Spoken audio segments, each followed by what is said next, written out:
Hello everyone, how are we doing today? Hello. Now,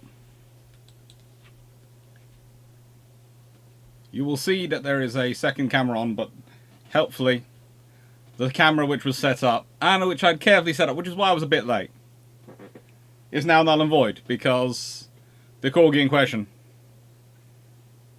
has decided to move. We do have a fluffy research assistant here this evening. An assistant fluffy research assistant has joined us, but he's mainly here to snooze and rest before his dinner time.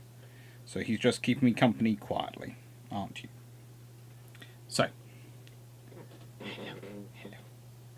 If he decides to jump up, he'll decide to jump up, but I will turn off the light, etc., so he can get his snoozing in properly. See? He likes to be in the shadow for his snooze. So, if I turn that light out... Oh. You jumping up for company now?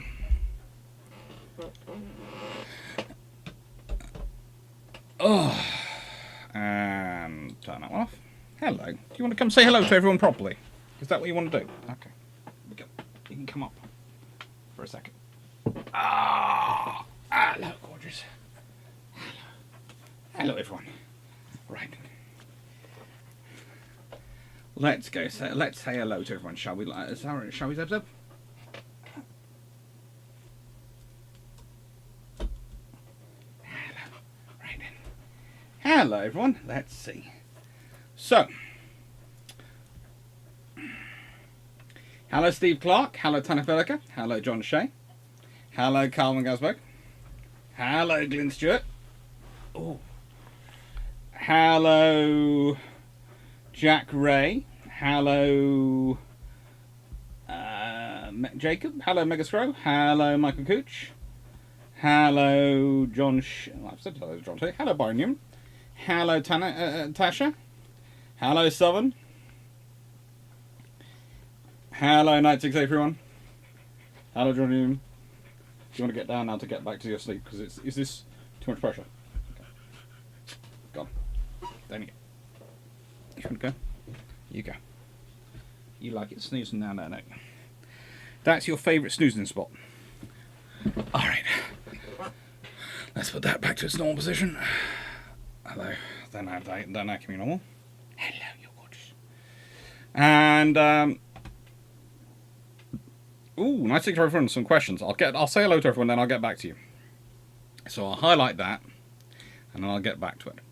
Hello, I said hello to George Newman. Hello, Stafford. Hello, DeBrook. Hello, Amelia. Hello, Colin. Hello, DG40. Hello, Stephen Richards. Hello, Captain Seaforth. Hello, Grace Walls. Hello, Dejan. Hello, Yickers. Hello, Renan. Hello, everyone. How are you all doing? So, nice to go everyone has got some questions. John Shea, just to let you know, I'll be missing the first hour or two of live, but we'll be back for the rest of live. Or if I miss the entire live, then it will go tonight. Oh, and Bob Fry. Hello, Bob Fry. Thanks a lot. Thank you. I think for suggesting Drinkwater series, I'm hooked. That would be me, yes, and I'm not surprised. It's very, very good. I think you'll be hooked on some of the other some of the books I'm going to suggest this evening. I want some water, I think. So let's put some water in, and I might also get some iron brew out because it is Bruships. Now, how are we all doing? I've got some very interesting books tonight. If you look down the list, you'll also notice I've got books already scheduled for not next week, because next week, of course, is going to be a premiere rather than a live, because it's Mothering Sunday. I do keep reminding everyone, next Sunday is Mothering Sunday. It will be a premiere, but it's Mothering Sunday, so yes, I will not be online, because I like to breathe. Have we got plans for Mothering Sunday? You were the one who was supposed to be organising the card. Don't give me that innocent looking smile. You were supposed to be organising this card. You'd better have organised it, Mighty Fluff. You'd better have organised it. Anyway. So, nice again. Do the Germans even dare send the commerce raiding light cruiser, heavy cruisers, light cruisers, or battleships? If the RN has 5 King George V's, 3 modernised Queen Elizabeths, Renown, 4 Lions being built with Repulse and Hood for modernisation, the 2 not fully modernised Nelsons, the 2 QEs, and the 5 Range, and because wars are late till 1942.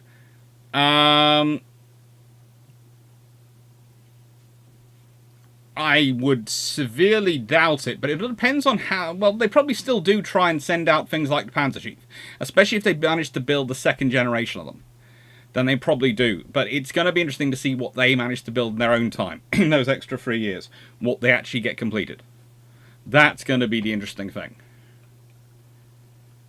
And, yeah. Hello, Bug Guy!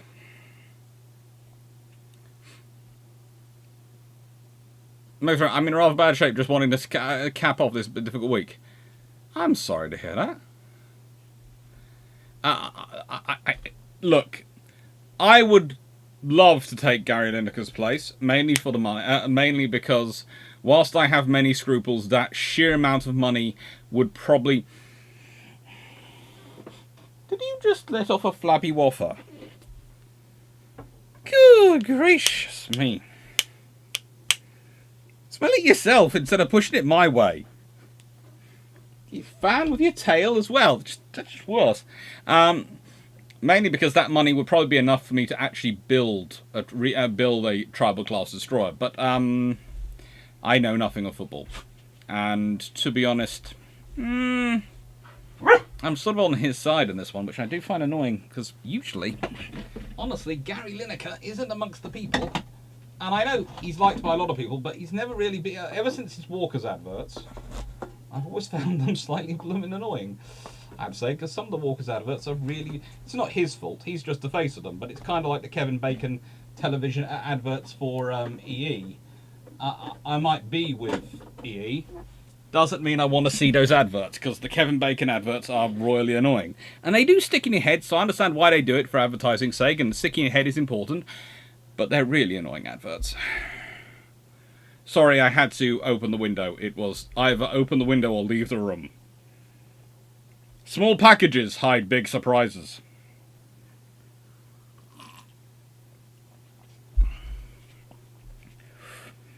Seriously, we could run a fuel station from that.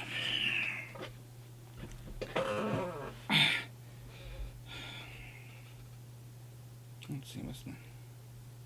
Oh, Leslie, I'm sorry to hear that. I'm sorry your dad's passed away. Oh, sugar.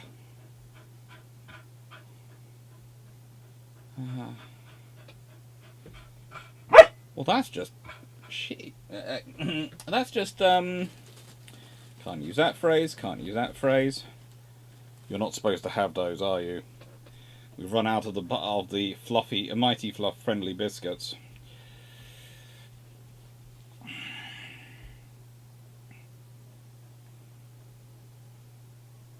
Hi, Glenn.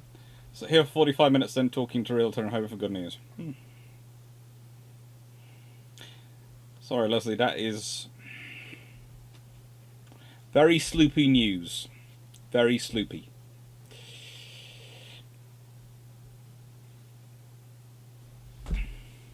If you delay war to 42, all the illustrious will be in service. Yep. If you delay to 42, all... You want to get up now? You want to get up? Do you want to get up? All the illustrious will be in service, yes. The illustrious will be in service, and honestly, I believe 4 Lion Guard, Vanguard, and 2 Implacable will be rushed to completion. And I believe... Well, they could actually, in a nice way, Vanguard and Vanguard 2 could be rushed to completion. That's what you could be dealing with 4 Lions, 2 Vanguards, and 2 Implacables. And as for the pre-war carriers still being around, they might well be. Gentlemen chat. Shear must try to save and protect the battlecruiser at least for a time. It's also in character as per Wiesbaden. We'll try to push to, somewhere, try to post more somewhere later. Yes and no. I think it's going to sound strange. If the battle cruisers are damaged, he will try and protect them. But I don't see them as being damaged. I see them being sunk. If you have to... It's those tests, when you look at the comparison of the Baden guns versus the 15-inch guns the Royal Navy has at the end of World War II, armed with the Green Boys. And you look at the performance characteristics of them, and you go, well, if you have an equivalent shell net... And I know there's a very interesting conversation going on about whether or not the British were developing themselves delayed fuses, and whether or not it waits for them to actually see the German ones after Turbulent development. I would say that actually there have been, in the nicest way...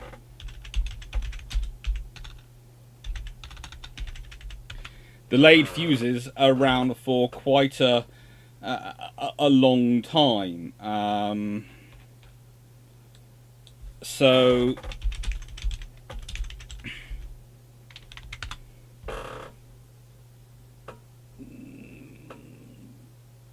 that's one of the interesting scenarios the British have. The various systems they have which allow for delayed detonation. Now, there is an argument about the rigidity and the capability of the German fuses versus the British potential developments, but I still think you could have had a delayed fuse of at least a little bit. It's a quarter of a second, half a second delay, so not much. They could probably do it, but even without it, even without a delayed fuse, even if the shells go off the moment they've penetrated through the armour, that will cause, as if they work properly as they're supposed to, that will cause a lot more damage. There'll be a lot more water getting in. There'll be a lot more destruction of the ship.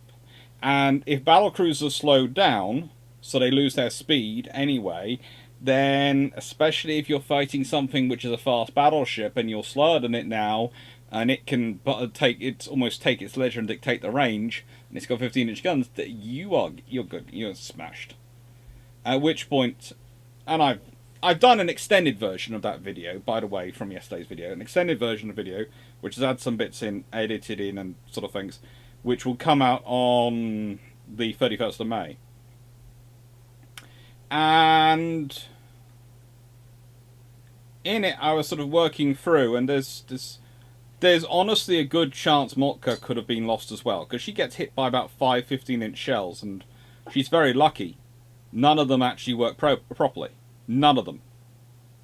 And if you think if all 5 had worked properly, or even if, let's say, 4 had worked properly, you have a massive problem going on. A massive problem.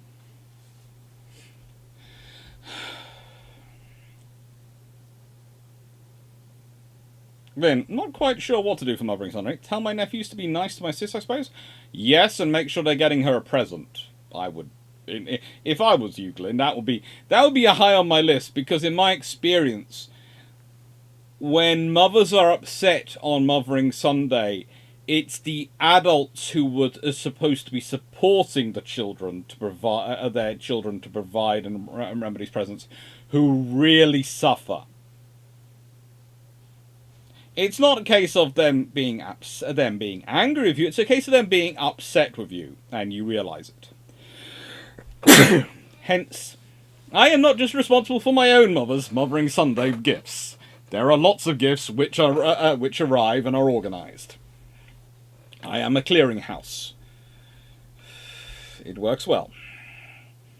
Nice around. If the Royal Navy had 2 Tiger class, 1 Queen Mary class, 2 Lion class, 5 Indefatigable class, 3 Invincible class battlecruisers prior to World War I, how do they get deployed?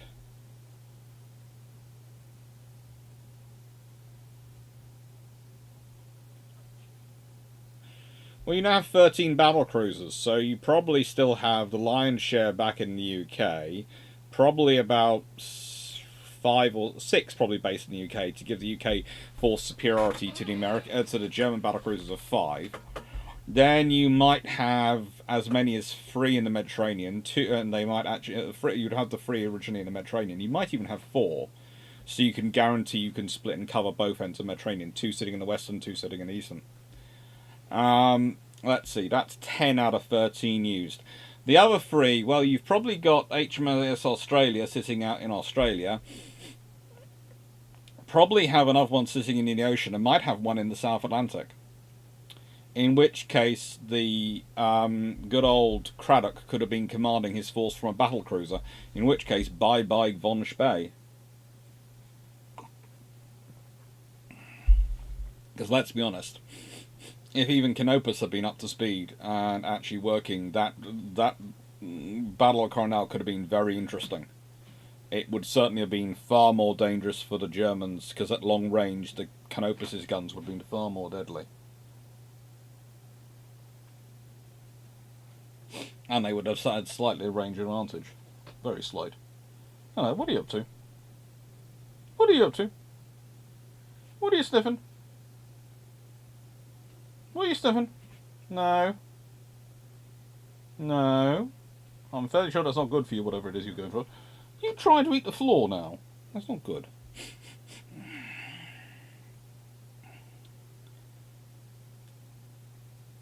Sorry to hear that, Mega Scry.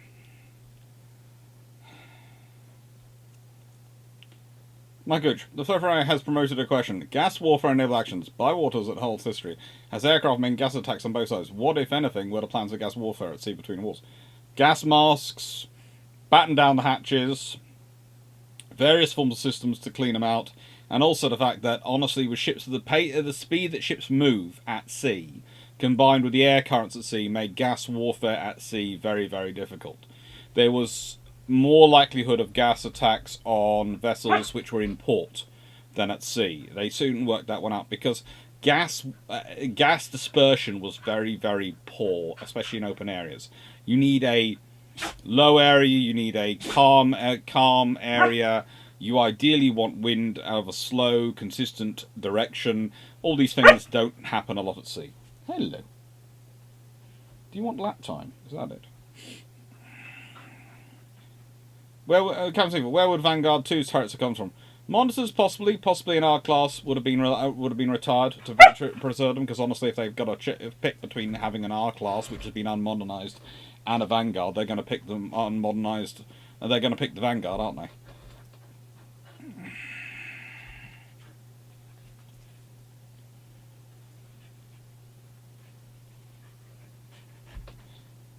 If big butterfly question: if Kaiser Frederick III had survived until 1910, does it stop World War I? It certainly makes it a lot less likely to happen on the timeline it did. And the changes he would have done to Germany would probably have meant it wouldn't have happened.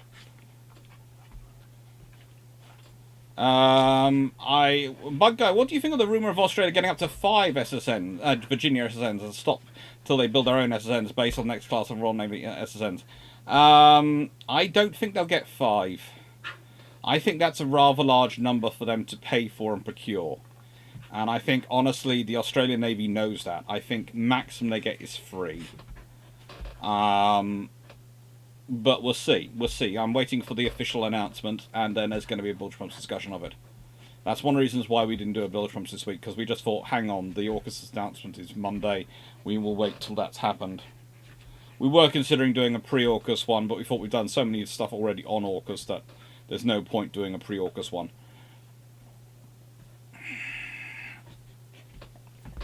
Hello, what are you up to? You trying to climb up my arm to be on the television? Is it? Is that it? You're trying to jump up to be on YouTube. Okay, I'll get you up here in a second. Hello, Marnie. No, Tim, don't get me started on the Royal Navy's ASW and ASDIC, because 3 more years means the Nazis' plan to starve the British Empire out is pretty much dead on arrival. Oh, yeah.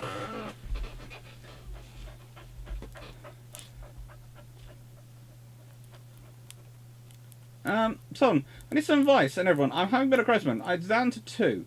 Should I do my A-levels or an apprenticeship? Any advice would be welcome.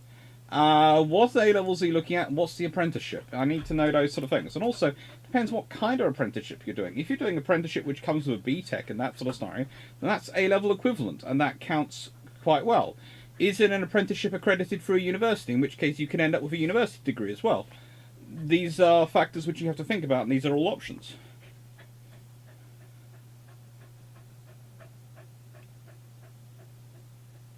And sure, my sister's going to be broken on Mother's Day regardless of what the kids do. Same as me. Yeah, I get that, but, well, I'd say make a big fuss of her because, and this is just my tend-to-be method of dealing with grief, is that I tend to look after everyone else around me, and it helps me get through it, so I tend to focus on making a fuss of everyone else and making sure everyone else is alright. That's my methodology of getting through it. I know it's not healthy, but it's mine. I tend to look after everyone else. Hello. Yes, he's looking at himself and he's looking at you all going, hello.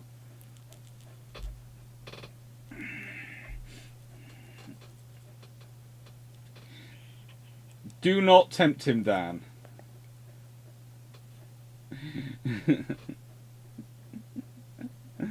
Oh. No, it's a case of my little cousins will put money towards it and go, I say that I give my this is what I want to buy for mummy, but I can't. And you just go, okay. And then you look up for how much it is. You work out, okay, so the difference they've raised is about that much. All right. And then I wonder why I'm always poor. I do wonder why I'm always poor. And I go, yeah, there is a reason you're always poor, Alex. You know the reason you're always poor. Oh, what are you up to now? You diving down? No, we don't want you to dive down. I'll place you down if you want to go down. Oh, what are you up to? You're up to something. You're far too attentive.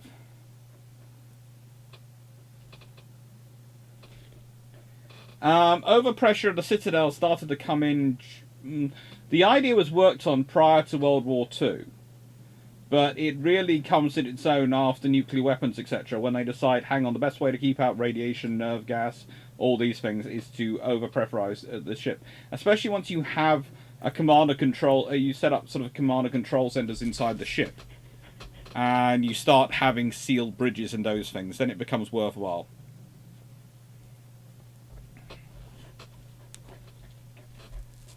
Nice one. How do the Germans react to the Iron building 3 invincible battlecruisers and 5 indefatigable class battlecruisers? Well, they can't really react because one of the things I have to explain to people with the Germans is they do kind of max out their infrastructure. So they can't really build any more than they actually built originally. They are able to, if they're given more time, they can build more, of course.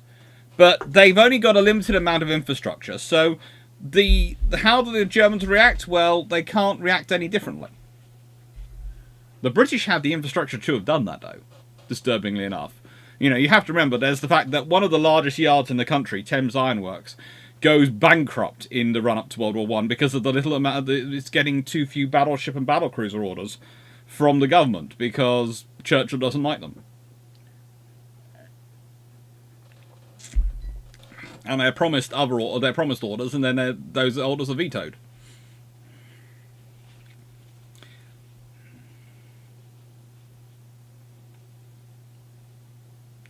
Wasn't there an assessment that if a battleship took a serious chemical weapon hit, the battleship might be irreparable?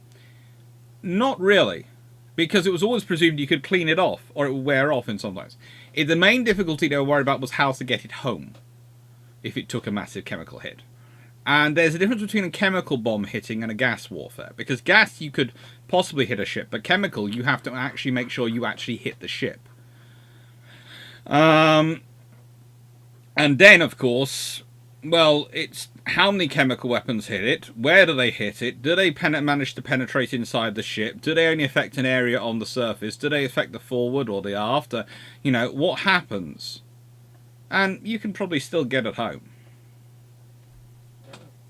Because, again, ships tend to have this wonderful thing which they fight fires with called salt water. And salt water is incredibly corrosive and debilitating to many, many things, including most chemicals. In that most chemicals either float on top of it and will float off thanks to it, or are able to be, how do I put this, watered down quite literally by it.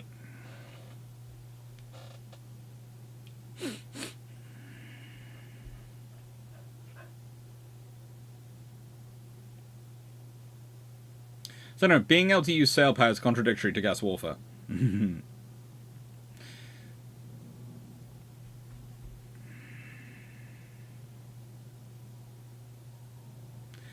Yeah, I figured if World War II starts, all 5 Revengers will still be in service, as their time would have been cancelled because they may be over age, but they'll be useful in 1942.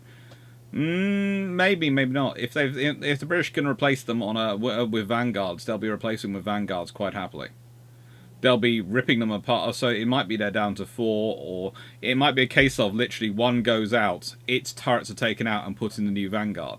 So literally it's a case of, would we take this Vanguard, this R-Class out of commission, and 6 months later the turrets are at sea in a Vanguard.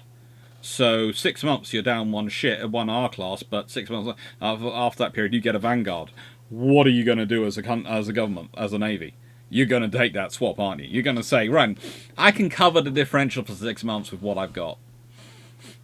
Especially if what I've got when it comes out is far, far better. And that actually might even include the replacement of the last two Queen Elizabeths. It might be they work through the R class and the last two Queen Elizabeths, so they could end up with 7 Vanguards, because they might build one, and then if they decide it works well, they could be building them at pairs at a time, and they had the yards, they could sort of do that.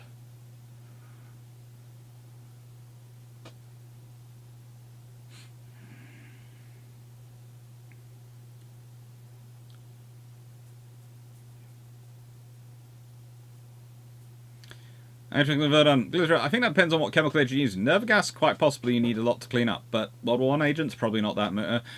They move off fast, and mustard does dissipate quite quickly. Jacob, in Drax's fact video from the other day, he prophesied the return of the battleship if the railgun can be to work. Any thoughts if you want to?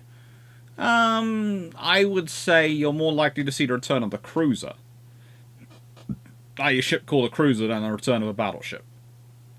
Immediately. I would say longer term you could eventually see a return of the battleship, but it would take a while. Hello my god, did you manage to satisfy the FUS demands for walks? Yes. Broadly speaking. Join UK. And the... hello, Join UK. I don't think I've seen you before this evening, so I'd say hello. Do I have a corgi backpack? Yes, I do. If you go to my Instagram, you will find a video of me walking around with the corgi backpack on, and the corgi in the corgi backpack. Had the Kriegsmarine built 5 or 6 Scharnhorst with 15-inch guns instead of the Bismarcks, how much more effective would they have been improved mission-wise, and how could they have done so?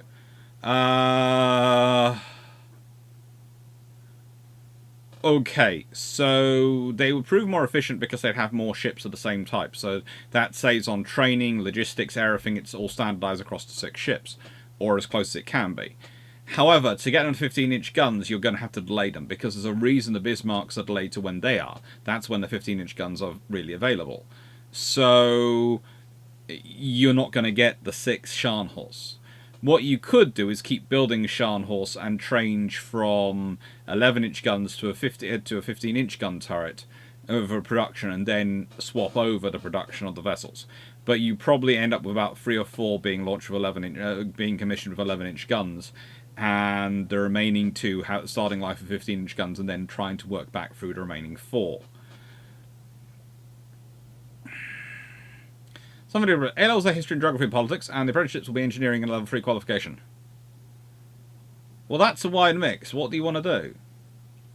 Because if you want to go engineering, the engineering level 3 qualification is a fairly decent one, which can lead you into going to a degree program, if it's a level 3, because then a level 4 will be start off in university.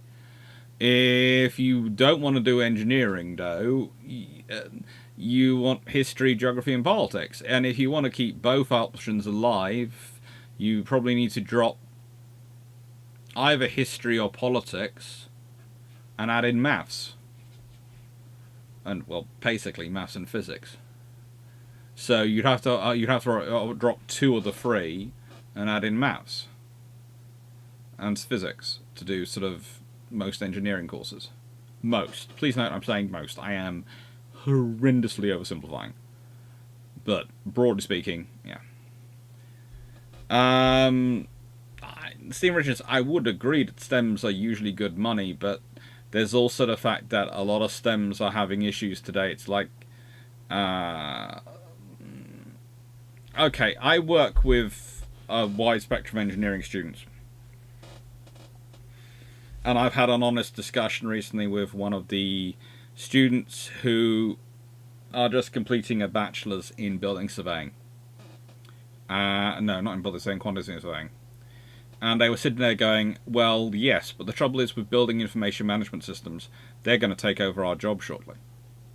The vast majority of a current existing quantity surveyor's role can be taken over by a proficiently set up building information management system, or BIM. And you then need a lot less quantity surveyors, because the quantity surveyor's job stops being actually doing the work and starts being checking the BIM results to make sure they're accurate. And that's going to require a far smaller cohort of people. And it's going to require experienced people, a smaller cohort of more experienced people. Which is a problem. Because that means that the juniors are going to be able to be got rid of, and you're going to save a lot of money on that way. And then in a few years' time, you're going to be hunting around for people to take over from the seniors who, when they start to retire. So, yeah. And I was having that conversation with that student and one of the lecturers about it. And trying to figure out for them what to do. So, yes, STEM is traditionally a very secure marketplace. There's usually a lot more demand for personnel than there is actual for enough personnel. However, you have to be alive to the fact that the world is changing all over everything, and you have to start thinking it through. So the thing is, I had an interesting conversation when someone said, well, like, ChatGPT can take on a historian's job, and I went, it can do, but it can't. And they went, what do you mean can't it? I said, well, the sheer number of archives which A, aren't digitalised, and B, even ones which are digitalised as photos. And you have to try and scan them, and they're digitalised to different levels. And then there's the fact there's the whole sort of information which isn't included there. It's going to take a while a long time before we have the infrastructure in place for a historian's role to be taken over by ChatGPT. It could be that sort of AI system. Eventually, I could see it becoming a huge assistance to historians, and even today I can see you organising things and making them into a huge assistance. But it's going to take time. But the trouble is, for some areas which thought they were safe, you sit there and go, well, the trouble is your system is already highly digitised. Building information management systems already exist, they're already very advanced, they already run a lot of data. So building surveying, quantity surveying is probably an issue. Building surveying, less so, because surveying buildings, you actually have to physically get around them. But there again, building surveying these days, the odds are you're going to need a drone pilot's license soon as part of the degree course. Sorry, I've got corgi fluff up my nose. So if I look like I'm doing something rude, it's because I've got corgi fluff in my nose.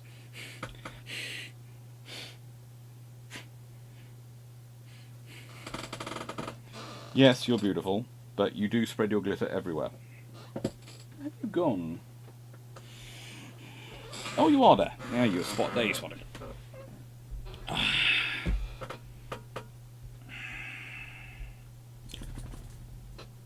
Something, German case is not good for building infrastructure. There are sometimes miles of land that are underwater during floods. Yeah. Hello, Michael Patton. Michael Patton. So what you're saying is the difference between hitting the ship and hitting the ship. You've seen video of ours in Gulf War with crew putting on full mock gear? Yep.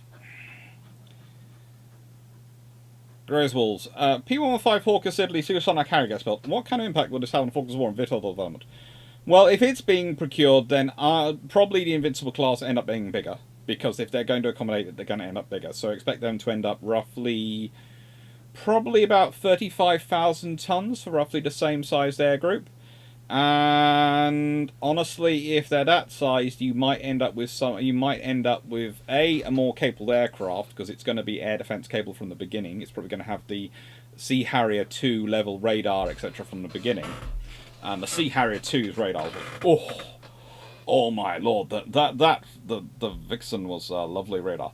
Leaving that to one side. You heard Vixen and went, hello, my playmate.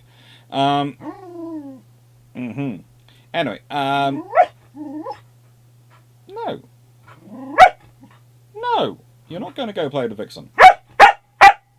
I know you think you should do, but no, you can't. Hello, you're cute. I'll pay you. Anyway, but the big thing it's going to do is actually it could probably, under that size and with that size of cable aircraft, they might well have airborne early warning actually already procured. In which case, if they have airborne warning and that one, then they have a cap, and you probably have a drop down of about, I'd say, probably 70% in British losses. if they can extend the cap.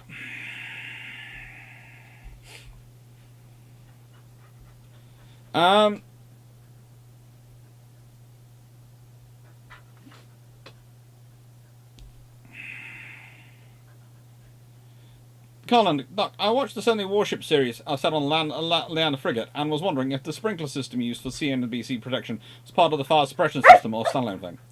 Part of the fire suppression system. It's all linked into the same sort of mains. So what was planned to replace the 2 Invincibles, 2 Indefatigable, 2 Lions? Honestly, they didn't really have any plans in place. They're all quite new.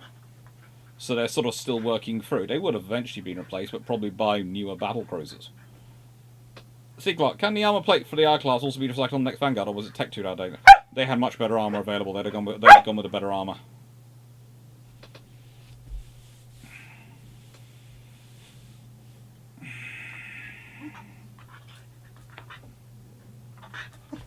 You have to remember, Knight 6831, they're building the 4G3s in a world where they're back to a tech race rather than a numbers race. If you're back to a period of technological race rather than numeracy racing, where it's a quality rather than a quantity race, you aren't going to build or need to build as many ships, are you? So 4G3s are fine for what the RN needs to build at that time. I have a feeling they would have ended up building something more as well, but, you know, give them time. Probably that. Remember, that's 4G3s, Hood, Renown, 2 Renowns, and Tiger. So that's 8. So probably expect them to build something else at some point to replace Tiger, and then something to replace the Renowns, and then something to replace the Hoods. And probably keep it at about 8. And that's 2 squadrons of battle cruisers. That's probably what they do. A nice way, I could see the British quite happily maintaining 2 squadrons of battle cruisers and probably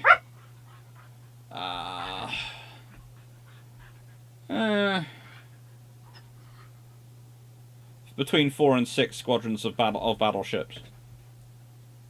Of 4 ship squadrons. Not 8 ship squadrons, 4 ship squadrons. The post-World War I squadron size, really.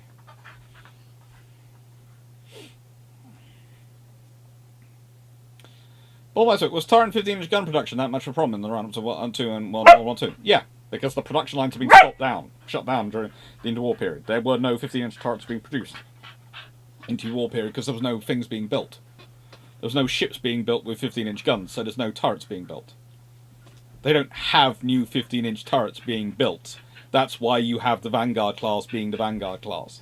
And they have a huge pool of 15-inch guns, and they are relining them still, and they're able to do a sort of low-rate production of them, but again, there isn't that much. Hello. I know it's going to be dinner time soon. Microchip, our class turrets aren't lifted ship. They had to be modified and swap position of shell. That's one's increase. 6 months is a stress target. No, 6 months is a viable target, if they'd worked up to it. You have to remember, Michael Cooch, this will be peacetime, and it will be after they've done one. So they work out the problems doing the first one. That's going to take longer, and then the rest they're just going to copy paste as they're going. So it'll be about 6 months. Will be fine. Because again, they'd be ordering all the parts to be ready, so it'd be, give them 6 months. Why did Canada and South Africa not get an indefatigable class? Because they didn't want to. What's my favourite biscuits? When I have biscuits, and I'm not allowed them at the moment, chocolate bourbons. Yeah. I don't have biscuits. I don't get biscuits. You get biscuits. I don't. Wow. If the RN had 4 indefatigable class battlecruisers, 1 built for each Dominion to replace, how do you convince them that 2 Candy class heavy cruisers are the best value for money? I tell them so.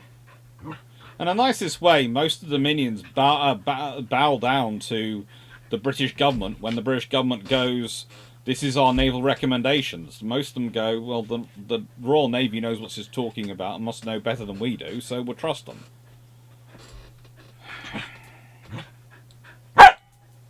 Remember, Dominions were Dominions to an extent, but they dependent on Britain in other ways, and it wasn't necessarily it wasn't necessarily Britain would command, but Britain's strong recommendations would be heard. Stop it! I know you want your dinner. You'll get your dinner soon. You'll get your dinner soon. You're having to wait till Sissy comes to collect you to go and get your dinner. There's no point beating me up. You can beat me up as much as you like, Mighty Fluff, but it ain't going to work, because I don't have your dinner and can't give it to you. And this is why you were sent out to me, because you beat up the girls for your dinner once you've got over your post-walk sleep. You beat up the girls to try and get your dinner early, and that doesn't work. Doesn't work with your papa, because he has no feeling of pain, does he? So he can chew on my fingers and I don't notice. Sorry. Fluff always wants to see Fox Friends. I'm only none of the route available, and probably will go down history degree. Yeah, a history degree is a very good degree to have, because honestly it's one of the most employable degrees out there, because people don't go and work in history. They go and work in other things with the skills the history degree teaches you. So history degrees are very good for employability, but don't expect to get a work in history unless you're really, really stubborn and mildly stupid. Connor Cameron, to reiterate more tech-savvy person to me, ChatGPT can be quite confident when wrong. To be fair, so can some people who are historians. I mean, there are comments I read on this channel and on Drax's channel, who has omitted what his first name is recently on a video. I'm not sure if you've seen it or not, but that is one of the reasons why we call each other Drac and Dr. Clarke. Yeah, you know, there are many things where I can see where people have obviously read a lot of books. But the trouble is, they are limited to the books they have been able to read. They haven't been able to go and read in the archives, etc. And what they're extrapolating from the books, they are very confidently wrong in. It's the same with ChatGPT. I know, because some of the comments I get on this channel, I look at them and I go, honestly, the argument I can make, and I'm hoping I'm not repeating something I put in a video, is going to be along the lines of, well, if you go to this archive, this small archive in the north of England, or this archive in Scotland, or this archive in the south of England, you will find the records from this and this, such and such a place, and you'll find out this is what they mean by this. And that actually it does evolve, this X does evolve over time, so whilst it's still called X, it's actually gone through X, Y, V, and Z in terms of variance. And you sit there and go, I can do that, but that sounds quite cruel.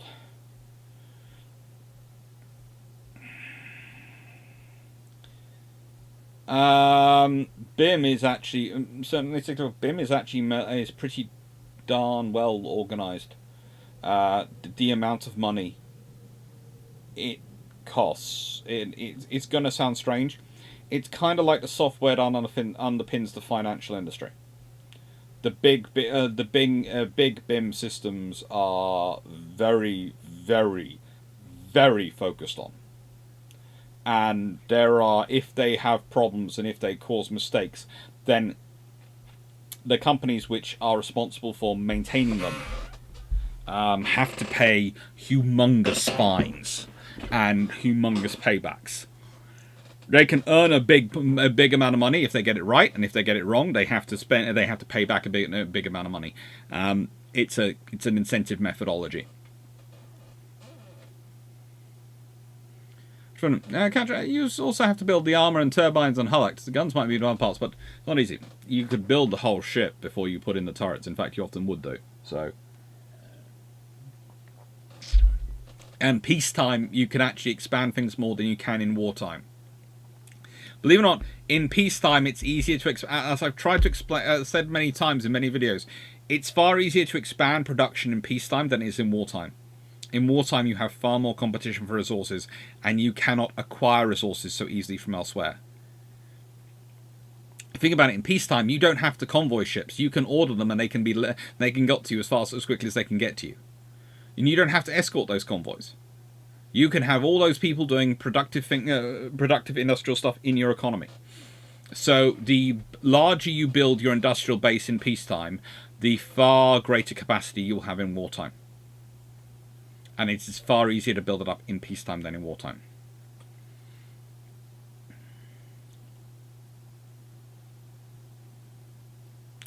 Griswold, could a 2,000-ton Super War under the naval treaty with 2 winter-and forward 4.7-inch guns and 3 float planes with a 12 catapults have been built, or would the guns have to be sacrificed? Oh no, that could have been built. The twin 4.7-inch probably, yeah, it would be. You're limited, but the twin 4.7-inch would be fine. Most sloops had multiple 4-inch guns. It's how you get through.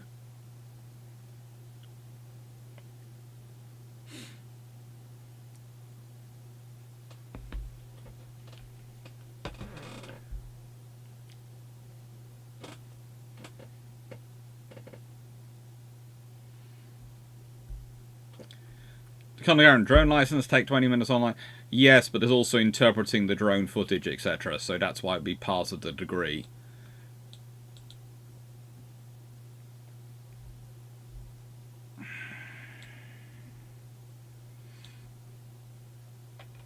If you could serve on a cruiser or equivalent in any war, which would it be? Of course, there's a tribal class destroyer in World War II, but if I was going to serve on a cruiser, it'd be a town class in World War II. But wouldn't mind serving aboard HMS Bristol in World War One. That'd be quite fun.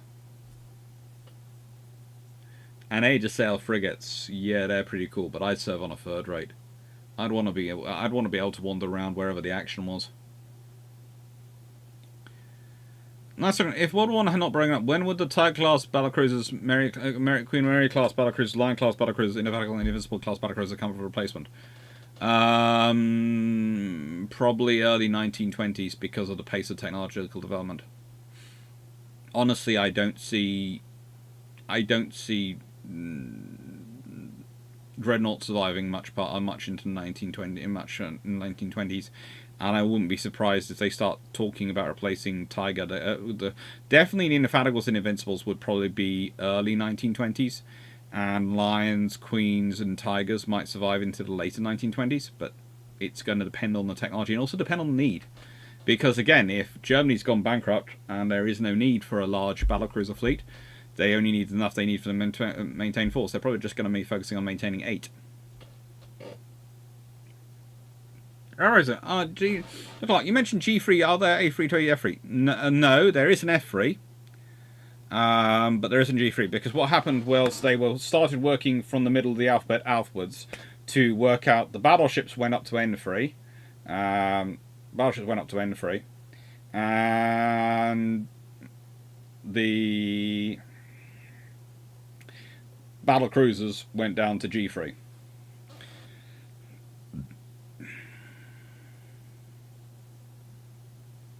Couldn't you have kept the? Well, if we'd kept the 15-inch gun and turret production going, we could have built up a stockpile of turrets and guns, but no one did. That would have cost money. No one did do it, so it wasn't there. That's the history. And the fact is, the last turrets we built when we were building the quadruple turrets for the King George V's and the twin turrets was the treble turrets for Nelson and Rodney.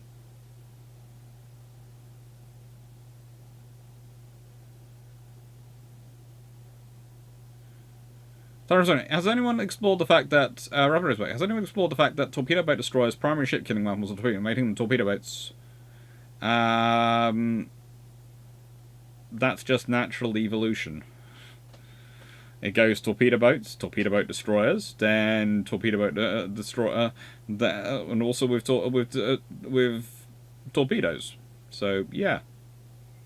But the fact they're torpedo boats that could also be that could also act as destroyers, and eventually they're just called them destroyers. Save time and production. Right on. When you order a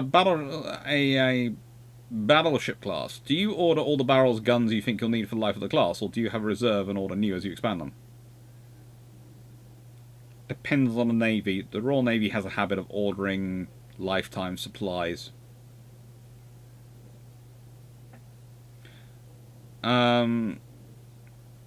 So if they didn't want it, okay, why did the South Africans and Canadians not want one? They wouldn't want to spend the money.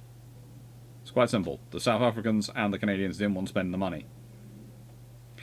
Haven't opened the jar yet. It's still sitting over there waiting to be opened.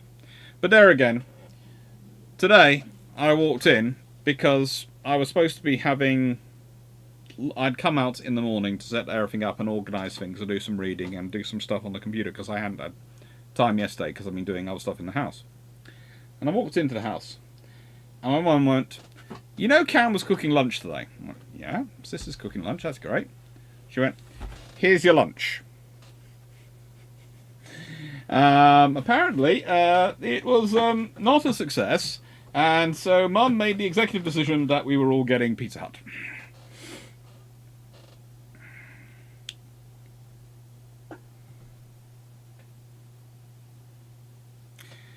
How do you get anti-ship missile development started with the XH Marcellus not being sunk?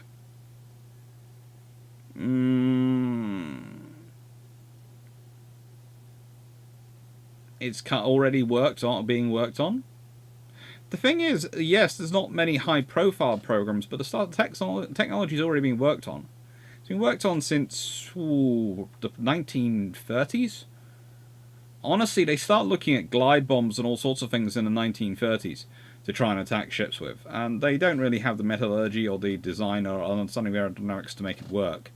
Then you have what the Germans produced in World War II, and then the British and Americans are both continuing on with variations on that and their own stuff, and eventually they're going to get there.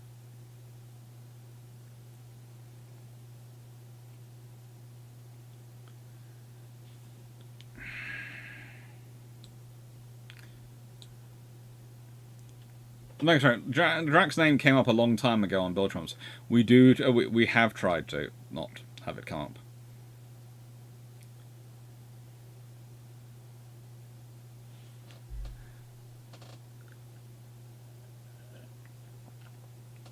Good luck, Southern.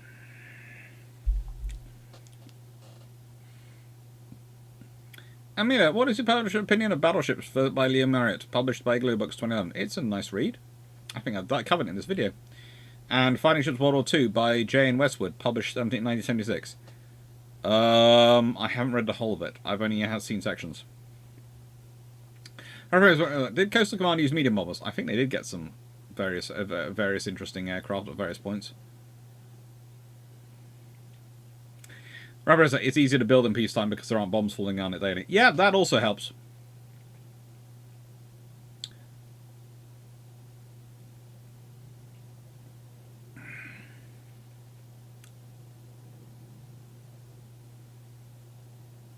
Steve Clarke. Alex, in the UAD chat, I suggested French 13-inch 60 guns and quad turrets on the French battlecruisers. You replied they don't have the tech, as the guns they replace are 50 gun. Well, they need to develop. You see, the thing is, you can't making a gun longer is great, but you have to make sure it's made of the right materials to make it longer, because otherwise it becomes so heavy you have to have the development mechanism to move the weight of that gun, but also the barrel starts to droop if it's not well designed, and if it's not actually perfectly positioned. This is one of the things which limits the maximum level of barrel length you can build with, because it's how developed is your metallurgy and your barrel construction, so that you can build a barrel which will not droop. Because you can imagine, if the barrel's drooping, then the shells will never hit their target. So, yeah, a lot is basically the thing. To get it up to a 60 cal, a 13-inch 60 cal, you would need a lot of development. Hello, Spudsky. What book would you recommend on modern sea power strategy? Modern sea power strategy?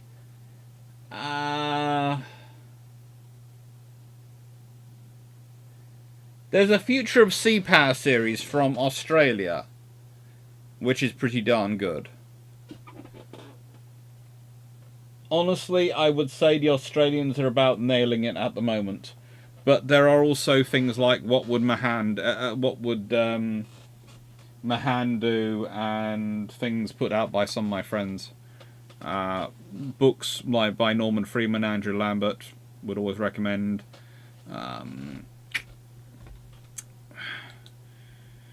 There's a few other friends as well.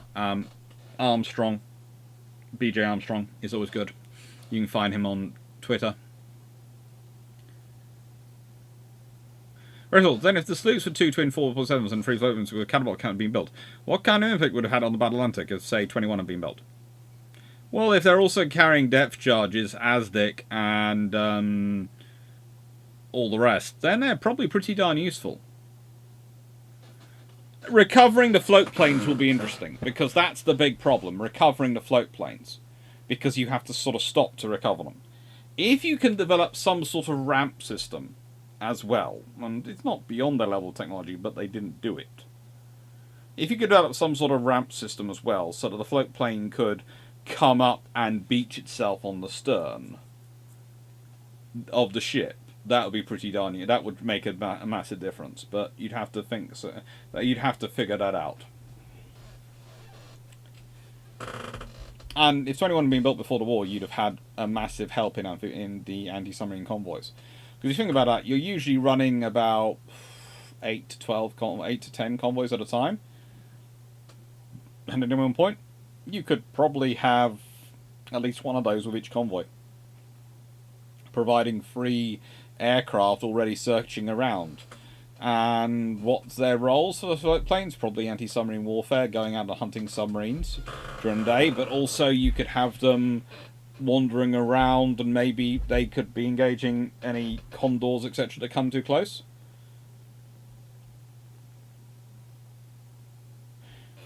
Dan Truman, if you fitted an active torpedo defense system on one, would you potentially get a torpedo boat destroyer, torpedo boat destroyer, torpedo destroyer?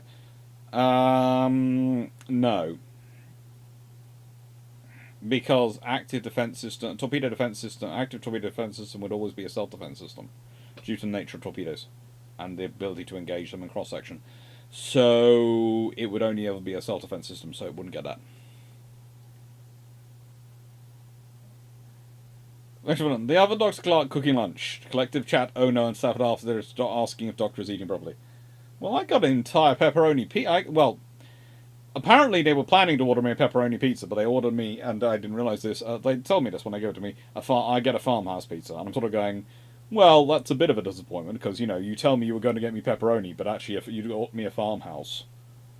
You know, there is a farmhouse is a perfectly lovely pizza. I enjoy a farmhouse pizza. But you did just mention pepperoni, so you basically told me that you were going to get my favourite, and then you got my second favourite. And it's a case of, I know I shouldn't be disappointed, but you did say something mentioned about my favourite.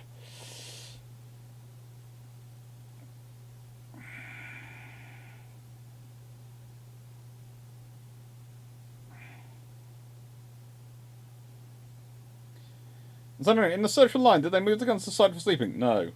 They didn't move the guns to the side for sleeping. You slept round the guns from hammocks.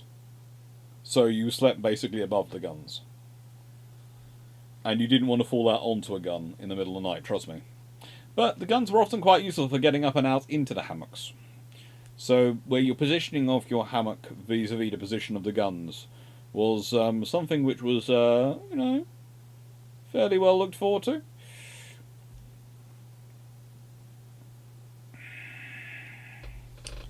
No, Dan.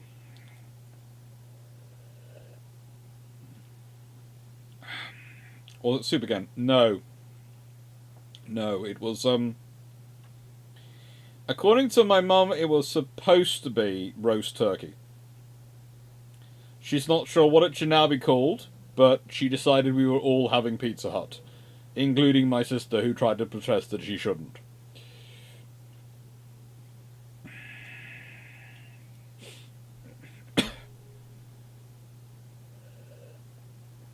Rosa, given your past experience with lunch and dinner, when it's decreed unsuccessful, nobody gets to eats it. I get curious about it. What happened? I think it's possibly a creation of a new weapon system, but we'll leave that to one side. Well-designed cantilever barrel support. Oh, there's all sorts of things you'd have to do to get that gun to work.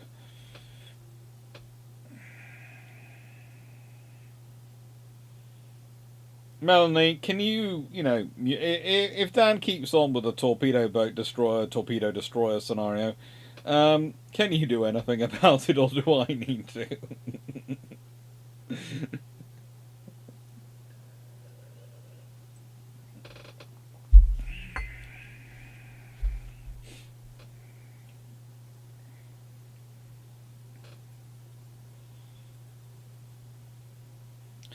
No, so no one considers that during the 3-year delay to World War II, RAF Bombing was Stirling, Halifax, and starting to get Lancaster.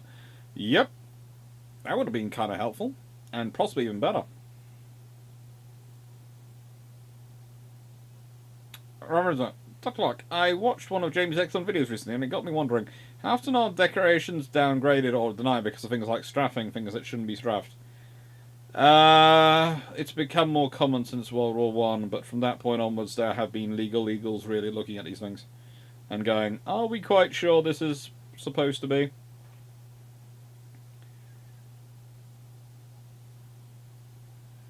Think like, Melanie, I've just checked and the Krupp Barris gun with its bracing was 55 caliber. Farmhouse pizza is ham and mushroom.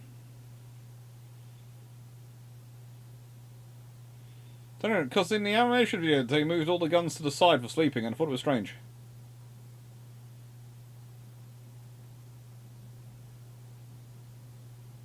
Those guns are frigging heavy!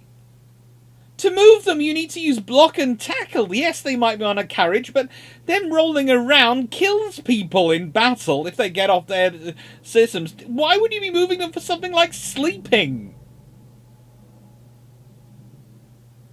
Okay, there are certain spaces where you might move them around in sort of the officers' mess and that sort of area, so they can have their rooms, but in the nicest way, even aboard HMS Warrior, let alone other spaces, if there's a gun in that space and then you had that gun was your boon companion. Go and have a look around HMS Victory. You will find guns in cabins. Yes, you have a cabin. Your cabin mate is the gun. Enjoy. It's a fine conversationalist, especially if you're French. And the moment there's action, they take down the side, they take down the actual walls. Your whole cabin, the reason it's in trunks, disappears down below decks and boom, boom, boom. And that's why it's called clearing for action. You're clearing away all the cabin space. There's only the officers who might get that, and even they, as I said, they have a gun for a boon companion. Hello, roll over, hug the cannon. These days, we have these huge sleeping pillows which you can have to sleep with. In the age of sail, you slept with a cannon. You didn't move it.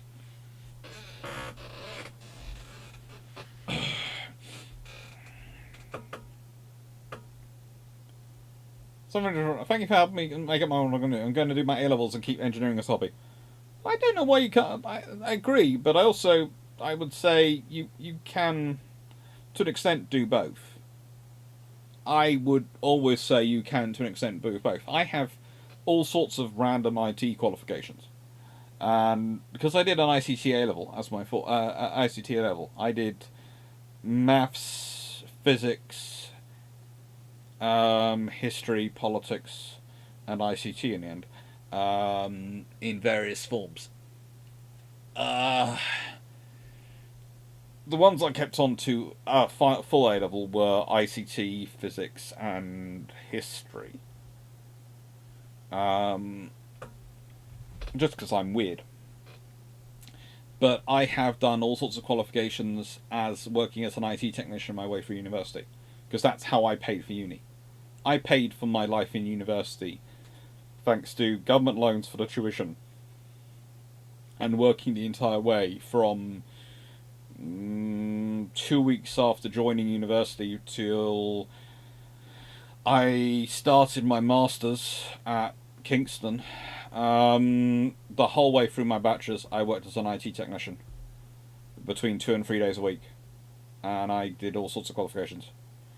This is one of the reasons I build my own computers. I'm qualified to rip apart and put back together computers. I know exactly what I don't know, and will always ask for help when I don't know it. And I know I'm sort of teaching on some areas out of date, but I try and keep myself current as I can. And that's because that's my extra passion. It's like, I know I've got to break this computer down and dust it thoroughly because it's currently got quite a bit of a dust build-up, and which is why the printer is now over there. And these things are all being reorganised. Very soon this is all going to disappear and there's going to be a railway up here behind me. But I have to get some. I'm not. This is before the track even arrives for the new railway. The portable railway, which you saw in my bedroom, is coming back home, and that's going to be put up in this corner here.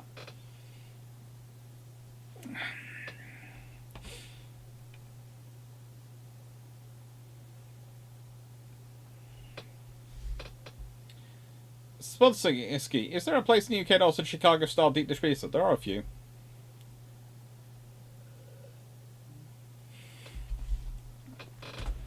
Dan is on you, Melanie. Thank you, Melanie. Dan is on me. Is euthanasia legal? I don't think so in the UK at the moment. Dan was better to answer that one.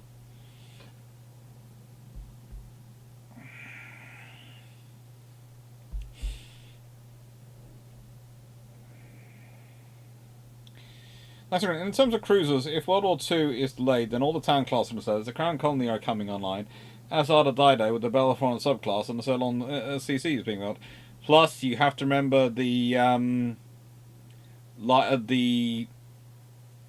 C-class cruisers are will all be converted to AA cruisers, and they might well be working on a D-class as well.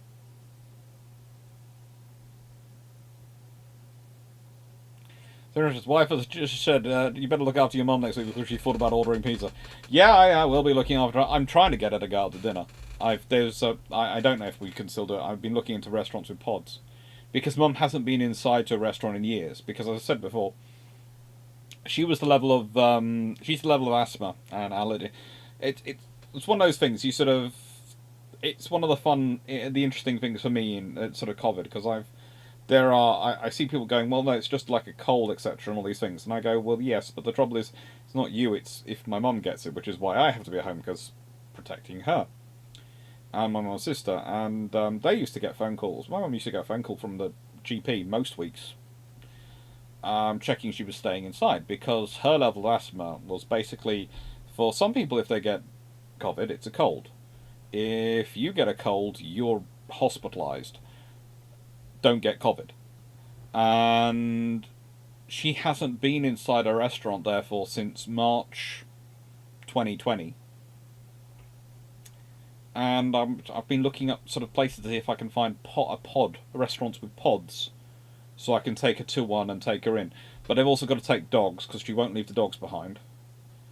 And it's trying to work out whether it's going to have how many of the family would be there, and sorting out all these things, and who's going to be paying the bill.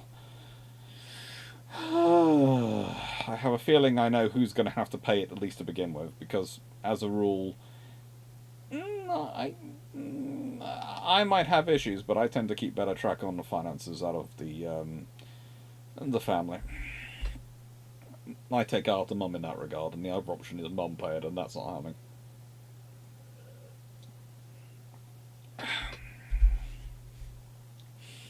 I think without the emergency war destroyers being built, the Iron is looking at its next generation destroyer. The Iron is probably still doing the thing of 3 regular class of batches of floaters of destroyers and a tribal class style destroyer flotilla.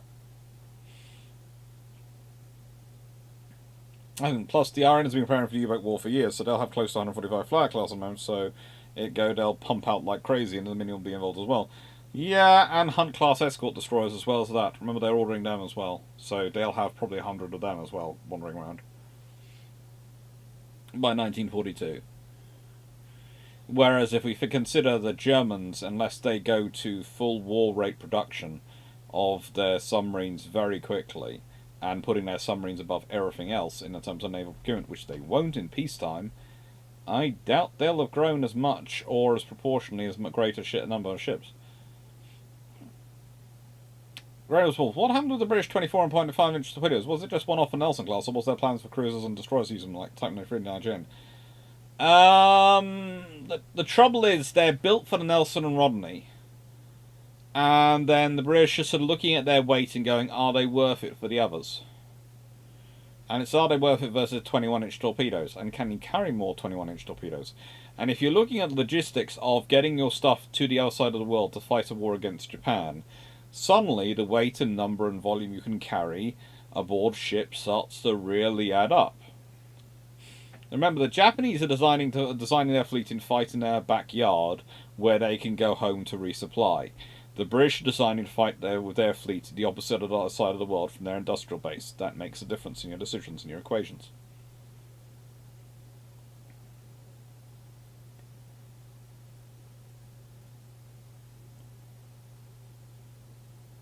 No, I think George, even they wouldn't have got as many of those aircraft as they did originally, but they would have got those aircraft, i.e. they would be onto Lancasters. Dan, Dan is like, that was the next question. And then immediately bring up euthanasia. No. I don't know. He's the medical expert here, so it's a medical question. No, euthanasia is not legal in the UK, nor in almost anywhere else I know. That's my theory. And what I thought was true as well. Nature got on. Speaking of Aegis sail gunnery, is the Holbrook short hull French shoot sail and rigging? Holbrook shoot hull French shoot sail and rigging a bit of a myth. British do inflict more casualties, but seem to take a lot in a major battles. Suggests to me that the French fight hard and aren't afraid to hull shots, but just a match. Yeah, to be honest, it's a tactical decision.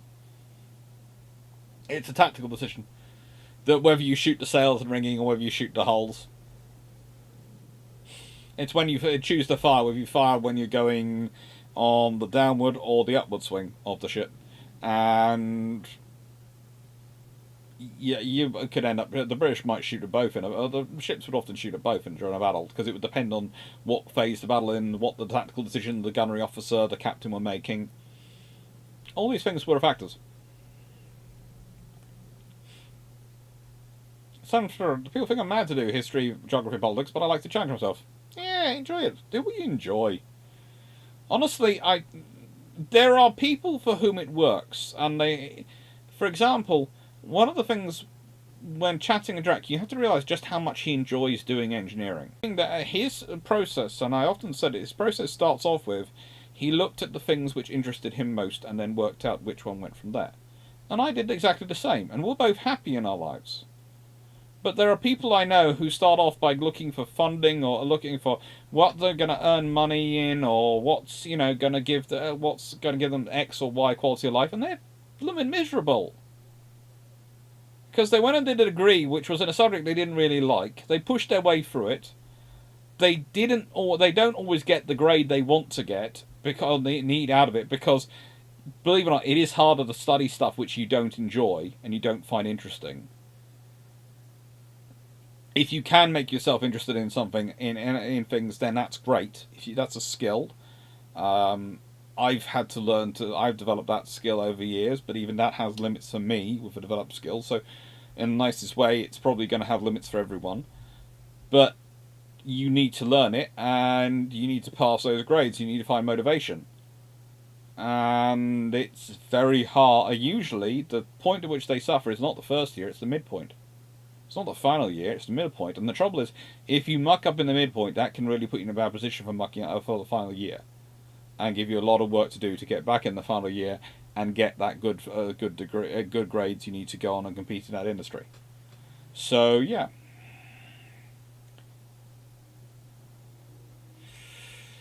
Remember, historians exercise their issues by educating other people about other people's issues. Yes, we do all that. Rapper, Dr. Clarke, I'm envisioning Dan building nesting doll torpedoes. Don't joke about it, he probably is. And literally he then responds with, Dan Freeman responding to Rapper, is it wrong to build a torpedo with only mini torpedo tubes to launch mini torpedoes? As long as those mini torpedoes do not have their own mini torpedo tubes that launch even launch micro torpedoes.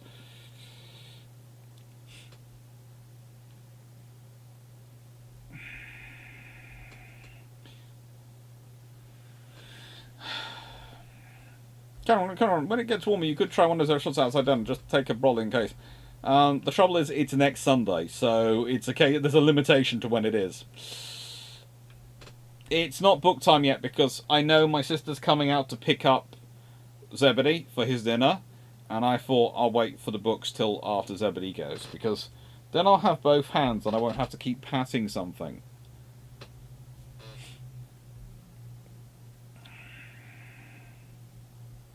But don't worry, I've got the 6 books, and if you want to see the list of books we're doing this evening, they're down in the description. The Theon will not have the fairy swordfish, Blackburn Rock, Black Musketeer, Gloucester Sea Yellow, this in delayed World War II scenario. As they've been replaced as without the Battle of Britain, there's no engine diversion. Fairy Barracuda, Fairly Firefly will be coming in metal now.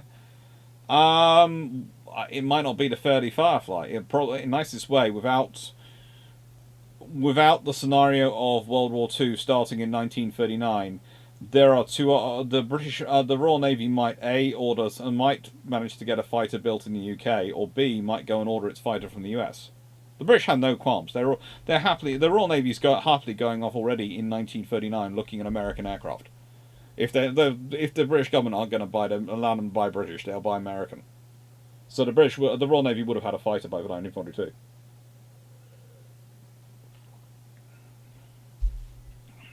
Some of them say I have a card, a flowers ordered, and a spa day paid for. I'm treating mine to 2 weeks in Cornwall for her birthday in September. That rest of family, optional extras, depending on if she wants them. Yeah.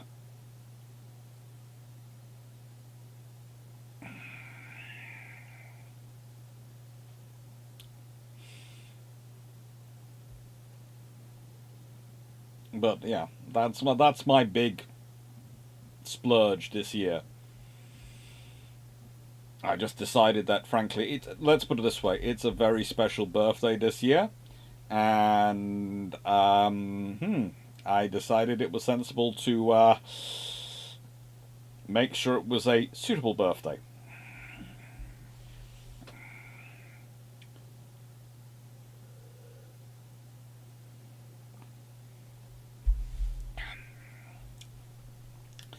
But that means her birthday present and her Mother's Day present from me are kind of combined.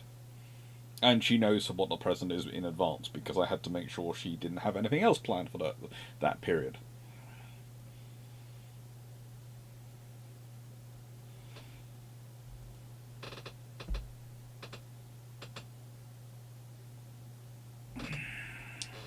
Alright, would a torpedo or shell work with a corrosive agent rather than an explosive one?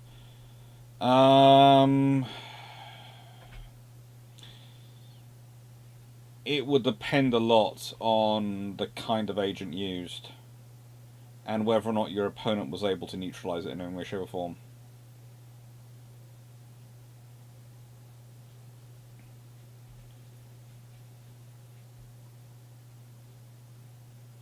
I can't help but think that the RAF do the RAF affects B1s with falling victim to run.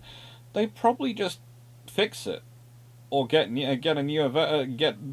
up getting a new variant. The nicest way, if it's not working in peacetime, what you do is you either stop procuring it and procure a new one, or you fix it.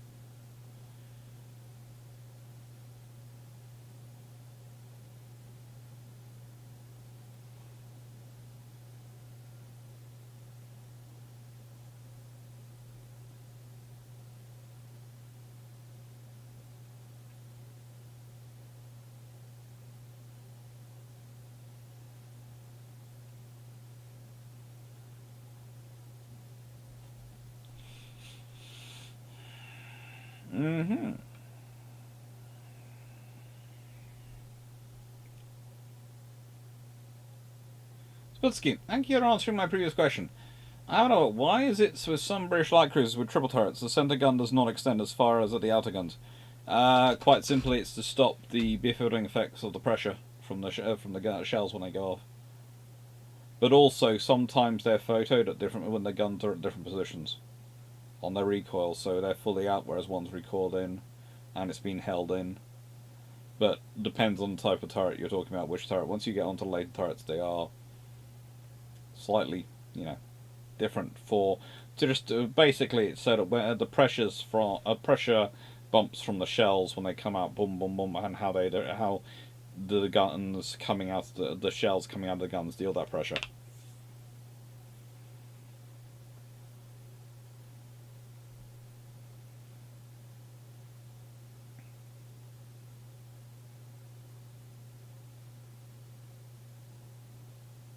That's good, something.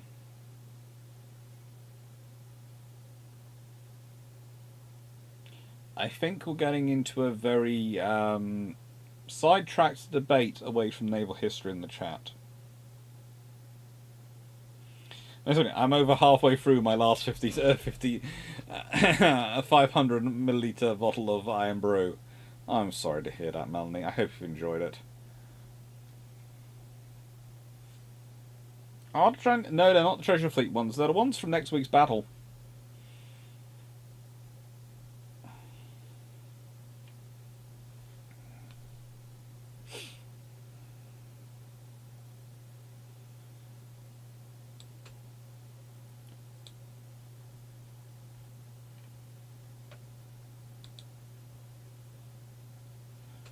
Your Honor, some of the US cruisers have delayed cores in the firing circuit so that the concussive blast from left and right barrels don't combine with center muzzle blast and Naki accuracy.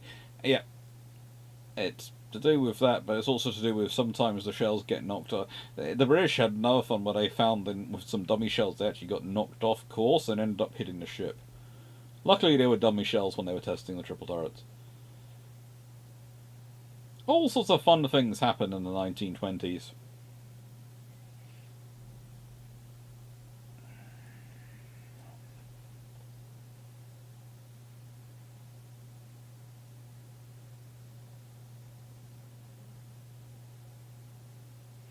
If Swordfish is the biplane torpedo bomber nobody knew they needed, was there a biplane fighter that did surprisingly well?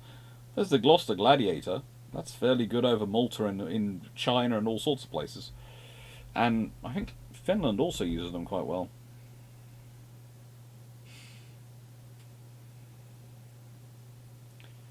So what do the other powers do if a delay of World War II happens? Because a 3-year delay affects everyone. Everyone probably continues at the pace they're going at. The Americans slowly building up, and remember, they're slowly building up. They're slightly behind the British in construction, but there again, they originally end up with a couple more, well, 2 to 3 years more peace, anyway. So that's why they managed to then build up dramatically. It's those last 2 years that really helped them. So yeah, that's an interesting scenario.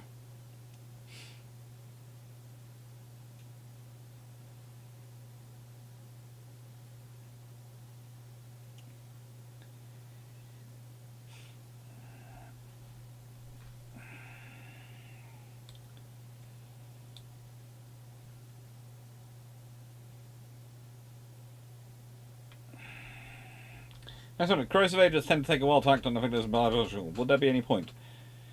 If you were trying to do... I could see it used as a deniable weapon. Oh no, we were nowhere near when you went down. We found a great big hole in our well, how do you know when that was applied?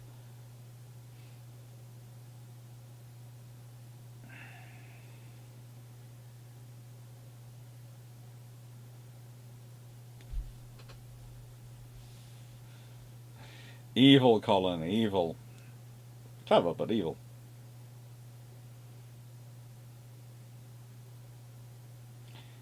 Grove, did you end up trying butter tarts? No, we didn't. We did have poutine, which was, well, the most interesting face was Dan's when he was when he was eating it, poutine. It was Dan who was going, what is it we're eating? And most of the rest of us were just going, it's full of protein. I think we had it once in Halifax. But Dan's face was going, It was fun.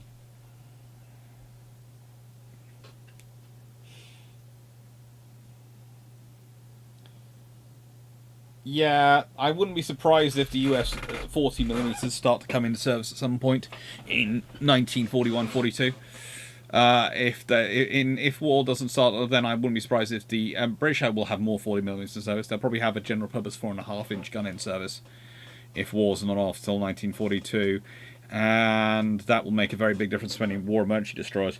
But it'll also have a big difference to the fact that I wouldn't be surprised if the USN, it might be retrofitted to the other British destroyers as well, a dual-purpose 4.5-inch gun.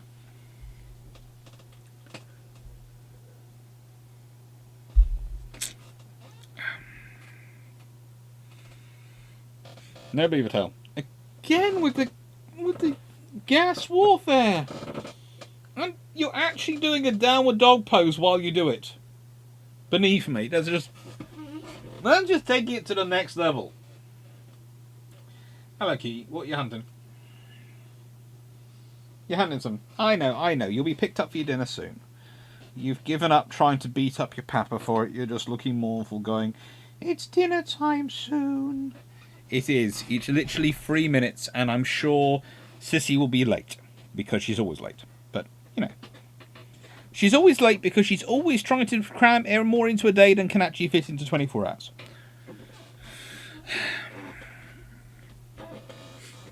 No, sorry, the Italians fought World War II in 1942. Do we know their plans? Honestly, by 1942, them and Germany both might have had an aircraft carrier. Who knows? Russia might have had an aircraft carrier. If we consider, if the war is held off to 1942, the fact is the Graf Zeppelin might be in existence, the Soviet version of the Graf Zeppelin could be in existence, and an Italian version of the Graf Zeppelin might be in existence, let alone the two new French carriers of the Joffre class. So the world could be a very interesting place.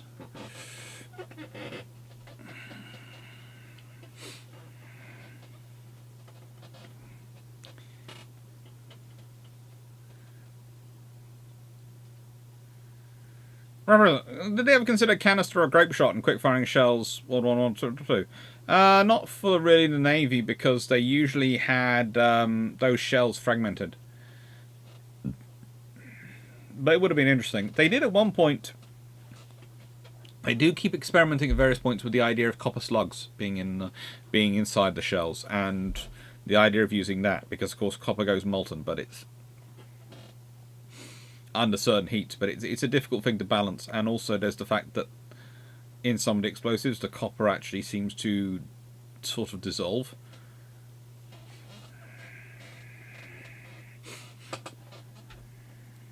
I have no gas mask for these situations.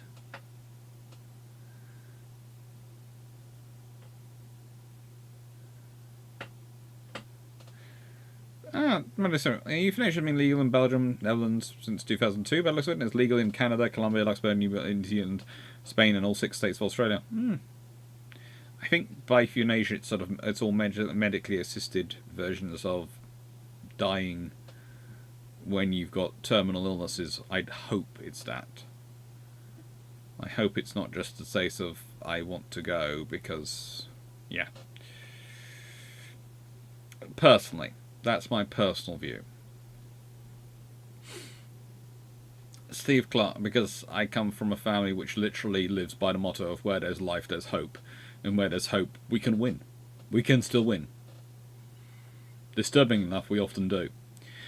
Steve Clarke, Alex, I'm sure I heard or read about nail guns using liquid propellant. If yes, was this still detonated by a primer, or was it hypergalaction like German rocket fuel in ME-163? Okay, there are some very interesting guns which do try to use it. They don't ever see, to my knowledge, I don't think any of them ever actually make it into service. But there are people who test the idea because, it's just a brilliant idea. You pour it in by liquid. Oh, good lord, behind the shell. It's just no. Okay, look, there are many good ideas, but yeah, silk bags are bad enough.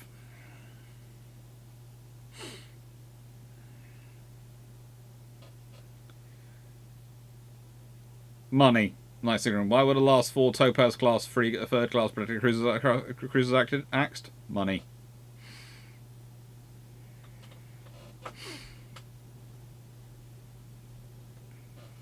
Okay.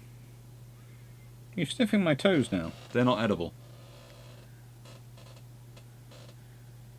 I know there are at least some places where the brush. Oh, yeah.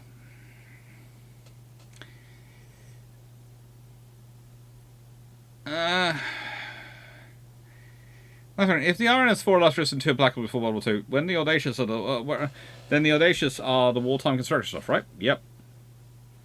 And honestly, the audacious could be actually under construction by that point, or starting it, because they'd be interesting.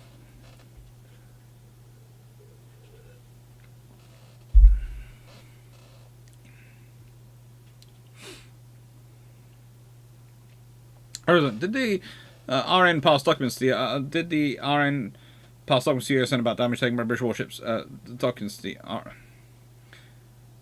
Did the RN pass documents about damage taken by British warships to USN, and did it affect American ship designs? Yes, and yes, as some people pointed out. I think the Midway class, was it Colin who pointed out, or was it? No, it was Captain C4. Yes, Midway class. I think, Alex, you didn't answer the question. What was the primer? It was. I think it was. They used various systems, is what I will go with. I seem to remember there being some sort of electric fusing idea, but that blew up the gun that they were testing it in.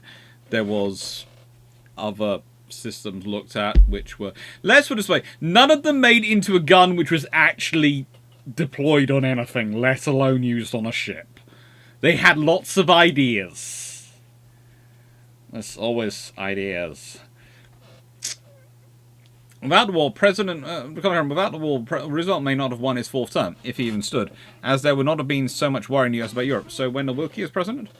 I don't think. Nicest way, I doubt Roosevelt goes. The idea of Roosevelt giving, not saying on, seems abhorrent to Roosevelt. Roosevelt liked being in charge, even if he wasn't actually necessarily in charge. He liked being in charge.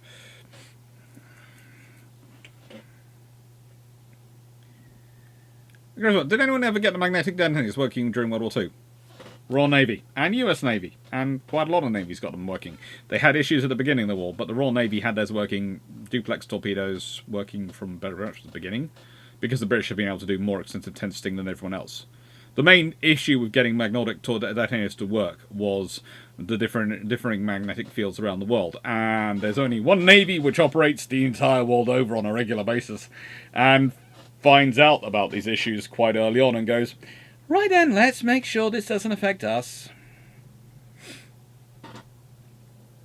The dust is corgi dust and poodle glitter. Corgi fluff and poodle glitter, yes. Well, no, the poodles don't really... The poodle doesn't molt, remember. The poodle's wool, so the poodle just sits there and bakes and goes, eh. Mainly it's mud from the poodle, because the poodle has no concept of the fact that, you know, putting its head in a bush will get it covered in water, and then going rolling around on the dirt will get it covered in mud.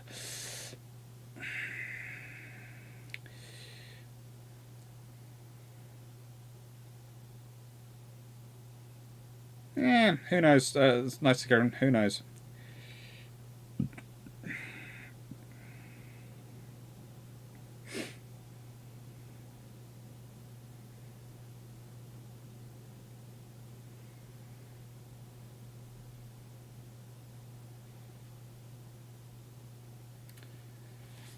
Yeah, I think USS Robin was more about fighter control doctrine. That was more of a benefit of her presence there.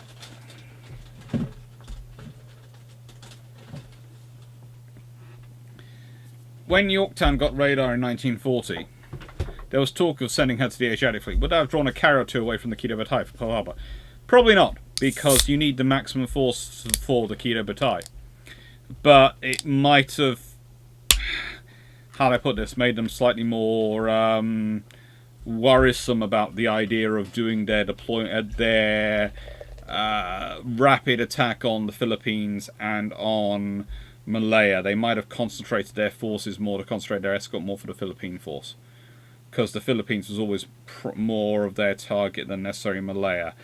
They knew the British were sufficiently distracted in Europe and North Africa that the British really didn't have the forces to spare at that point. Conversely, of course, if World War II had waited off till 1942, there would also been various developments in Singapore, etc.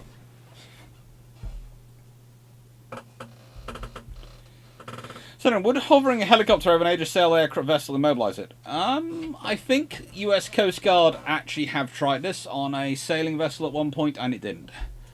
And I think it was they were testing for what was they doing? Something they were doing some sort of test of extracting people from, you know, they have all those sailing ships that young people go around in the world in at various points, and they go, yeah, go on a sailing ship and learn to be sailors and have the experience, and it's great fun. It's character building and all those sort of things, and it's a great experience. But they have done all sorts of search and rescue tests on it, and I think they included that. No, Len, my toes are not edible. I have tried to explain this to him.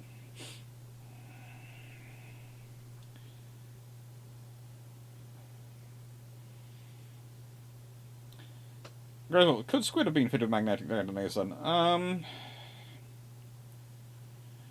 It's having magnetic detonators which would survive the firing from the mortar, the hitting the water, and the working and then working. Okay? So that's your main problem with that as a scenario. You theoretically could do it, but it's making them so that those detonators work with the fact that they're getting fired out of a mortar, and then going through the air, then hitting the sea, and then going down to depth. All these things are going to be interesting experiences for detonators to go through, which is why they tended to go with the very basic impact timed and depth mortars.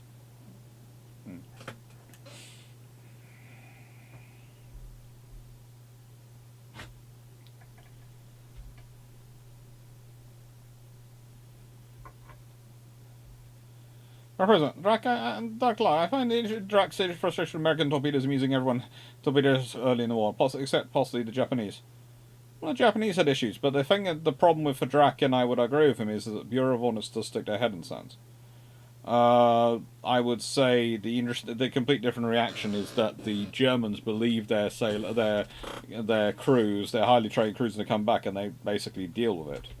The British, with their own torpedo issues, don't really have the that sort of torpedo issue because they've done quite extensive testing. They still have issues with torpedoes at various points during the war, where they don't work as they think they're supposed to. But the British have done, because of various factors, aerial torpedoes especially have been tested to nigh on kingdom come by the British. And again, this is one of the things, the British are quite lucky. They have a lot of different places in the world they can go and test things. It's one of the advantages of the British Empire. There's lots of places to go and drop torpedoes and test torpedoes in places where lots of other people are not going to be. And this is one of the reasons why the British tort systems tend to work.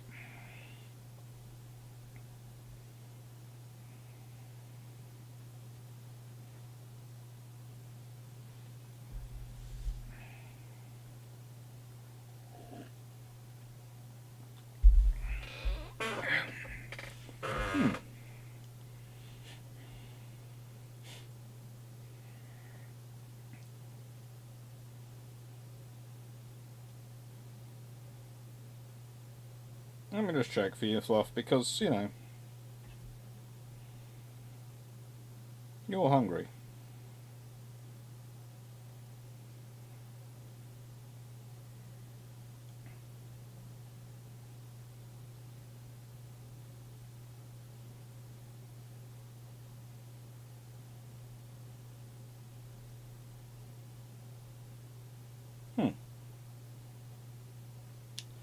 There you go.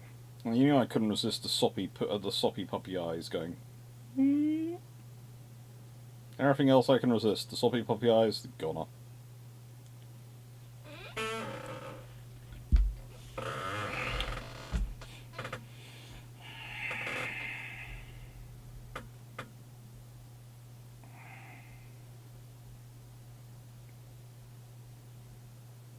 Never underestimate the ability of a helicopter to go nope, and suddenly decide flying is not something that it's going to do today.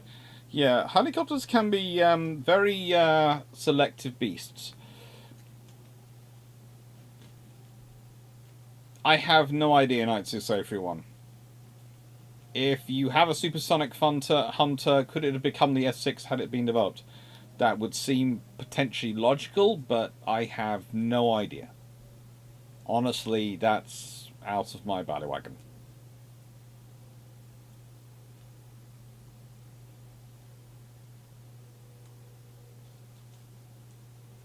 Nah, Sea Vixen's cute.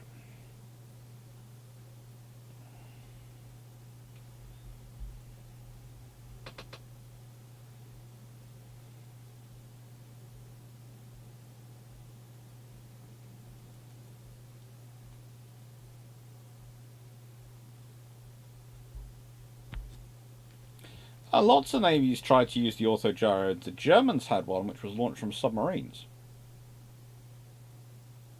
And the idea was it would be the reconnaissance aircraft for their submarines.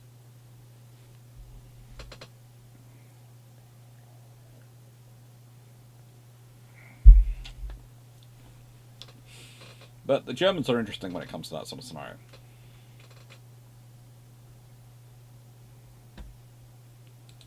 Da-da-da.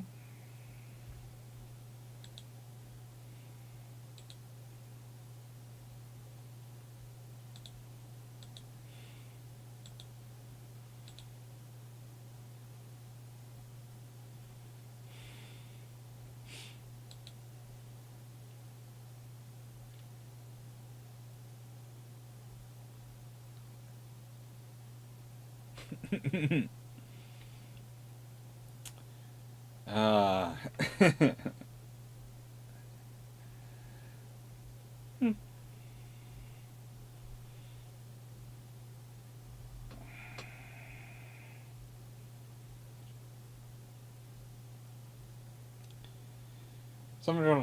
some video for my Darkness neighbour is building a camp with an office on it, and the foundation has not been leveled. I think you might need Drag's advice.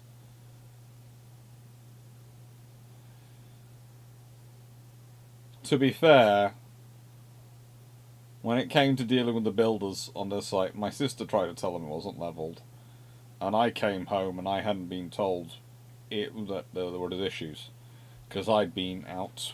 Oh my god, I'd been in an archive, I think, that day or something. Anyway, I came back and went, why does that foundation look like the Himalayas? And it was quite strange, because they took more notice of me, the non-engineer male, than they did of the chartered civil engineer female, who had been telling them that all day. And I didn't like that. Immediately make me not happy with them, because my view is they should have listened to her.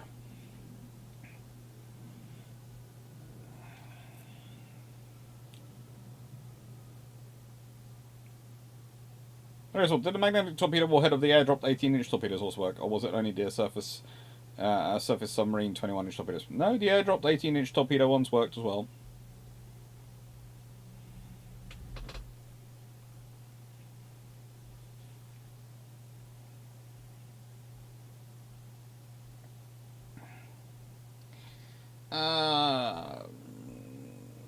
There are all sorts of theories around why the 14-inch Mark 14 details were suppressed, but honestly, it doesn't wash. It's just inertia. It's people are trying to ascribe to invention and idea what is actually down to inertia and belief that those people really couldn't know what they were talking about. Chartered means she's got a charter from the Royal Institute of Civil Engineering. She's a chartered civil engineer. She's got her charter. Which means it's basically you have a qualification. Your academic could be a PhD, whatever your qualification. But after you've done a certain amount of time in industry, you can go and pass a certain amount of time in industry and academia, etc. You've done enough sort of experience, you can go and take further exams and further professional details, and your professional body, which regulates civil engineers in the United Kingdom, can make you a chartered civil engineer, which says you are of this grade of civil engineer, you are a chartered engineer. And that is very important, because you need people of a charter. You need chartered civil engineers to sign off on projects of certain sizes and things in the UK.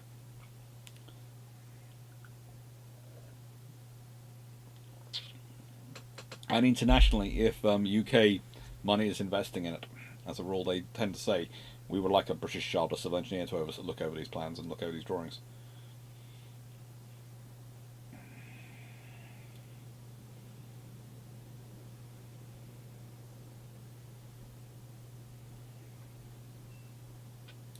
Some video photographer, the west-facing edge is about 5 inches taller than the least edge.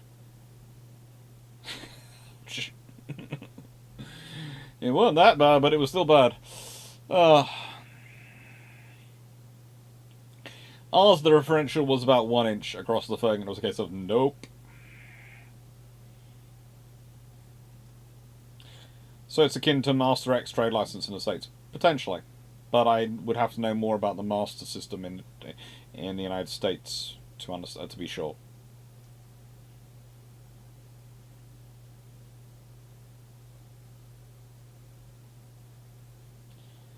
Didn't you say that the Thames Barrier would be a small-scale project for it? Thames Barrier, that sort of scenario is the sort of project she would work on. And things bigger. My sister does do some field ops, and she's very, very qualified. As I said, she worked on... Well, One of the things, because she's currently in the process of moving to a different university to teach at, and it's working out how she's going to keep up her research, because she was offered a better job for her life, basically. And it's working out how she's going to keep up her research access and her research systems. And there is an option that I might end up having to build a lab for her, which comes down to whole sorts of other things, and might actually involve us in the end as a family moving somewhere else, because we might need a property where we can have things like labs, etc. on it. Fun times.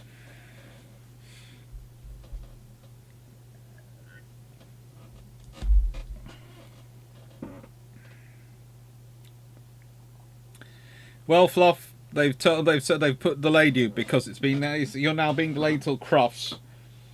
They've decided, rather than Dancing on Ice, which was when they were supposed to be coming out, which would have finished at about 8:30, they are waiting till the end of Crufts to come out, because Crufts, other doggies, are more important than you. I know. I find that sad too. Don't worry. Don't worry. So about 9ish, Fluffy will go and we'll start the books. So about 12 minutes.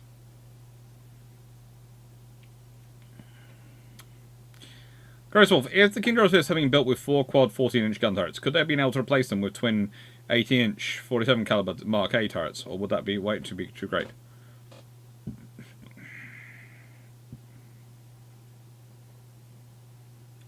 In theory, you probably can. In theory.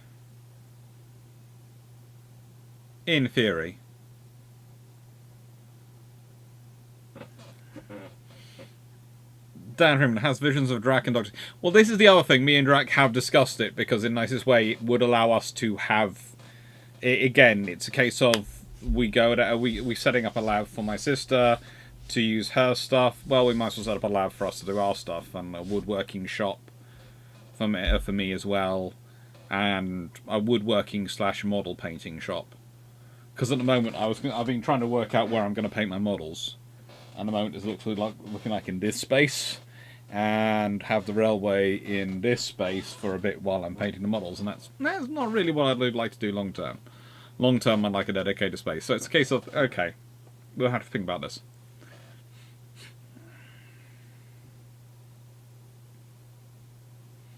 In Virginia, VA, we have apprentice helpers, which are more or less straight out of high school. Then there's journeymen, which are first licensed veterans capable of doing most day-to-day circumstances. Then you have masters, who can design systems or many ways, electric engineers. Yeah, I would say yes, but imagine a master's, but they've had to get the degree first. Most of them will have to have a master's in their subject, what's called a master's degree, since they're just a bachelor's of masters and another extra year.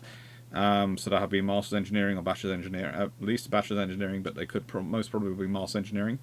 And will have had to do many, many years in industry and work on many, many projects. Or even as an academic, they'll have had to do that.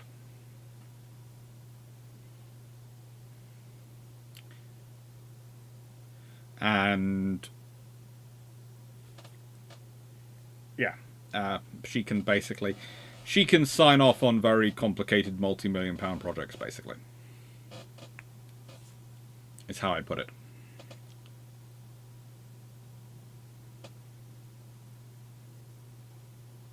You cute? Yeah. Don't worry, Papa will remembers you, and if necessary, Papa will order you a takeaway. If you keep getting hungry, Papa will order you something. Shall we get you some fresh steak delivered? I think I get told off, but fresh steak, nicely grilled. You know, a light grill. Blue. You want it blue? Just lightly. Okay.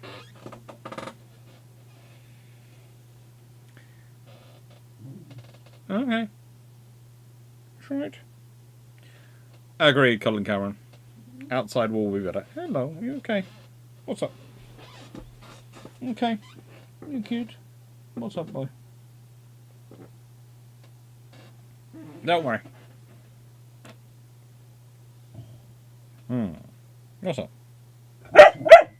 I know. They haven't come. She'll be here soon. She will be.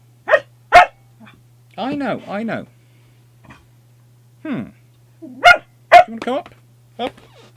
Up. Coming up. Stay down. Stay down and complaining.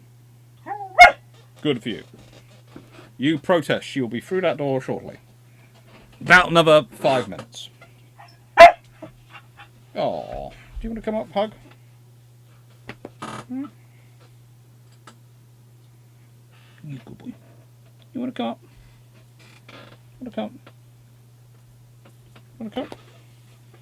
You good boy. Don't you? Good boy. Good boy. Oh, you good boy. Yes, you are. You good boy. You're a very good boy. Up you go. Oh. Hey. Come on, my little piece of bread. My little loaf. Good boy. Sorry, Amelia. Take care.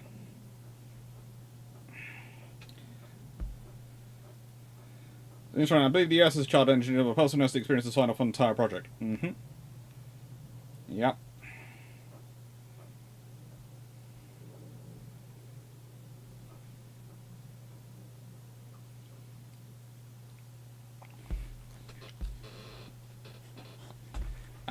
No. If we build, basically, if we end up moving,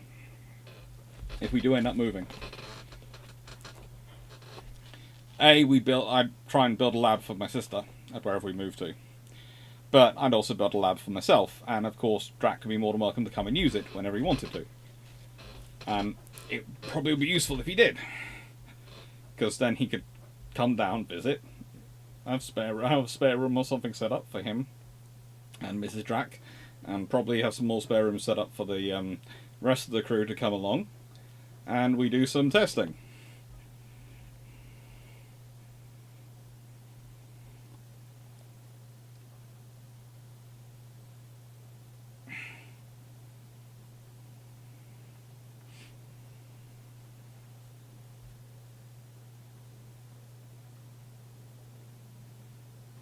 Are we saying? Oh, no, I wasn't. In the Washington Naval Treaty, how could another nation tell that another nation added a couple hundred tons to two of their ships, or was it just believe they secondary units? Basically, it was when you had an opportunity to look at them. For example, hull form out of the water combined with their waterline would tell them. For example, when, as Captain Seaforth put it, when an Italian heavy cruiser had to do emergency repairs in Gibraltar, the British quickly, the naval contractors looked at it and went, yeah, that ship there is no way that's under the treaty limits.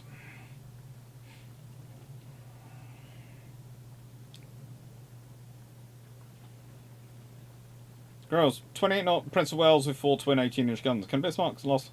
If you look at the UAD video I put up last week, that will answer you, I think. The UAD video I did last week and the week before that. So the ones that come up on Wednesday on YouTube or Friday, as a rule, on Twitch.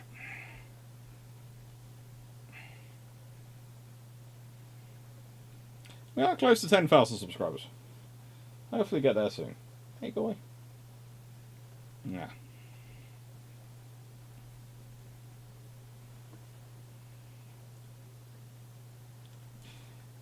We basically need space as a scenario.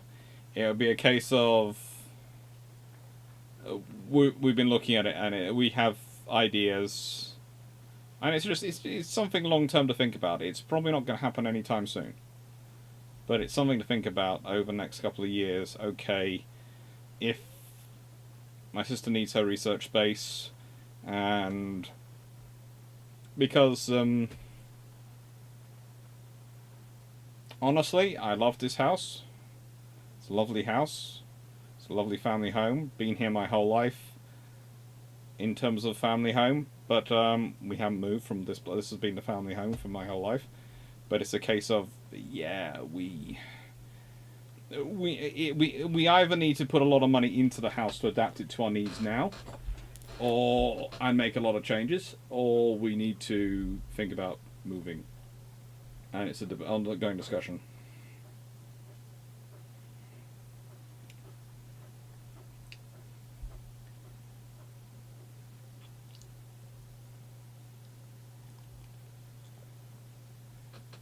We won't need an air ambulance. Besides, we'll have a corgi supervisor.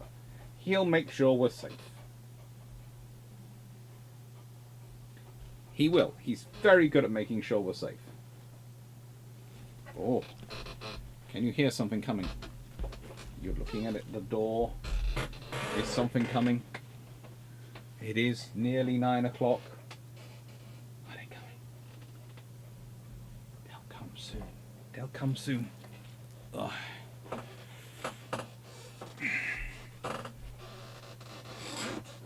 Ooh, cool, Mikey Newman. Lakeland Terrier Cross. Oh, that'll be fun. Lakeland Terrier Cross Jack Russell. Have you got new trainers? Because you're going to need to be moving fast to keep up with that. And can install the gas. Yeah, definitely can install and provide the gas. Oh, good lord. Are there any pictures and or books about Dockyard by the amateur class have built? Not in English. I think there could be a book about the dockyards in Japanese, but I'm not 100% sure. He's very, very keen. He knows the time's approaching, and he's going, soon I get taken for food. If not here, we order you steak. Don't worry, Fluff. We order you steak. And the referees work. The trainee, he's now the assistant. He's now the AFRA. He graduated a while back. He's no longer the trainee assistant, Fluffy Research Assistant. I am the assistant, Fluffy Research Assistant. I have heard about Rule the Waves 3. You're going to wait at the door. He is now literally poised at the door.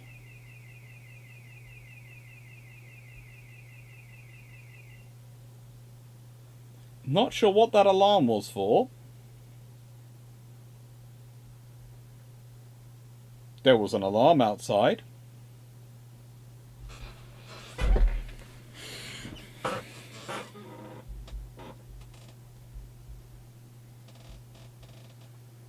Again, I will not answer that question on grounds it could incriminate me, but you are more than welcome to talk to Dan about that question.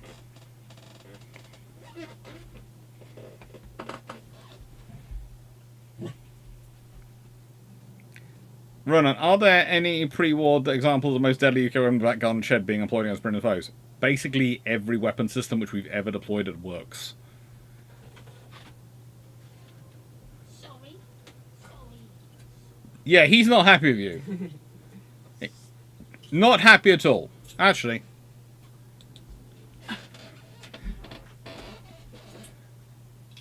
The Fluffy Research Assistant being picked up by this lady.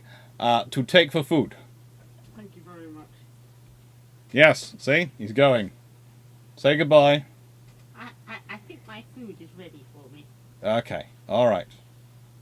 Feed him soon, or he'll eat you. He will.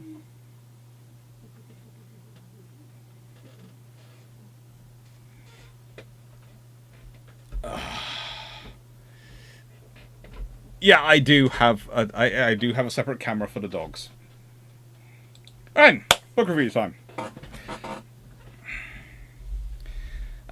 Basically, in our house, the ranks go trainee assistant, fluffy research assistant, first fluffy research assistant, senior fluffy research assistant, fluffy research assistant emeritus. Yes, fluffy research assistant emeritus. And the fluffy research assistant chair. The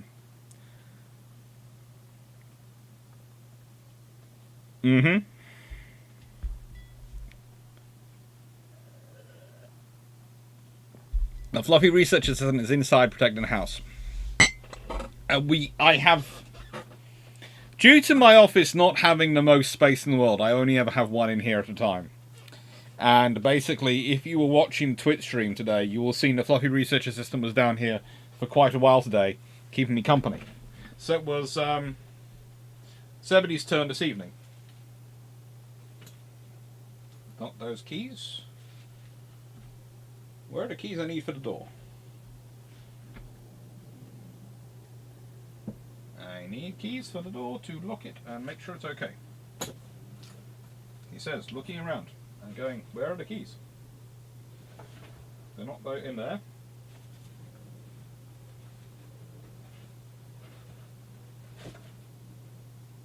Yeah. And there.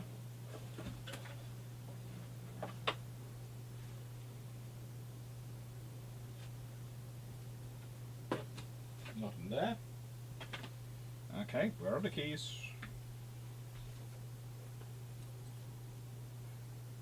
I know I used them to get into the house earlier, so they cannot be a million miles away from here. So they are probably looking at me from somewhere. He says, looking around. I also can't find a padlock for the door. So that means I'm out here for no evening.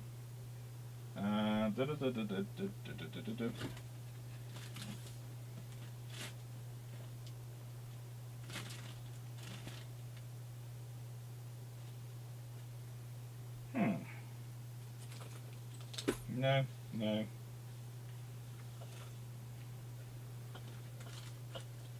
No. Anyone seen my keys?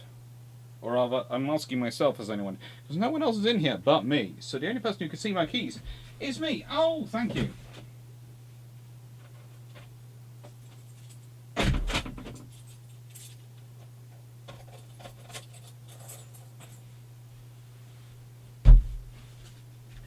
They were hanging outside the door. Why would I need to lock the door? I always lock the door because this is going to sound strange, but there is a very simple reason. We have absolutely wackadoodle neighbours who enjoy jumping between over fences and wandering into things, and I like to have the door locked just in case they come wandering in, so I can choose to enter in, because depending on whether how much they have imbibed of the happiness of life.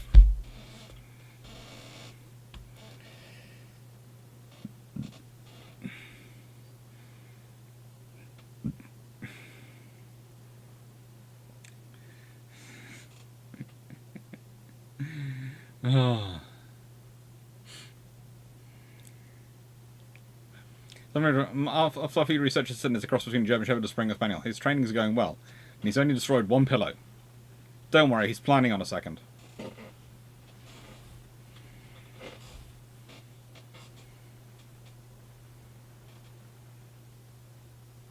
Yeah. That's my elder sister, by the way. The curse of our lives is I've always looked about 10 years older than I am, and she's always looked like 10 years younger than I am, which she found finds annoying, and I've always found, life happens. But most people tend to think I'm the older brother when they see us together. Right now.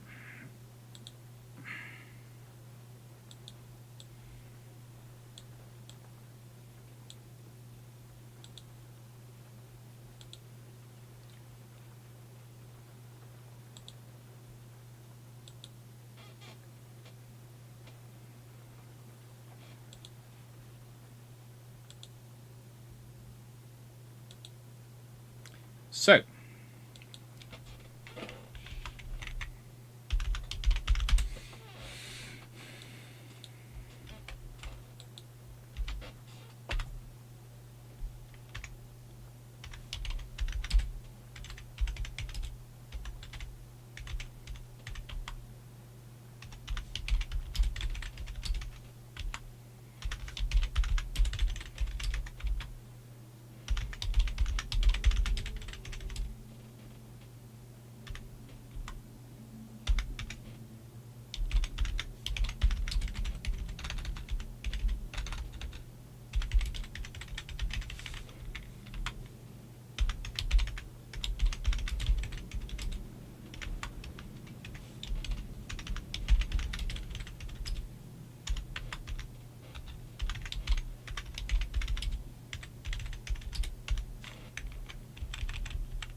hopefully, if you are watching the description now, this should have activated, once I've put it in, the timestamps.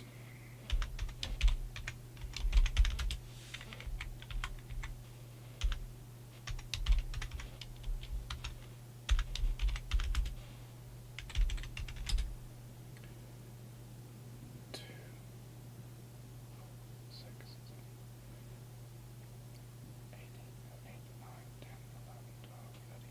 15, yeah.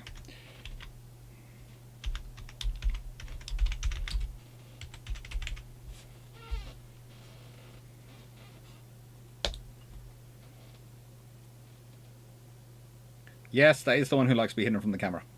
Hence she was hiding behind the corgi.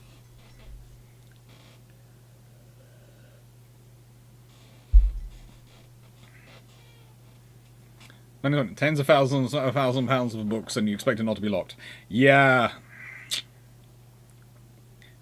Yeah, that's the reason. That's the other reason it's locked, basically. It's not a case of almost the cost, because the really expensive books I tend to keep inside the house. But the really, really expensive ones. But it's the volume of books and the difficulty of trying to get them again. I keep it locked.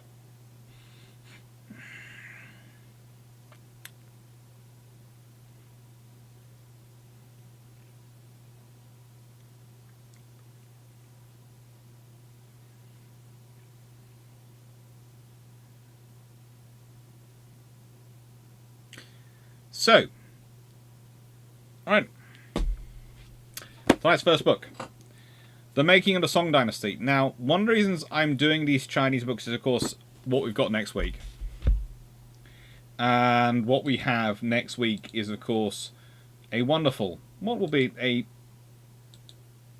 recorded this week, but will be a pretty fun video for you all. It will be one of the first premieres I've done in ages, because I don't tend to do premieres, because I do so many lives. I think the point, if you do premieres as well as lives as a regular feature, you cannibalise the lives. But what I might do is, whenever I'm travelling, if the nights which I normally do as lives, I will make premieres. If you'd like me to do that, and so just put yes or no in there. Some video for, I think what's the most expensive book you have? I think mine is about 200. I've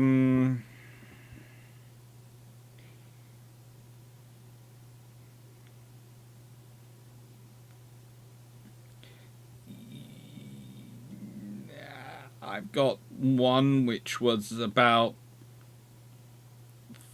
4 times that when I bought it. I needed it for my PhD. There were not many copies made. And that was about a decade ago. That was over a decade ago when I bought it. So how much it's worth now is open to question, because I've kept mine in quite good nick. So yeah. And they haven't published any new reprints, and I think it's because it's a similar scenario as what led to Draknfell doing what he did with the Battleships book. So we've got, of course, next week we have the Battle of Yamen. Now, the Battle of Yamen is a really, really interesting battle. It takes place in 1279. Curious enough, the Making of the Song Dynasty ends 960 to 1279 CE. Common Era. You can sort of guess why this might be ending then, because and the reason why I'm talking about the Song Dynasty is because, and there is a dispute on translating it from whether it's translated to Song or Sung. We have this book which says Song. We have this book which says Sung.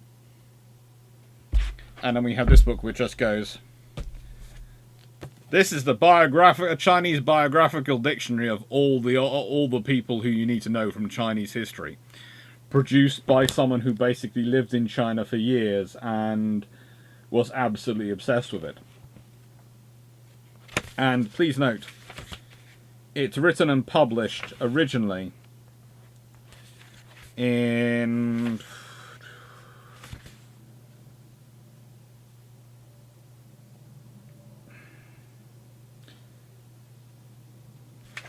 I think it was published in 1898. Yeah. So this book was published in 1898 originally.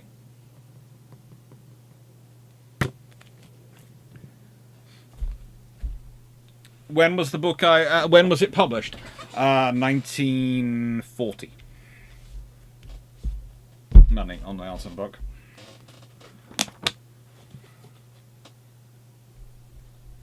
I do agree. I think the sound was probably something between an O and a U.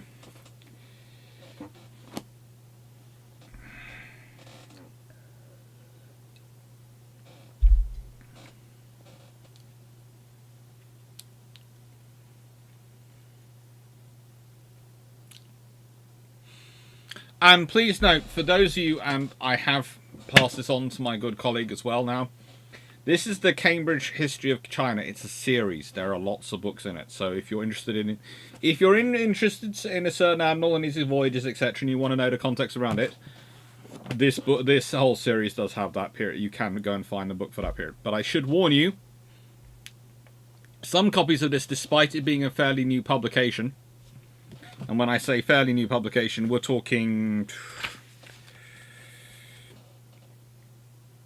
this version was printed in 2018. So 4 years old. This book is already £100. These books, some of these books are. This one I think was about 50. Because I paid for a very good quality one. But... there is a whole series of these books on the history of China. They are also doing Cambridge History of Korea. It's not out yet. It's going to be out later this year, as far as I know. And again, if you want to go and get it with all the sources translated by the best scholars we currently have, that is where you need to go. But please note, this book is dense. It is very, very thick, very content heavy academic history. I don't think there is a single picture in here. And I'm trying to think back. I don't think there's a single picture, map, anything like that in here.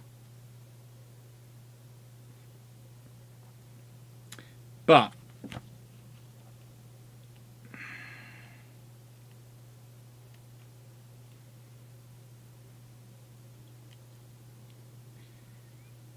it is worthwhile reading. And it is very... how do I put this? It's very full. It is very, very full.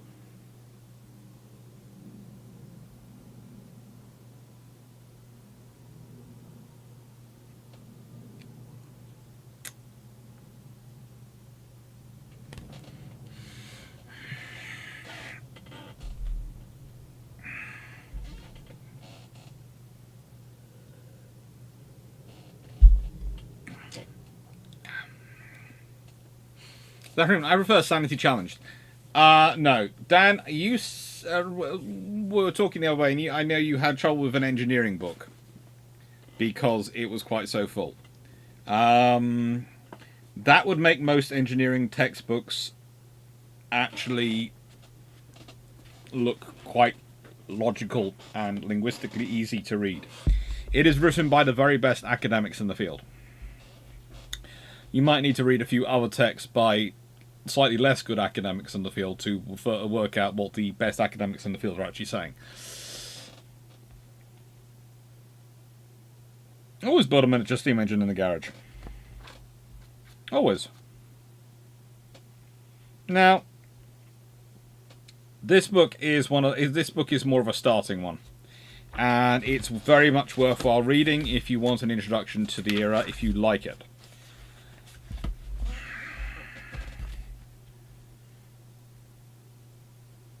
And I'm looking for a very specific chapter, which is why I've not had this book long enough to be just able to just work out the chapters from where they are in the distance between sort of the books.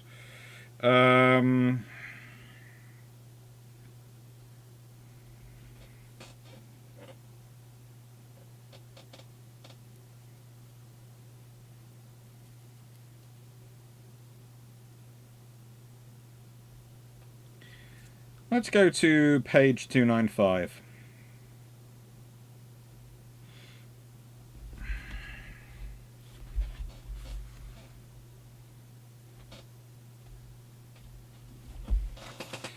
Notice there's a Song military problem.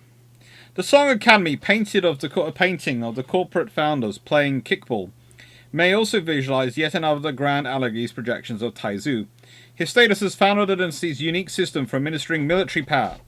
How best to balance the distribution of military power between the centre, the court, the capital, and wherever the power had to be exercised. The border, the provinces, remained throughout the Song perennial an unsolved problem. The issue involved much more than a political relationship between a court and a province. Given the military expenses consumed 80% of Song state revenue, the problem of military balance affected fiscal, monetary, and taxation policy as well.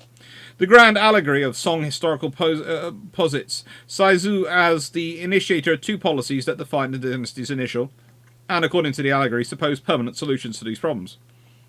He promoted a centralization of military and economic resources in the capital, a policy often abbreviated as to strengthen the root and weaken the branches. Quiyang Ruizo. And he promoted the use of the civil over the military officials, often abbreviated as to weight the civil and lighten the military. Zongwen Quinju. Modern scholarship, and please excuse my Chinese, it's absolutely terrible, I do admit that, but I am trying to pronounce just so you can get an idea that there are actual Chinese phrases associated with these words. Modern scholarship has long moved past these platitudes and now understands that the emergency of a distinctive Song government, as a result of a century-long process of social and economic change, in which the first Song emperor played an important but ultimately supporting role. No image, however, better defines Taizu's pivotal role in the grand allegory than the dramatic story of the banquet at which he took back military power over a cup of wine. Beiju Shi Binghuan. This simple episode, even more than the story of the Shen Bridge founding itself, came to define the essence of the early Song distinctiveness and linked that essence to the persona of Taizu himself, especially his reputation for benevolence. Taizu had ended the militarism of the five dynasties and set the foundations for the benevolent reign of the Song. And the banquet was where he did it. Li Tao, with some hesitance, concluded that the event took place in between 961 and 7. And scholars still debate whether the famous feast actually took place or not. But regardless of the historicity of the famous occasion, the development of the story of the banquet, its evolution as an anecdote in Song, can be reconstructed. Its textual history can then be read as a barometer of shifting attitudes towards the political and financial issues that the story embodies. Before embarking on this task, however, a review of the Song military problem may be helpful. History to the Song military routinely distinguish between the standing professional army, the Jibing or imperial troops, and the various militias. Part-time, non-professional soldiers recruited from local populations. Taizu and Toizong began their careers as officers in a professional army, whose origins can be traced to the mercenary armies of the late Tang. During the five dynasties, the leaders of these armies sometimes became emperors, as did Taizu in 960. Army salaries that came directly from court funds that the leader, in his capacity as sovereign, collected from the population as general tax revenue. In the mature Song system of the Zhenzong era, these imperial troops were divided into three commands. Sanya, with half the troops stationed in Kaifeng to defend the capital, half stationed along the northern border and in the provinces. In order to prevent military coups, the court rotated both commanders and battalions, usually at 3-year intervals, between Kaifeng and the provincial postings. This professional army enabled the Song monarchy to maintain complete operational and political control over a military force of 1 million men, and so remained the preferred model for the first 100 years of the dynasty. The system, however, consumed enormous resources, usually at the expense of military preparedness. The intentional disjunction between the commanders and the troops undermined operational effectiveness and made it difficult to maintain readiness. Lastly, the professional army was the most expensive of the several options looked at available. By 1065, the army consumed 83% of the state's cash income, and the government recorded its first overall financial deficit. For these reasons, in the early 1070s, Emperor Shenzong, with the goal of reducing military costs and eventually replacing the professional army, decided to develop a mutual security system, Baizhui, as part of the new policies. Envisioned as a people's army, Minbing, the Baizhou soon became a complex network of local militia units whose organizational hierarchy reflected the social structure of their communities. Poorer peasants became simple militiamen. Local landowners and magnates became their officers. The responsibilities of the new organization were soon expanded from general policing and bandit control to include tax collection. Critics cautioned against the dangers of militarization of the population on such a vast scale.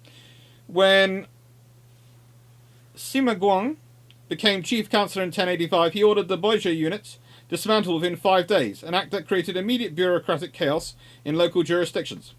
When new policies were revived after 1094, the Baizhou system returned and remained in force for the remainder of the Northern Song. In the usual understanding of the period, its growth undermined a professional army. Thank you. Excuse me. And combined with the corruption in the Baizhou administration, rendered both organizations ineffective against the Jurchen invasions of 1125. After years of chaos and forced experimentation, Emperor Gaozong restored his own revamped version of the professional army in 1141. The Banzhou system, under the new policies, was its only time in the dynasty when the court advocated a nationwide militia. But the notion of peasant soldiers was enshrined in the Confucian theory, and in the Southern Song, often in Confucian practice. The successful implementation in the Tang Dynasty of the Fubing militia had inspired Wang Anxi and remained an attractive but elusive model for literati who opposed the heavy tax extractions that the professional army compelled. Oh, that's a new concept. I haven't heard of something like that happening before. Civil literati often experimented with plans for local militias in their native areas and in jurisdictions where they were appointed. Many literati administrators, especially those associated with the Duoxan movement, encouraged local militias, often at the direct expense of the regular army, whose leaders naturally opposed the development. In fact, many of the most successful Southern Song fighting forces were variations on local militias or regional armies. Many troops in the so-called house armies of the 1130s were Guangzong and Qingyi transformed into the professional army. After 1141 had evolved from late Northern Song Baizhou units,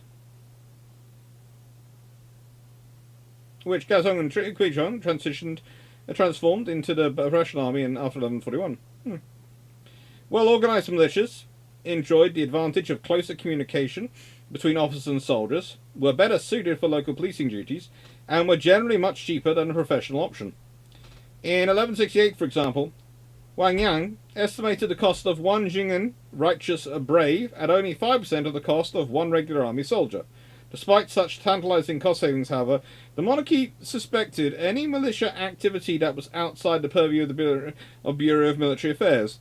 The danger that ambitious leaders could use local forces to form alternative centres of regional military and political power, a variety of Song warlordism that Taizhou had supposedly consigned to history, remained ever present, especially after 1127.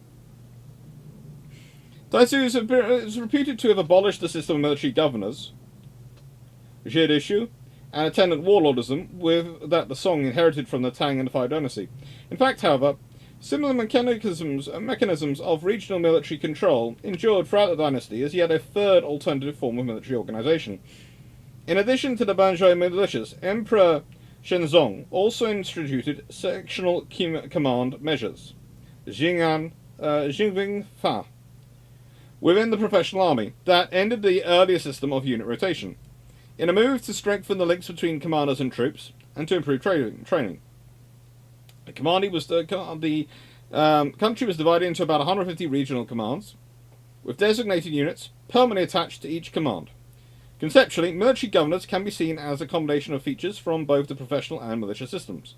The governors were professional soldiers who commanded professional troops. Neither rotated, but remained in a fixed location, often for long periods of time. During that time, they collected local tax revenues, and these funds formed the major source of their salaries. The governors had authority to manage personnel, not only in their own army units, but often in local civil bureaucracy as well. Although their administration over the local population could be harsh, because morale in such armies was high, they usually proved effective in combat. From the monarchy's perspective, the cost was intermediate between the two other systems. To the monarchy, the loyalty of the governor was naturally a paramount concern, since the court forfeited direct oversight over the areas the governor controlled. Some court resorted to this third option only under extreme duress. The Jin invasions of 1125 and the failure of Song forces to respond adequately destroyed large vestiges of the early dynasty's theory and practice of military balance between centre and province, between commander and troops. What remained after 1127 was a disparate sectoral commands and militia units, all fighting locally with no unified command structure. At the same time, the Northern Song experience had left a rich legacy of concepts and structures for military organisations. The complex history of the Song military between 1127 and 1141 represents repeated attempts to rebuild from these fragments a new military structure that would achieve two goals: one, assemble and enlarge the disparate fragments into an effective fighting force, and two, simultaneously reassert over the military the full imperial control of these pre-Geelong eras. It's an interesting book. It is. Alright, what have I missed in terms of questions?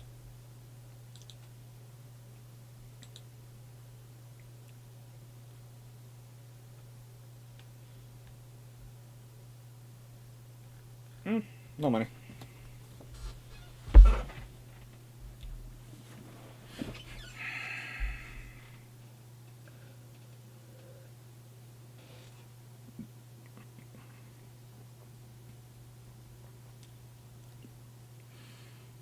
As per THICC, I'm currently making a battlecruiser unit of a broadside of 8 quad 14 inch.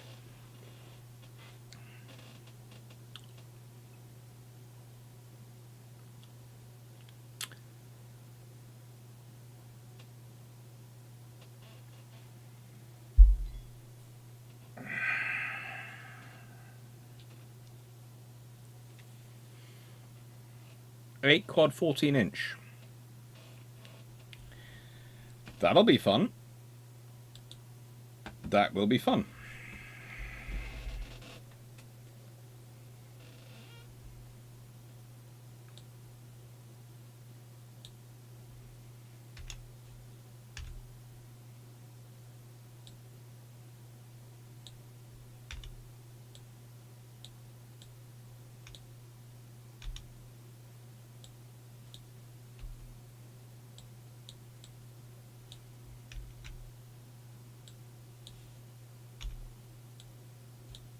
That will be fun.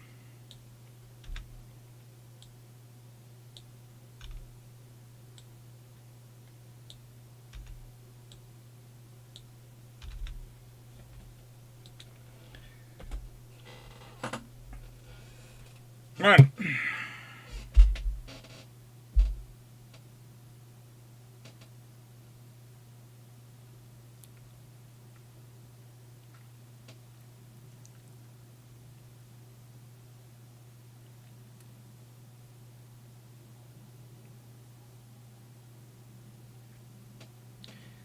Hydraulic test and steam test, yeah. Steam engines, yeah. Hydraulic test and steam test.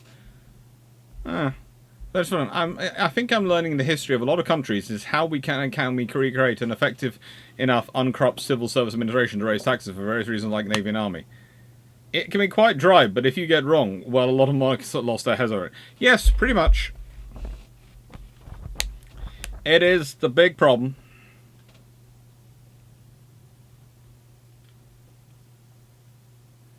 It is definitely the big problem.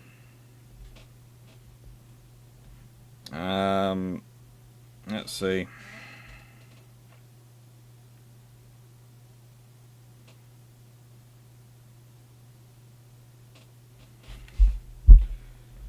$4.54.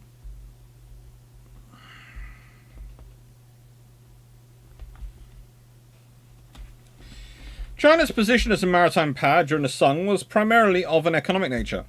Compared to its successors, the Mongol Yuan rulers of China, or for example the Yongle Emperor 1402 to 24, or the Ming Dynasty, or 1368 to 1644.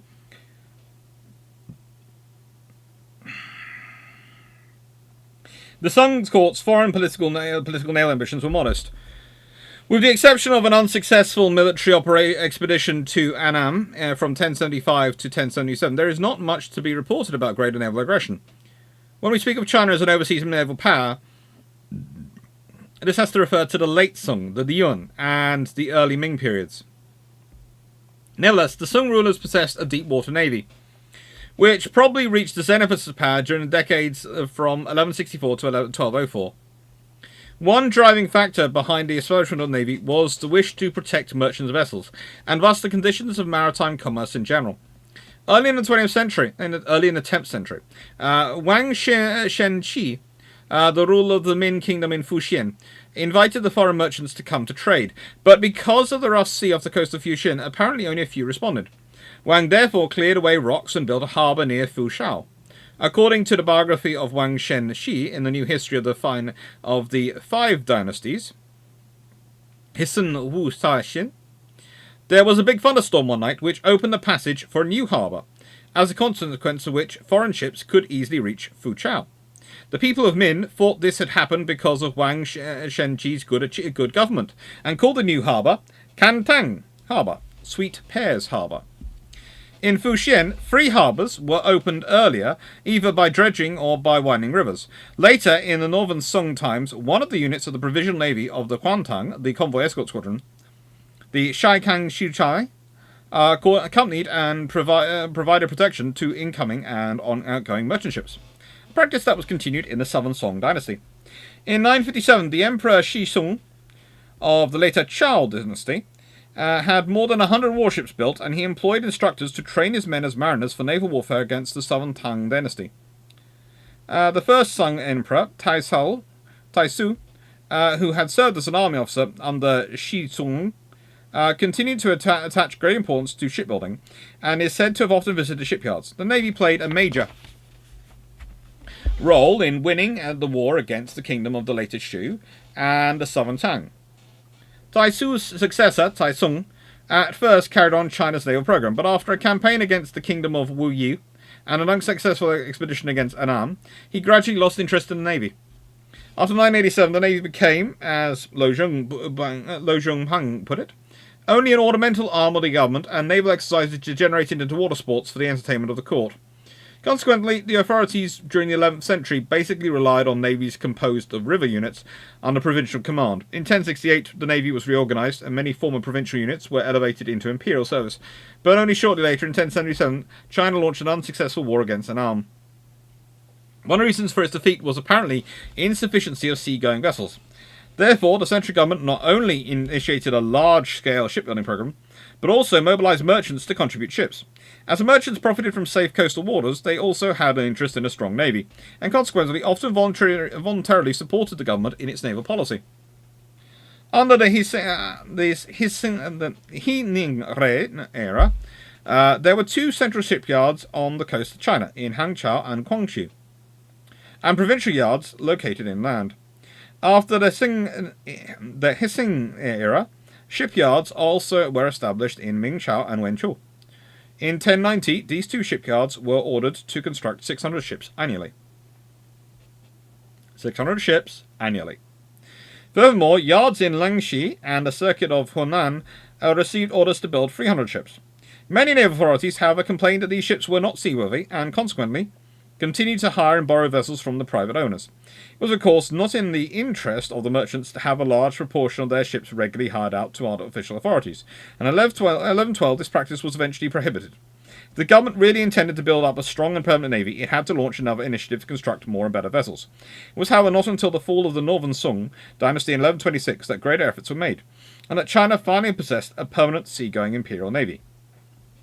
Many government officials advocated the adoption of a strong naval policy, transforming the navy from more or less a mere defensive instrument into a weapon of offence. Li Kang, a chief chancellor under Emperor Kensung, and one of the leaders of the so-called War Party, played a major role in building up a strong Imperial Navy and mobilizing provincial naval units. Li Kang's injunctions that China must be strong enough to defend herself before she can strike back at her enemies, and that China must dispose of the power to strike back before there can be any peace negotiations, are well known. But it is perhaps less known that they referred not only to the land army, but also to the navy. After the move of the Sung Court and the capital to Hangzhou in 1127, Hangzhou was particularly exposed to attacks by sea, while the network of canals and ditches dug for water transportation of grain served as the same time as measures of defence. To patrol the waterways of the region between the Huayu River and the Yangtze, and to guard the entire region, the government also needed a permanent navy. Officially, the navy was administered by a central government office, the Office of the Imperial Commissioner for the Control and Organisation of the Coastal Areas. Yanbai Chichi Shensu, which in 1132 was established at Tinghai County, Mingchao, whereas in 1130 the navy still consisted of not more than 11 squadrons with 3,000 men. In 1174 its capacity had already increased to 15 squadrons with 21,000 men. And by 1237 it had grown to 20 squadrons with almost 52,000 men. The largest base was established in 1167 at Husul, guarding the entrance to the Yangtze River and protecting a flourishing local port, which came to be known as Shanghai. Tinghai, the second largest base, defended the capital, Hangzhou. The establishment of a strong and mobile navy enabled China at least partly to counterbalance the land superiority of her enemy's cavalry. In 1161, when the Jurchen tried to conquer southeast China by sea, their fleet was destroyed by the Chinese off the coast of Shantung, a victory which was made possible especially by the effective use of firearms. In strengthening the navy, the government drew heavily upon Fushen and Kangtung for men and ships. In 1166, for example, 2,000 men with arms and equipment from the Sao-Yi squadron at Chuanzhou was sent to Hitsu in preparation for its establishment as naval base the next year. Thanks, sir. For a ship's main battery, what would you say the fire rate need to be for ripple fire to be better than salvo burst?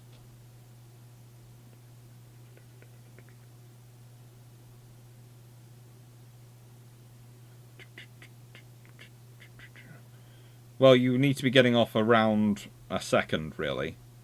So you'd need about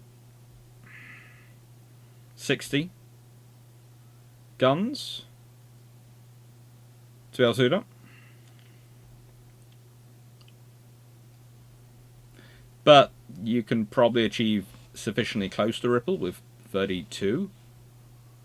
Anything which is less than every 2 seconds is going to be doing fine.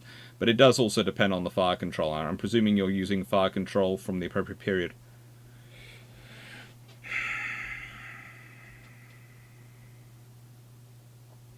The experience acquired in the construction of commercial vessels was utilised in the building of warships, and soon the Navy deployed various types of warship. Firearms played an important role in naval activities. Firebombs, so-called buhon, cast by catapults, first appeared in the 10th century, were later adopted in naval warfare. In 1129, the government decreed that these firebombs should be made standard equipment on all warships. The next development was explosive weapons, such as the Pilpao, rudimentary fragmentation bombs. By the middle of the 13th century, the Navy was employing prototypes of a gun, so-called Taobaoxing, from the tubes of which missiles could be discharged. By the middle of the 14th century, during the Yuan, iron bombs were in general use. The firepower of the Song Navy is also indicated by the fact that about half of the fighting men on the warship were archers, crossbowmen, and operators of firearms. As a reaction to the Xin invasion, the Sung Navy was greatly expanded. By the first half of the 13th century, the Sung Navy ranged unchallenged over the East China Sea, but it was not until after the Mongol conquest that the Chinese Navy was really useful as an instrument of aggression.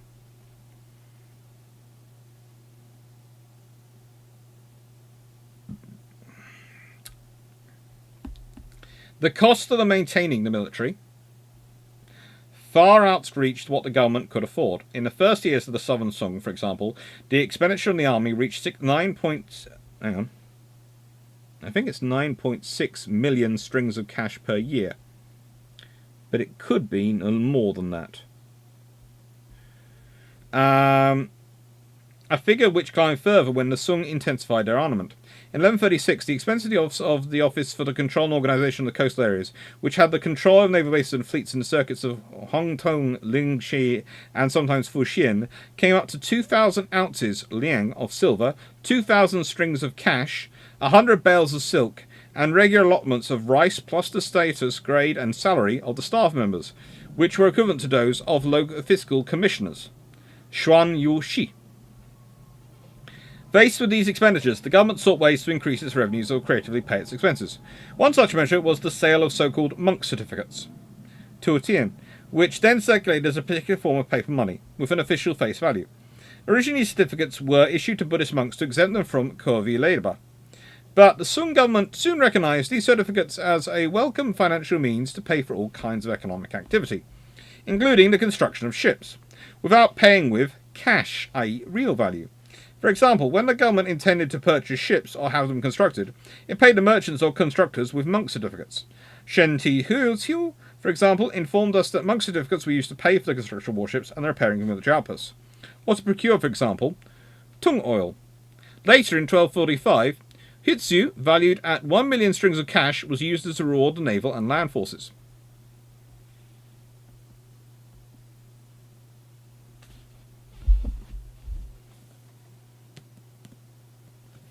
It's a good book, but it is, as I hope you've realised from that reading, dense. It's crammed with information.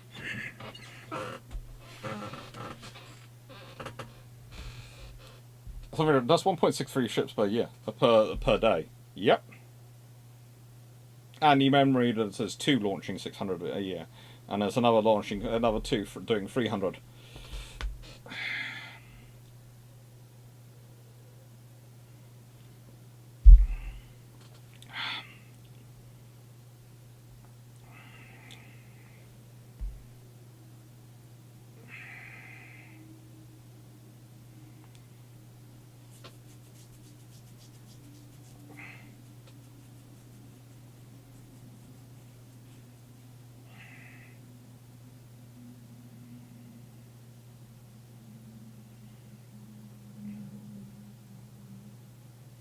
Although the Americans coming in, Nixon allowed a US astronaut going around the moon, clemency on tax returns delays. He was clearly out of the country. That's good of him.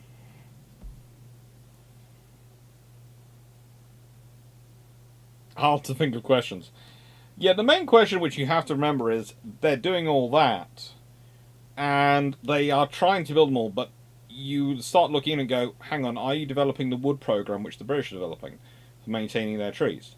And producing, and they're trying to do it without having, honestly, the seasoning. It's one of those interesting things. They develop a system which can produce a lot more ships, and they can produce very good ships, and do use seasoned wood for very good ships.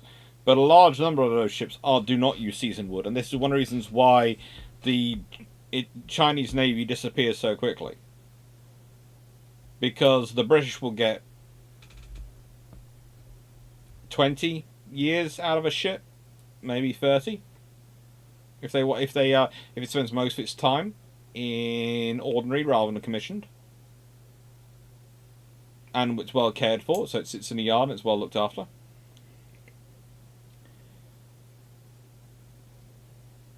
They'll get 15, 20 years out of a ship if it's commissioned regularly and in use.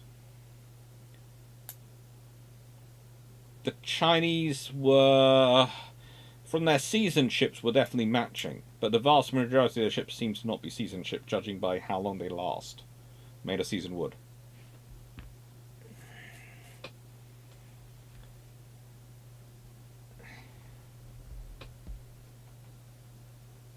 I'm not sure I'm following, but did China just create national debt there? Yep. And strings of cash to the unit? Yep. And you know you're talking big monies when they're saying 10,000 briefcases of money. Yeah. It's quite interesting to see a military-industrial complex overtaking and leading the collapse of the country before the Industrial Revolution. This all seems quite reminiscent in the scale and issues with the Roman Empire. Yep. Although with the Roman Empire, it's a very interesting problem, because what happens is the Romans stop wanting to do military service themselves. And it's basically a case of it's easier for you to sell as a Roman emperor the deaths of non-citizens if you're fighting wars. Citizens can vote and do also, even if they're emperors, they can still vote for various things and they can cause trouble. Non-citizens. And of course, the other thing is they fought mercenaries are great. They're not a threat because they can't become emperor. So mercenary generals are great because they're mercenary armies. They can't become emperor. Well, at a certain point, the general goes, "I have all the soldiers are loyal to me, not you." And that's why at several points Rome is actually destroyed by its own soldiers because the soldiers are going, "We want to get paid." And you're treating us like, when we have all the weapons. Very bad scenario to be in as a man. Basically, you need to have something. The reason why it's not good to have armies made up of mercenaries is because long term, you need something more than cash to hold on to those troops. They need to be part of the wider system. And that's the that's the whole thing. When you're dealing with troops which are, no matter how well trained they are, and they might be so well trained to fight wars, but if they're part of the national system, then they're not probably going to take the orders. If you try and order them to use them to I don't know, overthrow the government, they're going to go, no, General, we're not. It's one of those interesting things. In Britain, there have been various points at which people have gone, well, could these generals have been trying to overthrow the government because they held a massive exercise? Probably not, because let's be honest, their likelihood of success is rather low. Rather low. Because look at who they have to actually get to support them. Now, this is a fun book to try and figure out. It really is. But what I thought I'd do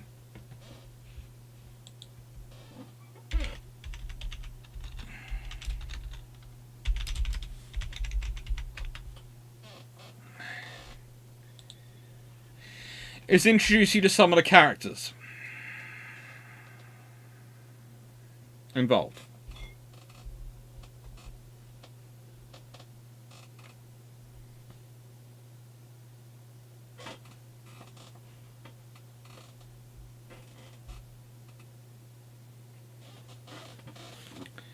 So on Zhang Shiji and Zhang Hongfang.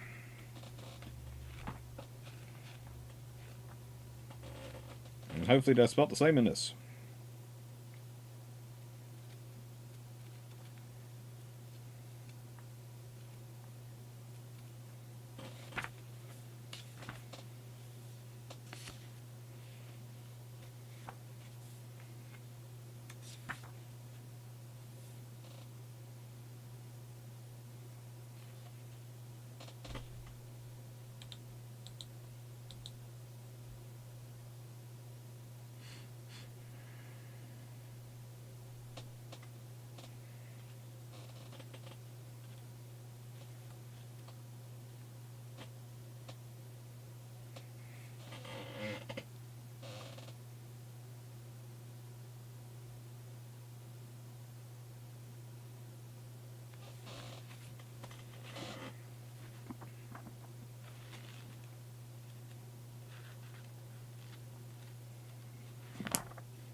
Mm-hmm.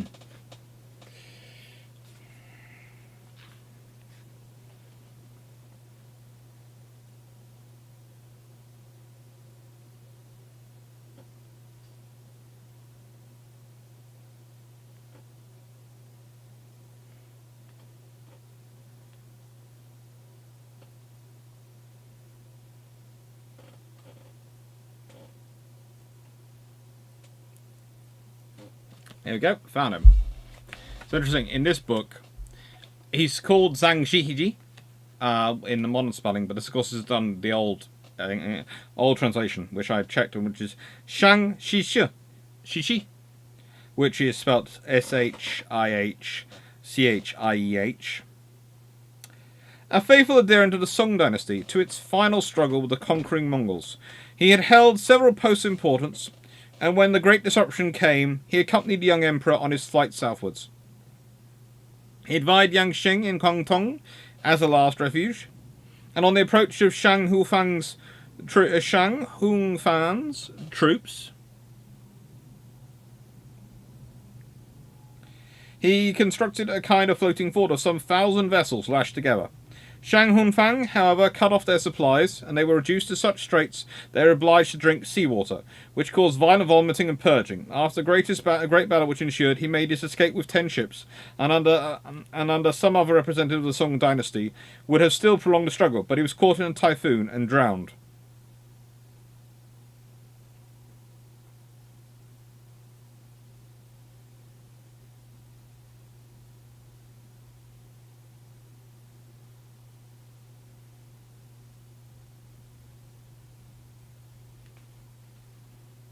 Now, let's look at the other one.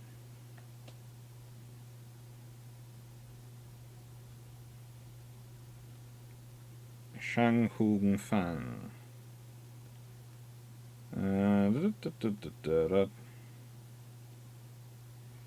KJI. Hunying. Hung.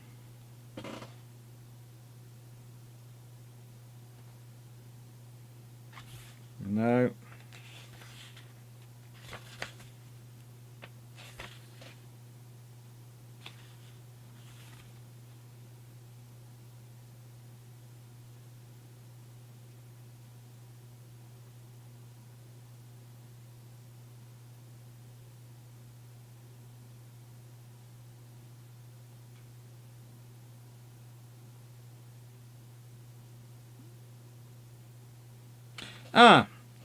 Shang Hunfang. A general under the Yuan dynasty, chiefly famous for his defeat of the last remaining force of the expiring Sung dynasty at their final refuge in Guangdong, where he is said to have captured 8,000 enemy's vessels. He was canonized afterwards, and changed afterwards to Li Hufeng. Sorry. This is the thing. When you have a biography like this written in the old style, so what they have is they have names in here, and they sort of, you go, okay, so you've told me about this person, and you've also got another name here, and you're recommending me to go look at this name. This name's come up for both of the others, so let's go find who this person is. And this is actually how sometimes you find the history out. It's the names in the older books, because the newer books don't have those names in still. And it's when you have to work out, hang on, this name versus the old name, how do you spell it? And you're going through and going, and okay, so who is this person? What do we call them now? I'm looking for Liu Hyung-fu in this book. Okay. Lee. Still Lees. I need Lus. That sounds about rude, but it's literally there are LIs and then there are LUs. No, apparently there's Leons. Good lord, there's so many of them. Hang on. That's LIU. It's LU. So no, not LIU, it's LU. LOU. Lu. Hyesung.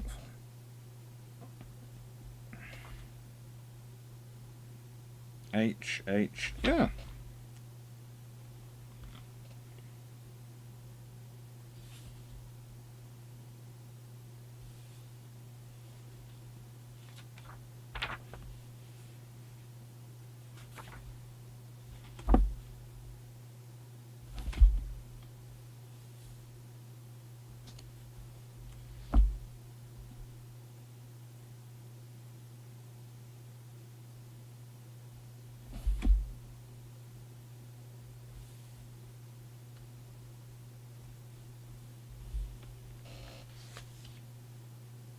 And helpfully, I can't see it here. Hang on now. Oh, these are loos with dots on them, not loos without dots on them. Oh, there's a whole different batch of loos. Oh, that's nice.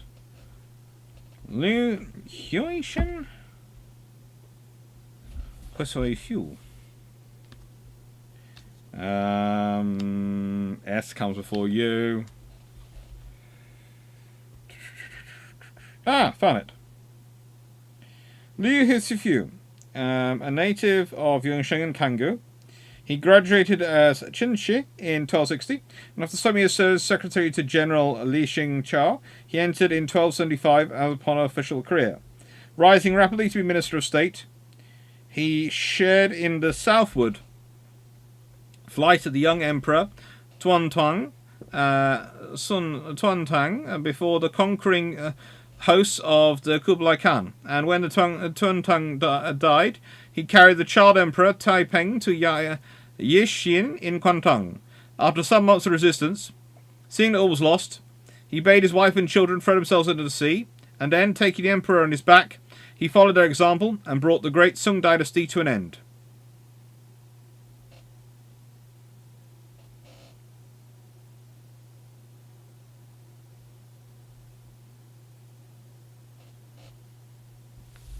Suppose it avoids a worse fate.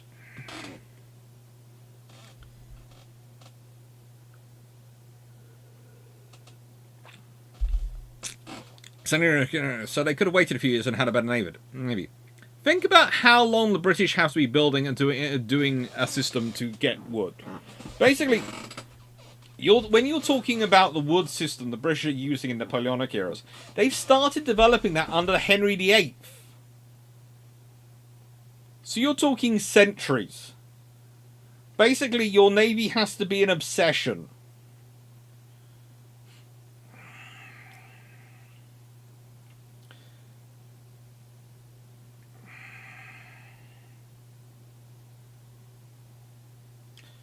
No, sorry, for this battlecruiser it should get 1.2 shells per second at peak, so 1 per second it should be doable.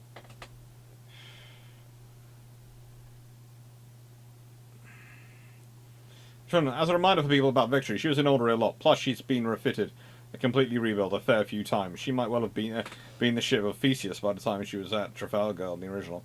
Yep.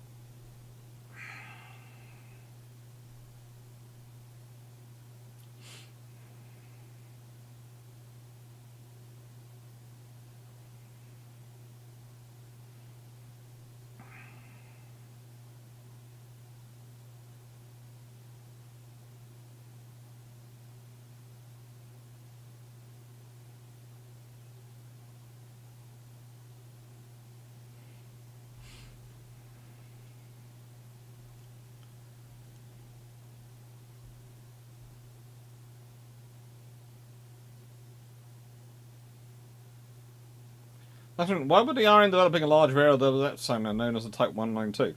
Why wouldn't you develop a large variable depth sonar? It's a great idea for using it to try and, spot submarines which are hiding beneath thermal layers, etc. 10,000 vessels lashed together.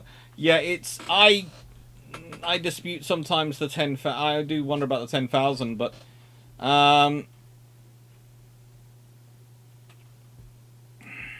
I don't think there was probably 10,000 ships, because we know there was roughly 200,000 people, so I think there's probably about 1,000 ships. There's about 1,000 ships, it seems. And it's like we don't know quite how many Zhang Hongfan was commanding of the Yuan Dynasty, but we do know he has about 20,000 soldiers, so I'm reckoning it's more than 50 ships. I'm reckoning about... Honestly, I would reckon most ships would have a crew of roughly 200 to 300. Let's say 400 at maximum. And if you're talking about 400 at maximum, then you're probably talking about 500 ships for Zhang Hofang. If you've got 200,000 people, and most ships have a capacity of about 400 ships, 400 to 500 people, then again, you're talking probably Well, 200,000 people, 20,000 divided by about 400 times 5 is 2,000. I don't know. That could be actually 20 to 50 ships. 200 actually, so it's probably about 100 ships actually. That one's probably about 200, and those ones about 400 people per ship probably, maybe less because their supplies are used up very quickly. So, but maybe more. So roughly 400. So you're probably dealing with, I would say 1,000 ships, mostly transport ships with warship escorts. I think the transport ships think smaller vessels than the warships. So yeah, they could be about 1,000 ships, and they could be about 100. Yes. The Song Dynasty forces of the Zhangxi under Zhangxi are roughly 200,000 people. The forces attacking them under Zhang Hongfang of the Yan Dynasty is roughly 20,000 soldiers.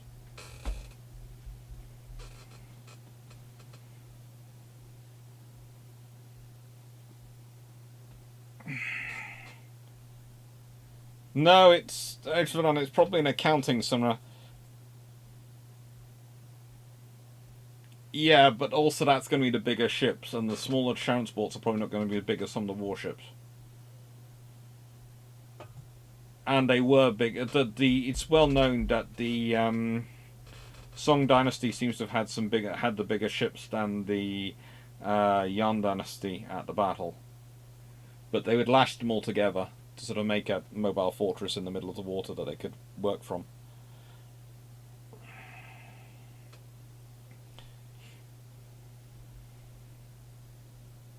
Oh, fun, Dagdon. That sounds fun. Hello, Aldrin. Not sure if I said hello when you commented earlier. So, next book. Soviet War Against Red Russia. This is one of 3 books which were sent to me by the nice people at Pen and Sword to review. So these 3 have all been sent to me to review. So previous ones I've bought. These 3 have been sent to me.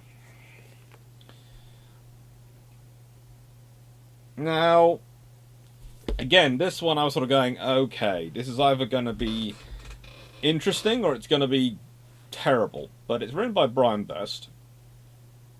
Seems to be fairly efficient, fairly good.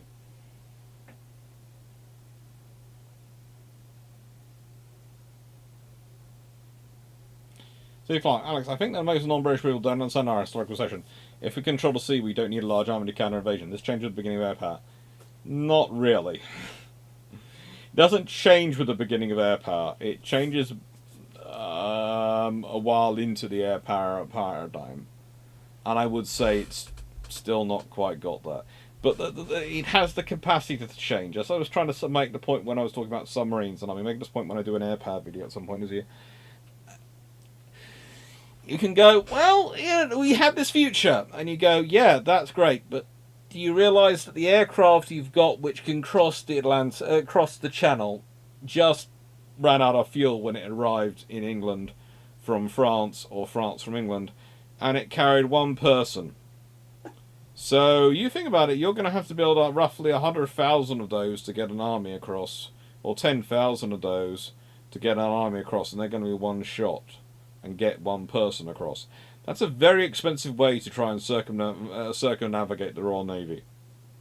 And also, in the nicest way, you will be seen coming. There are ways to defend it against it. The British worked out very quickly if they wanted to make fields unable to be landed in, they stuck poles on the side corners of the fields, various points, and they stuck wires up between those poles. And therefore, you try landing on that field. You will land. You won't live, but you'll land.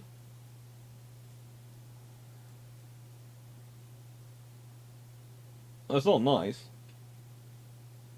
You know, there was a little sort of. I know I did a little giggle there, but it's a case of the giggle is more at the sort of the people who go, the air power has changed everything, and it's a case of the solution is a pole with a wire. Pair of 2 poles with a wire strung between them. That's not exactly a scary scenario.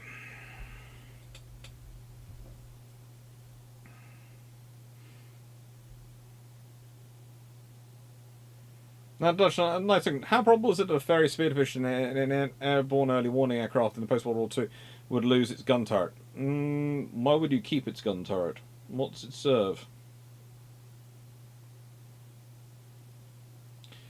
Honestly, trying to translate Japanese Hirangan kanji and katakana, I feel Dr. Clarke is a brave man and I translate the old school Chinese names. It is fun. It is fun. Basically, I'm slowly broadening this channel out a bit more to do some more stuff on other naval traditions and other naval histories other than the European ones, because it's worthwhile studying. It's what I teach more of it than just the European ones. And sort of, I find it useful. It's useful to compare against them because if you think about that, the Chinese are capitalizing on their own merchant industry to try and produce all these ships, and they produce very good. They produce a large number of them, but they don't last a long time. Now let's talk about the secret war against Red Russia, and let's start off with the agents. It's always fun to do. Sidney Riley.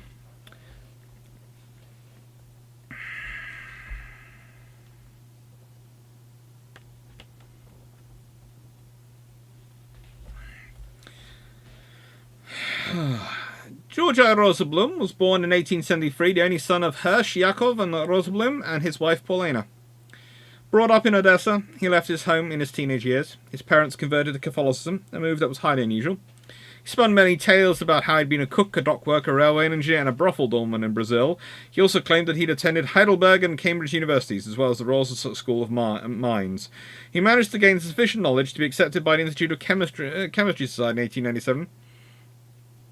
He also had an ear for languages, and can easily call upon English, French, Russian, German, and Polish. His early life is a mystery, but in 1899 he called himself Sidney Riley, and had the passport to prove his name. With his strong Jewish features and accented English, Riley proved to be an unconvincing Englishman, although his grasp of English was exceptional.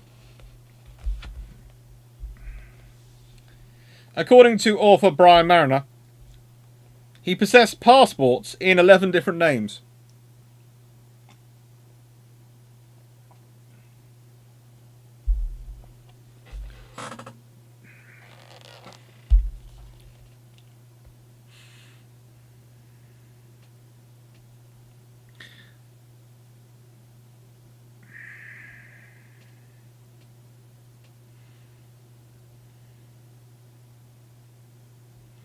So, didn't the World War I Germans use Zeppelins for airborne troop departments? No. They just don't carry enough. They don't. And they don't have enough Zeppelins. And the whole point of a Zeppelin is it's survivable as long as it's at high altitude. The moment when they try high altitude bombing runs, the moment they descend low altitude, that's when the artillery goes, "Yay! A slow-moving, massive bomb!"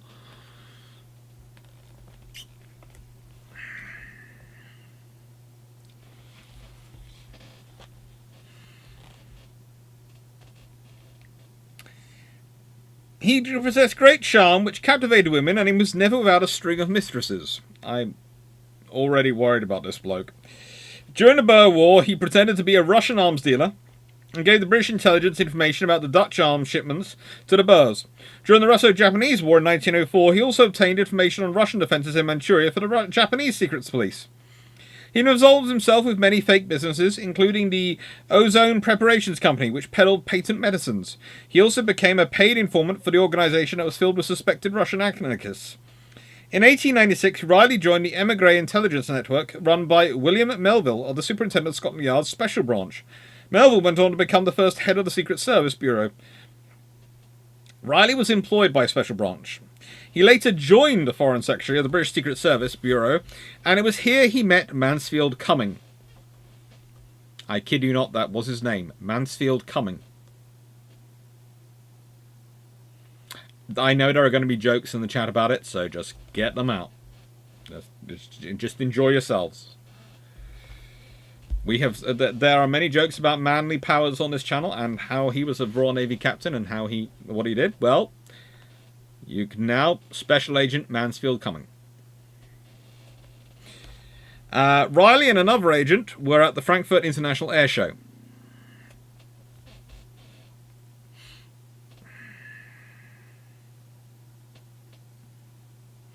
And wanted to get hold of a new magneto, which was far ahead of its rivals, in 1909.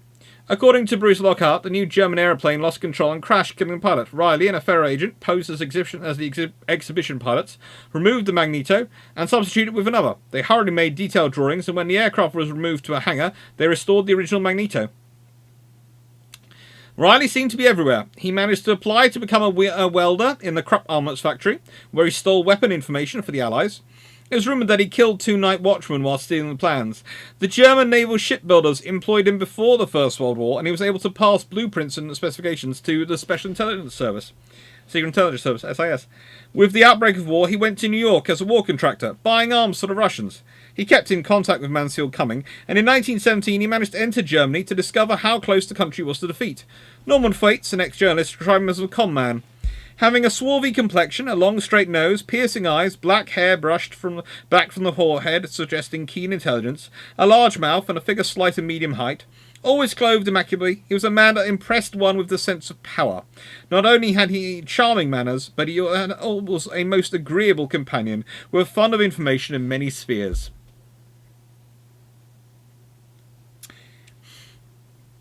Riley returned to England and joined the Royal Flying Corps as a second lieutenant, but it's not known if he actually flew.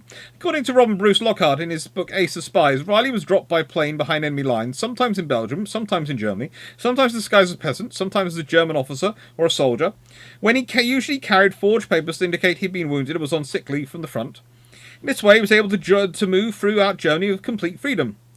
Thwaites told John Scale that Riley would make a good agent inside Russia, although some of the other agents were wary of him. He had a flair for intelligence work, was admired by both Mansfield Cumming and Winston Churchill.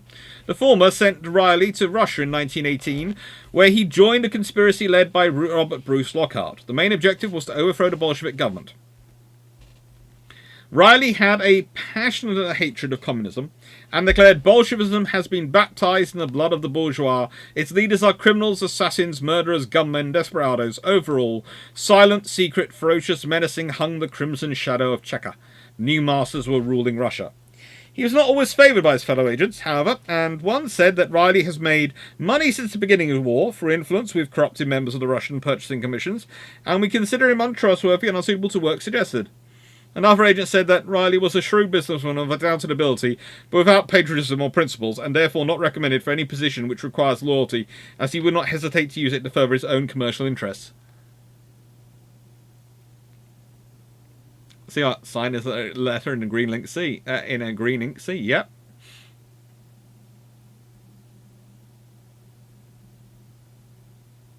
About a dozen times he was dropped behind enemy lines.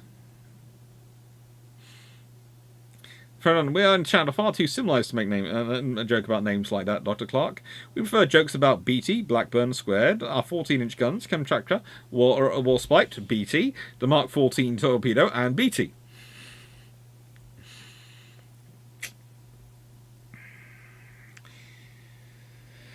Riley began perfecting several different personas. The two he most favoured were a Levantine merchant named Konstantin Makarovich Massino and a Greek businessman named Constantine. He joined a Bolshevik liquidation society made up of other agents that met to discuss how to eliminate the top men. In April 1918, he joined the intelligence team in Petrograd and Moscow under the head of special mission to the Soviet government, Robert Bruce Lockhart, with the rank of Consul General. By the end of August, Francis Cromy had been killed in retaliation for the murder of Moisey Uritsky, and the blame fell on the British. The Cheka had the staff of the British embassy imprisoned, including some of the agents. Riley had seen the final shootout from outside the building and immediately went into hiding. He paid 60,000 rubles to be smuggled out of Petrograd on board a Dutch freighter. He arrived back in London with George Hill, and both men went to see Mansfield Cumming, who immediately awarded them the Military Cross. They were fully expecting to take it easy for a few weeks, but Cumming had other plans, and they were told that they had 2 hours to catch a train that would take them to Odessa. That's fun. He was tend to be picked up X-Field the same way he was Enfield. Basically, a plane would land in a field, and he would jump in it. It's less fun when told we can do it. Mm-hmm.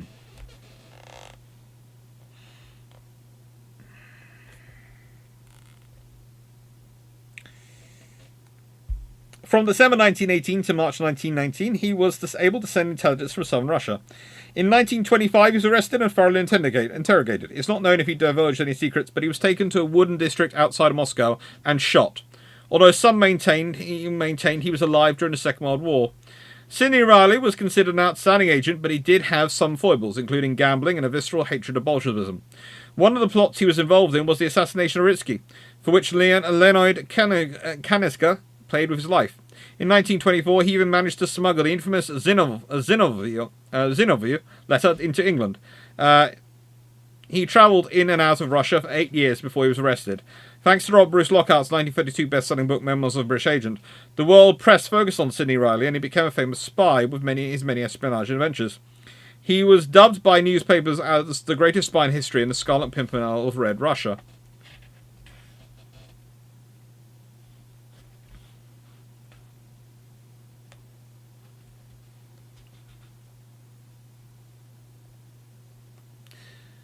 It's 1935. A mechanized with suspicious relation to IKB is tasked to design the ultimate battleship for the Royal Navy. The first two of which to commission in autumn 1941.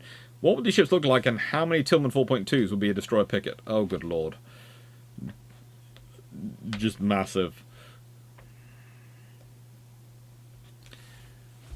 Okay, wait. There's a different Constantine that Keanu Reeves could play.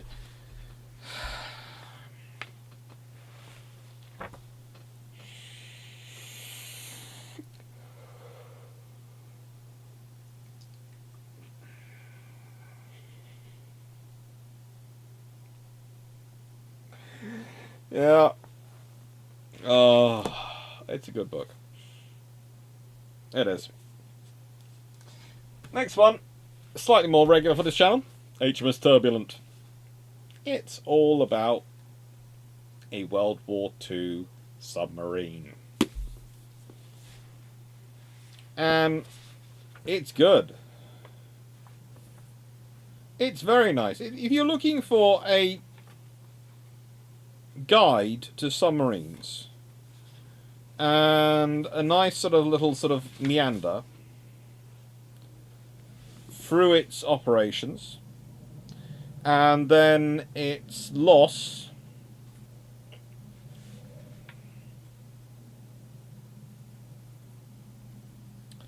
well, this is a good book to have.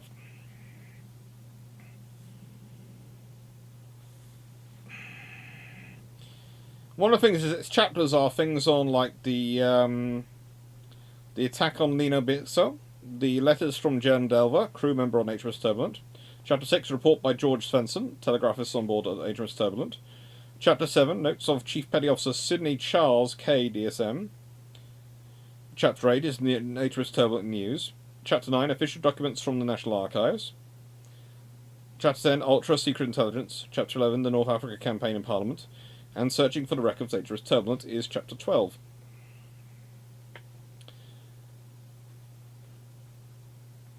Chapter 3 is Commander John Wallace Linton, VC, DSO, DSC, RN.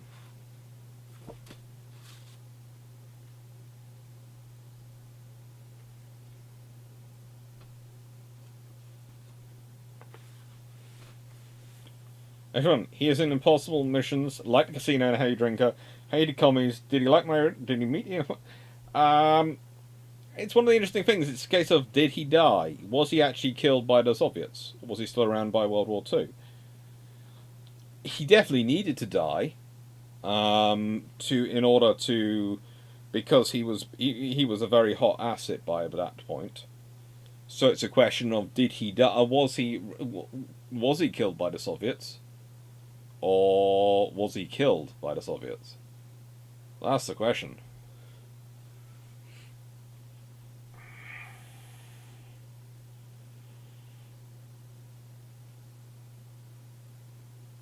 Imagine, how much of a threat would 3 Sherman Fireflies pose to the Argentinian forces invading the Falklands in 82?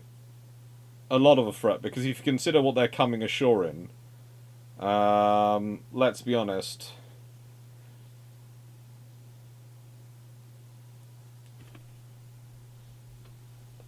Those the vehicles they're coming ashore in the U.S. Marine Corps aluminium landing track vehicles.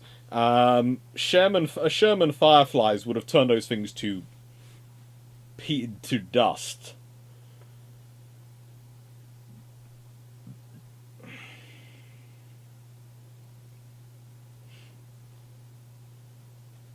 I think I would say for Warspite at the moment it's got to be. I think.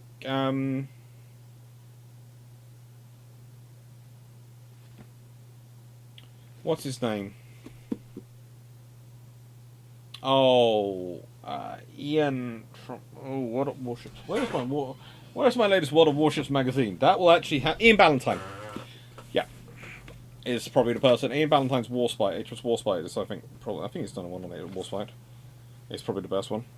Let's go to the profile of the captain.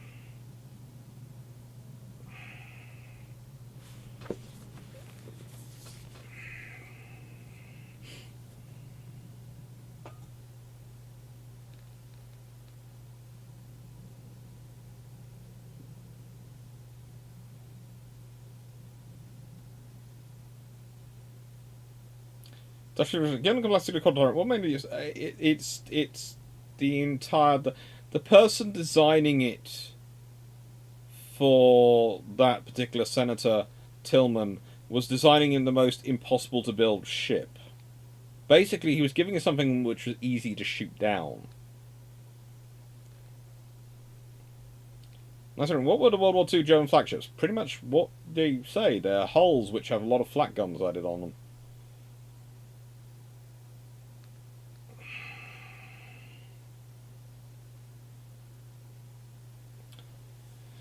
HMS Turbulent's commander, John Wallace Tubby Linton, was born in Malpas, Newport, on the 15th of October 1905. The eldest son to parents Edward Linton, who was a land agent, and Margaret Linton. John's younger brother Patrick was born 5 years later on 24th of October 1910 in Glamorgan. According to the 1911 Wells census, the Linton family were living at 35 Stowe Park Avenue, Newport, and because of Edward's job, the family was affluent enough to be able to afford to have 3 servants looking after them. Having been educated at Osborne in the Isle of Wight and at Dartmouth, both of which were Royal Navy colleges, Linton joined the Royal Navy on the 15th of July 1926 when he was 21 years of age. Having completed his basic training, Linton found himself briefly serving aboard Royal Navy's Dragon-class cruiser HMS Dauntless in the Mediterranean Sea. Launched on the 10th of April 1918, the ship had not begun its operational service until early 1919. Being an officer in the Royal Navy did not come easily, and for Linton he underwent his lieutenant's training course at both Greenwich and Portsmouth Naval Colleges, where nobody had an easy ride. His time as submariner began on 25th of July 1927, the day before he became a sub-lieutenant. A reference to this announcement was made in London Gazette on Tuesday, 2nd of August 1927. He attended the Royal Navy's ashore base, HMS Dolphin, at Fort Blockhouse in Gosport, and began home of the Royal Navy submarine service. For Linton, this was the beginning of a further 4 months' training, which he successfully completed. On 21st November 1927, was appointed as a third hand on board HMS L-22. At 150 feet in length, with a crew of just 38 officers and men, it was a relatively small submarine. Linton only spent 5 months serving on the L-22 before transferring to HMS Oberon, which was part of the 5th Submarine Flotilla on 15th April 1928. On the 27th of July 1928, his promotion to the rank of lieutenant, effective from 15th of July, was announced in the London Gazette. Running parallel with his love for the sea and serving in the Royal Navy was his passion for playing rugby union. His short, stocky build make him an ideal candidate as a front row forward. Basically, be less than 6 foot and be built like a brick wall. Even today, playing the game in such a position requires an individual to have a particular kind of mindset. I will not be moved. And mental strength, which determines that is most definitely not a game or position play for those individuals with a delicate constitution. You can kick me in the gut, but just remember I will kick you back in the gut. This is the joy of being in the front row in rugby. As long as the kicks aren't seen by the ref, everything's fine. On the 6th of April 1929, aged 24, Linton married Nancy Kay Pitts Tucker in Littleworth, Leicestershire, and the couple went on to have 2 sons, William Francis, 1930, and James Anthony, also born in 1933. Just 4 months after his marriage, Linton transferred to HMS H-43, which was neither particularly large or fast. At 171 feet in length, weighing 430 tons when on surface, it had a top speed of 11.5 knots. Its full complement of officers and ratings were just 22 men. The year 1932 brought with it a change of scenery for Linton, as he found himself stationed in Hong Kong as first lieutenant on board HMS Oswald, as part of the 4th submarine flotilla. Linton stayed with Oswald until December 1934, before returning to the UK to take the commanding officers qualifying course, which began on New Year's Eve. 6 months later, on the 1st of August 1942 and 1940, HMS Oswald, which by then had moved from the Far East to the Mediterranean, was seen by 4 Italian destroyers whilst running on the surface 15 miles southeast of Cape Spartivento, Italy. Before being able to dive and leave the area, Oswald was rammed and sunk by the Italian destroyer Vivaldi. Somewhat miraculously, only 3 members of the crew were killed, with 52 managing to survive. After having successfully completed the commanding officer's qualifying course, Linton was placed in command of submarine L-21, part of the 5th submarine flotilla, which had been built for the Royal Navy during the latter stages of the First World War. His time in charge of L-21 was short-lived. In fact, it was less than 3 months. On the 15th of August 1935, he was given command of the S-class submarine HMS Snapper, which had only come into service 2 months earlier. Snapper and Turbulent were not just connected because of John Linton, but because they both went out on patrol and were never heard of again. In Snapper's case, it left its base on the River Clyde on 29th of January 1941 and went missing the following month. On the 11th of May 1936, as part of Linton's ongoing training, he saw service on board the Royal Navy's prestigious dreadnought-style battleship, HMS Iron Duke. Always nice to be put aboard. Always nice to go aboard her. So named after Arthur Wellesley, the first Duke of Wellington, the victor of Waterloo. In 1930, the ship was demilitarised under the Naval Treaty as part of the agreement between France, Italy, Japan, the United Kingdom, and the United States to reduce and limit each nation's naval armaments. During the time Linton served on board Iron Duke, it was used mainly as a gunnery training vessel, although by the outbreak of the Second World War, it had been moved to Scapa Flow, where it was used as a harbour defence ship. Linton remained a lieutenant until 1st July 1936, when the Admiralty announced that he'd been promoted to the rank of Lieutenant Commander. He remained with the Iron Duke until October 1938, at which time he transferred back to the Far East, where he was placed to command of the Parthian-class Royal Navy submarine HMS Pandora, commissioned in 1930. In the outbreak of the Second World War, Pandora was moved to the 8th Submarine Flotilla at Gibraltar to carry out patrol duties in the Mediterranean. The London Gazette of Friday, the 2nd of May 1941, carried an announcement for the Admiralty at Whitehall that while serving on HMS Pandora, Lieutenant Commander John Wallace Linton had been awarded the Distinguished Service Cross for courage and determination in sinking 2 Italian supply ships. After commanding HMS Turbulent since launch over a year earlier, the London Gazette of Friday, 11th September 1942, included an article from the Admiralty, which in turn was stated on Tuesday, 15th September 1942, describing Linton's next commendation. The King has been graciously pleased to give orders for the following appointments to Distinguished Service Order and to approve the following award: for the courage and skill in the successful submarine patrols on HMS Turbulent, to the Companion of the Distinguished Service Order, Commander John Wallace Linton, DSC, Royal Navy.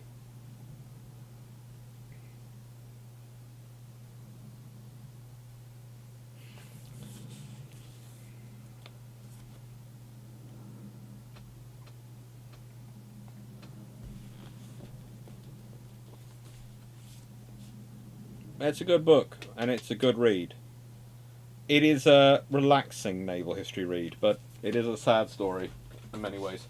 Because it does remind you that you can be very good, you can be very lucky, you can do everything right, and still things can go wrong and you can fail.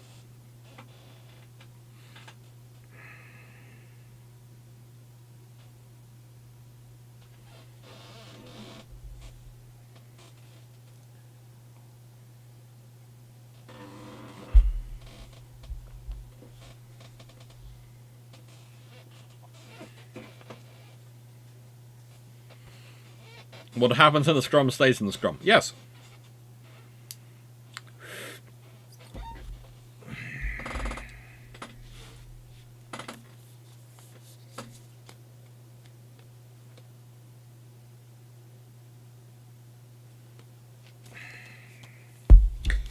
Last book of today, before we go back to normal, just chatting, and then it's sort of towards the end.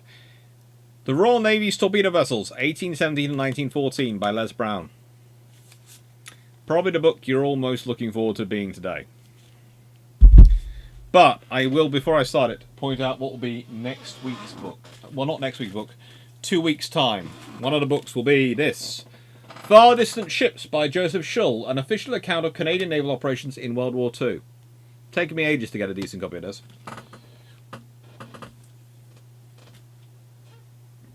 So they got that coming in 2 weeks' time.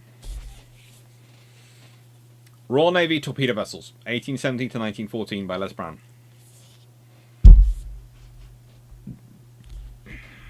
What happens in a scrum gets you accidentally stepped on in the ruck. Oh, yep.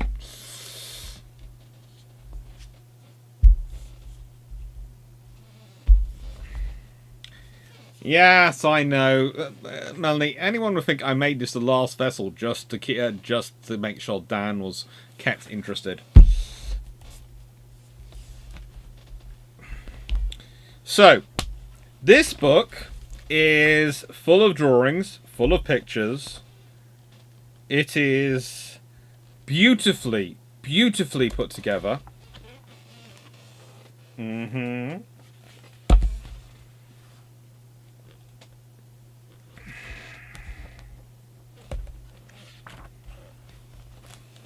Mm-hmm.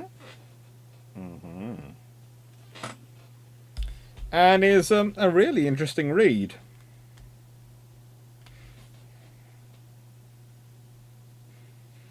I've still got corky fluff in my nose.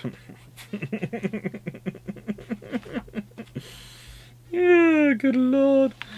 It gets everywhere. It gets everywhere. Oh, seriously. This is an aside which probably no one's here, but the dog...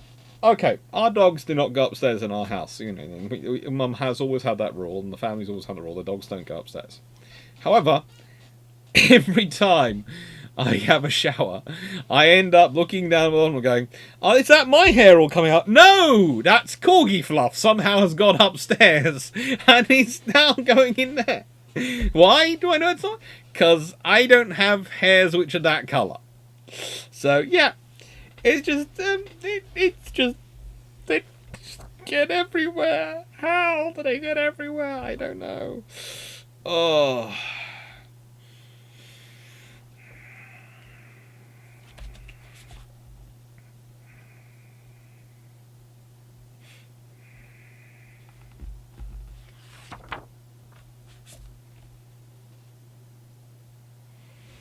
There's even designs of spar torpedo boats. The only system which, frankly, oh lord, no. There is. Look, let's put it this way. Can I please say? Here is the thing. Many people today seem to be under the impression that military systems have always been improving. No. The spar torpedo system was, without a doubt, the most stupid, the most absurd idea ever come up with by any human who tried to think about fighting a war. There is nothing sensible about it. It is just trying to write off, more likely to write off the ship that is carrying the spar torpedo than the actual ship which is attacking the spar torpedo. The only thing more stupid than a spar torpedo ship is a spar torpedo armed submarine. Okay? Spar torpedoes do not work. It is an absolutely insane idea, and the fact that so many were around for so long is disturbing.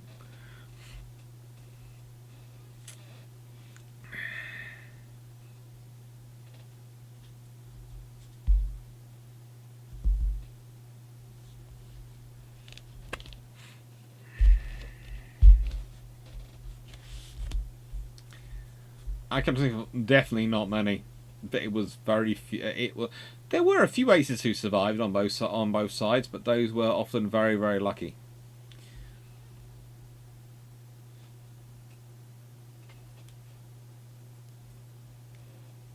That's what I'm not sure that vessel enough displays in short and safe flotation. Take care, Wayne.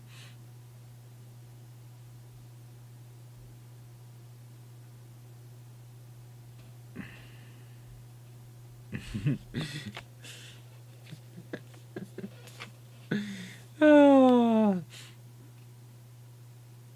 Oh. What's wrong with trying to make a warship joust in the middle of a battle?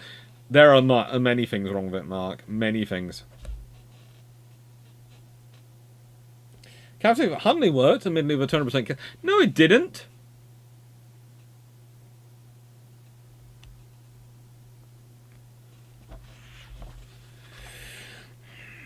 Because in the nicest way, it doesn't work because it's more difficult for you to build the boat and crew it than it is for them to build another ship and replace the thing that you just sunk.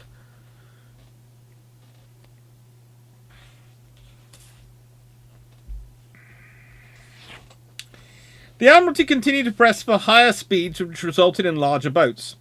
As part of the 1885-86 program, TB-80 was ordered from Yarrow. The design was based on the design for Austria, often referred to as the Falk type.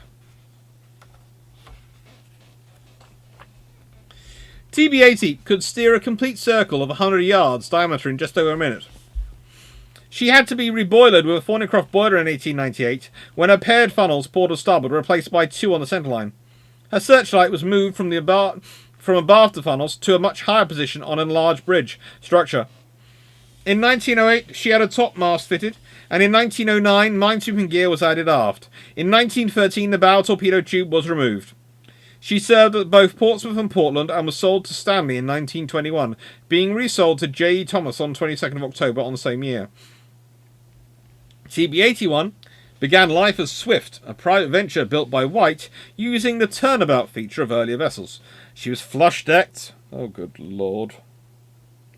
You see, the thing is, I'm reading this and I'm also looking at the pictures and going, oh, good lord. There you go. That's the Swift. That's TB-80. That's TB-81. Yeah. And that is not a tugboat. That is another torpedo boat. Look at that. It looks like, if you've seen the tugboats, the tugboat series that they used to do on television, which is kind of like Thompson tank engines, but tugboats, doesn't it look like one of them? That does look like the outline of one of those tugboats. I'm trying to remember what it's called. I talk about this regularly on here, but I always forget its blooming name. Yes, turnabout feature.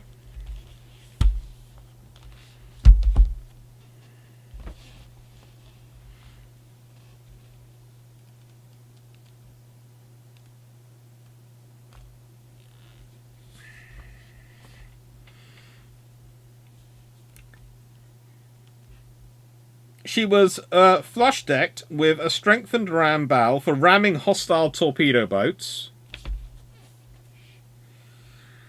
So before you had the torpedo boat destroyer, you actually had the torpedo boat ram. So rather than fitting a gun on a torpedo boat, no, what we'll do is we'll ram other torpedo boats out the way. Yes, that's our plan. We'll use our ram the other torpedo boats out the way, bash, bash, and then we'll hit the battleship with a torpedo, and then, with our magically still in one piece hull, considering how small and lightly built we are, we'll get away. No. It won't work. Anyone with half a brain looking at that can go, no, just no. And I realised that in World War One, there is an actual scenario where one of the Royal Navy destroyers returns with a battleship's armour plate on its bow because it's bashed into it. I do know Spitfire did that. But still, that's not exactly a plan and not a desired outcome. And the fact it was at night was the only reason it got away with it.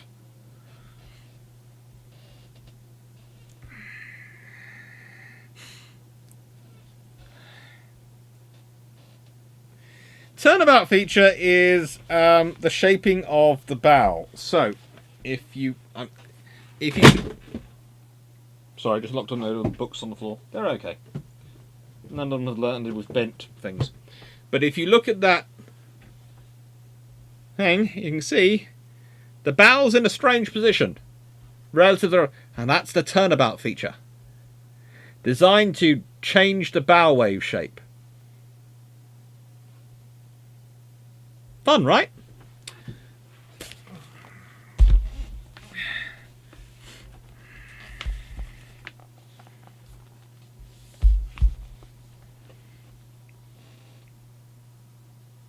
Oh, this is TB81 after they fitted. So this is that vessel after they fitted it with a new thing. I didn't realise it was TB81 again. That's not an improvement, okay?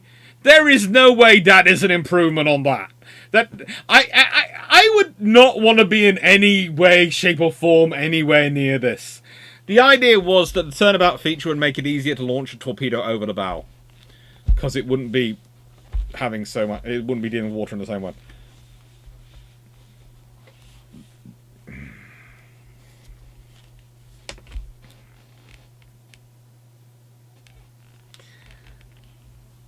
It's intended to make it easier to launch the torpedo over the bow, I think.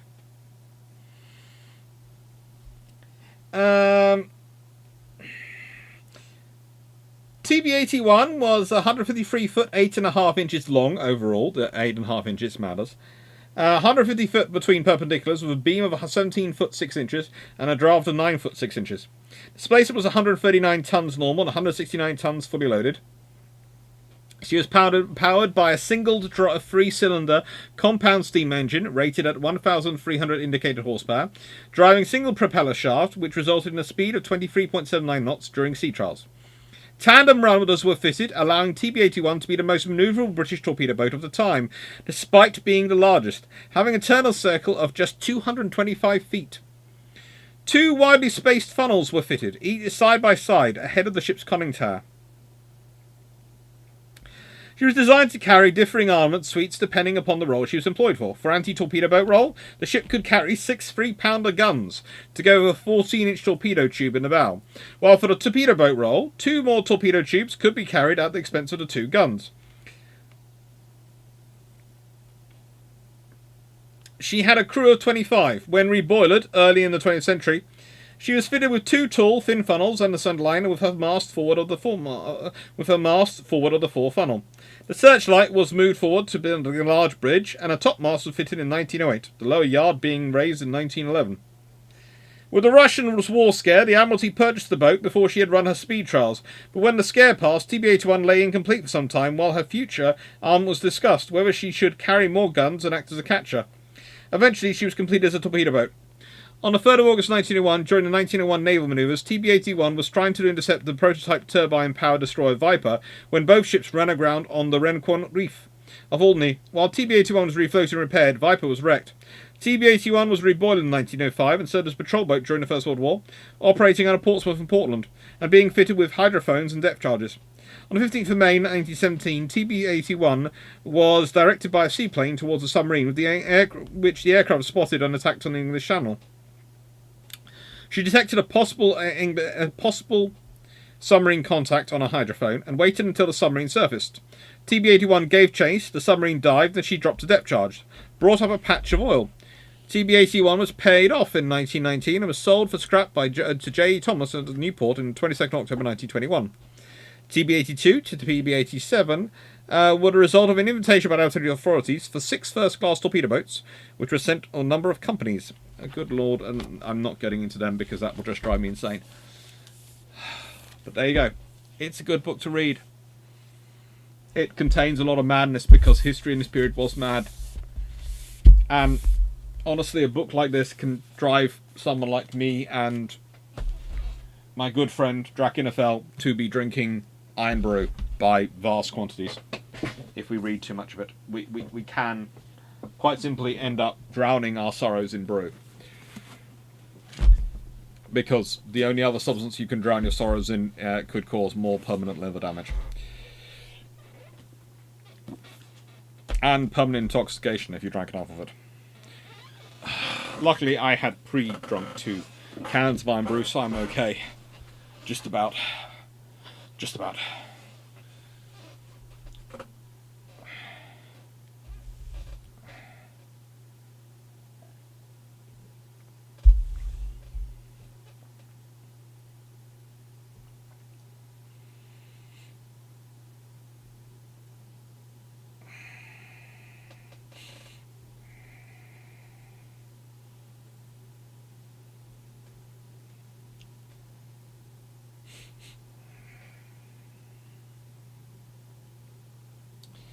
Wait a minute, how long a period did depth charges use length of string attached to a float for setting the depth of the detonation?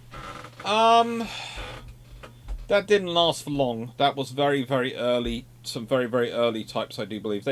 They got to pressure gauges quite quickly.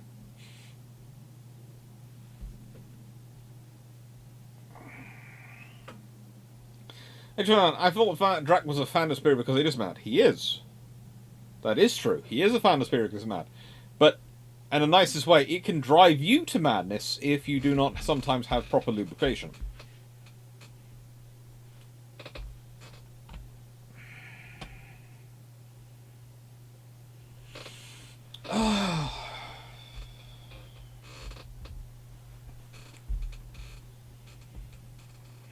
No, they were good books this week. You might have noticed I've reduced it so that we have about 6 books each week, and that's because I've decided 6 books balances the questions, Night 6831 and others like to bring along to the Sundays, and, you know, I like to answer the chat, and I like to balance it out with the chat. Although I did also have today, let's see.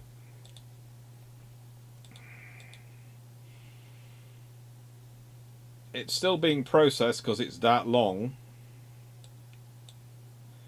But 3 hours and 23 minutes of Empire Total War.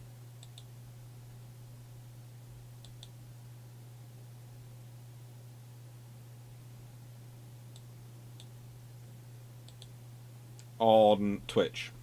So, which included a few naval battles.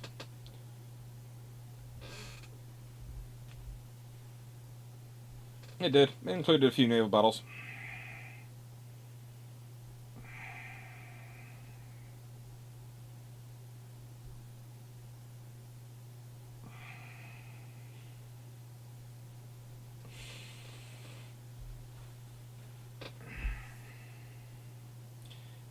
Because the Admiralty Knights of Griffin didn't realise they were in a political, they were going to end up in a political race for nuclear weapons, etc., with the Royal Air Force, and the world was going to, the British government was going to abandon its global approach to defence and security for a continental strategy. These days, it looks like we were just building up the global strategy again, and we're now going to abandon that and abandon the continental strategy. So it's going to be really fun, our defence and security, shortly. But we'll see. Well, hopefully we won't. Hopefully we won't be silly. I know people like saying, "Oh, British having a Pacific strategy, an Indian Ocean strategy is, an Eastern strategy is stupid because we need to focus just on Europe." No, because we need to focus on the whole world because our economy is dependent upon the whole world. We have a very global economy. It would be lovely to just have a European-focused economy, but here's the dirty little secret: no European nation has a European economy. Europe is a big part of the economy. It is, please, don't get me wrong, I'm not... It's like I've said with other things in the past, when people they try and argue as its extremes. It's either nothing or it's overwhelmingly important. The reality is it's important, but it's not everything. And the fact is, the global economy, especially the whole and the wider European economy, is actually dependent on so much of the global economy that actually problems in the global economy in the Far East, etc., without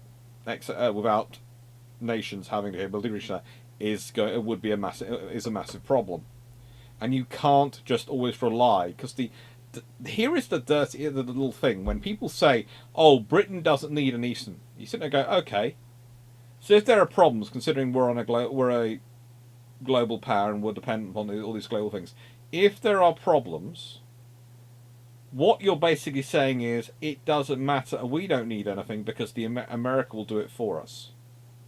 Well, that's good as long as America's acting in your interests and doing it for you, and prepared to do it for you alone. But the trouble is, the only way they'll really act in your interests is if you turn up and help them act, and do it, and then you'll have less of a say than they do, because they'll do the most of the lifting. And can you really afford to have no say and no influence in it? If you're an economy which is the size of the UK economy. Can you really afford that? No. And especially in an economy the size of the economy, it's going to sound strange. Turning up with the core of a carrier battle group, i.e. a carrier, a couple of Type 45 destroyers and some free frigates and some supply ships and some nuclear submarine or two. That's a major that's the core of a major task force taken care of, and other things can be added and bolted onto it quite easily. And that's basically the capability Britain is selling its global reach capability. The fact that we can provide the core of a task group. And it's not an expensive asset for the amount of influence it gains you. And for the amount of exposure you have. But the problem is that these days, arguments and everything is very short form. It's not really thought through in long form and in the wider context. And the reality is, you need to have the ability to deploy forces into the continent to help out in a European sphere, and you also need to have the global reach, because you can't afford not to have each. And the idea that you can make the choice and go, we don't want to have either, we can have one or the other. Well, you could have one or the other in the age when there weren't aircraft, and when you weren't allied with people in continent, and you can ignore the continent. When you're allied with them, you have to be able to support them, especially Scandinavian countries, for Britain. So Britain really needs some troops we can send to help out Scandinavian countries. Probably, if we were being honest, a division-size formation of an armoured brigade, a mech brigade, and a strike brigade, i.e. road mobile force brigade, or maybe 2 strike brigades and an armed brigade as a division that we can deploy to Europe, if needs be, and a carrier battle group we can operate in the Atlantic, and a carrier battle group we can send to the Pacific. Because that's realistically what we need. And this force we can send to the Pacific, probably we also have to have a brigade-sized force which we can deploy to the Far East to assist out there. But that's the trouble, is if your Royal Marines are your Northern Force, what troops are you going to send to the Far East? And that becomes a really interesting one. Basically, the odds are it's going to be a strike brigade. But then that means you need more strike brigades, because you can't maintain Europe and the Far East with only 2 strike brigades. Oh no, well, that's me rambling into current defence spending.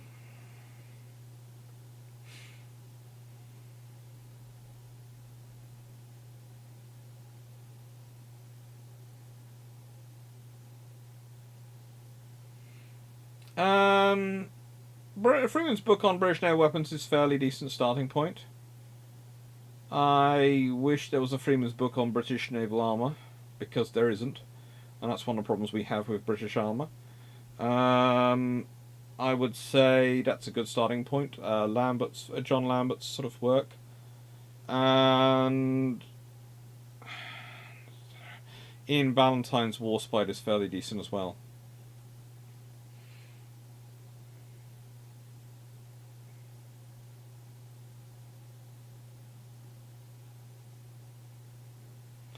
The hilarity of Warrior as a second-class cruiser with pre-dreads and possibly dreadnoughts going into battle. Yeah, but if you look at the ships which are equivalent second-class cruisers at a time, you can see why. I think I may have asked before, but would this 1948 Submarine Seagull aircraft been able to fit in the hangars aboard the ships like the King George V? Yes. It wouldn't have been... Yeah, it would have done. They were designed to sort of fit on board them, yeah.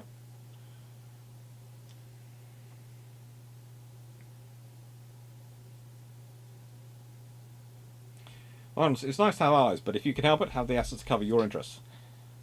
And that's the problem, because that means you have to work out what your interests are, and when you're a global economy dependent upon the movement of trade around the world, that means you need to have a presence out there. So people going, oh, we don't like... Why do you have patrol boats in the Far East? Well, because they're doing a large amount of presence mission.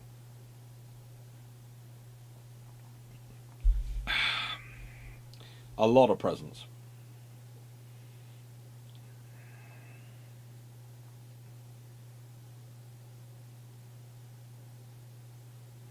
Nationalism we've seen in the last several years hasn't been around since the 1930s, couldn't it? It's been around. And the trouble is, you've got to be very careful. There's patriotism and there's nationalism. And if you confuse the two, you usually upset the majority. Because the majority can feel patriotic. and it's a good thing to encourage. Patriotism is a good thing. It can be a positive force. Patriotism can lead to people investing in their local infrastructure, investing in their local in their nation. You know, patriotism can be seen in things like buy British meat campaigns and those things. It's a good thing. It can support and grow the local national economy. Nationalism is something different. It's an altogether nastier beast. And the trouble is, sometimes people jump on patriotism and shout at it and call it nationalism, when it's not. And that tends to make people less likely to know, less alert when people shout at us what real nationalism and shout about that.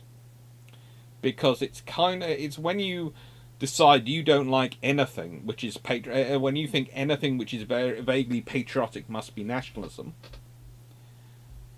then you keep shouting about that, and then other people look and go, well, that's not really nationalism, that's patriotism. They don't listen when you shout that something is nationalism, it actually is. That's the other problem in our society. We like to cry wolf. The amount of people who will cry in extremes. You know, you'll call a mildly socialist, really sort of left liberal socialist idea communist, and you'll call a various moderate right-wing various moderate conservatives fascists, and you just go, no, they're not. There are real fascists and there are real communists, but often the vast majority of the people who get called them in the press and by various things on social media are not in any way, shape or form near that.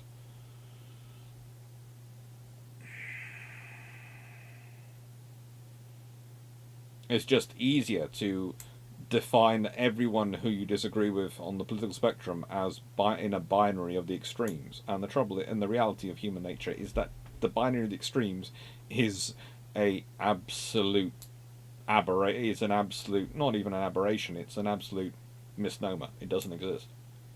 It's a spectrum. Like most of humanity is a spectrum of various things.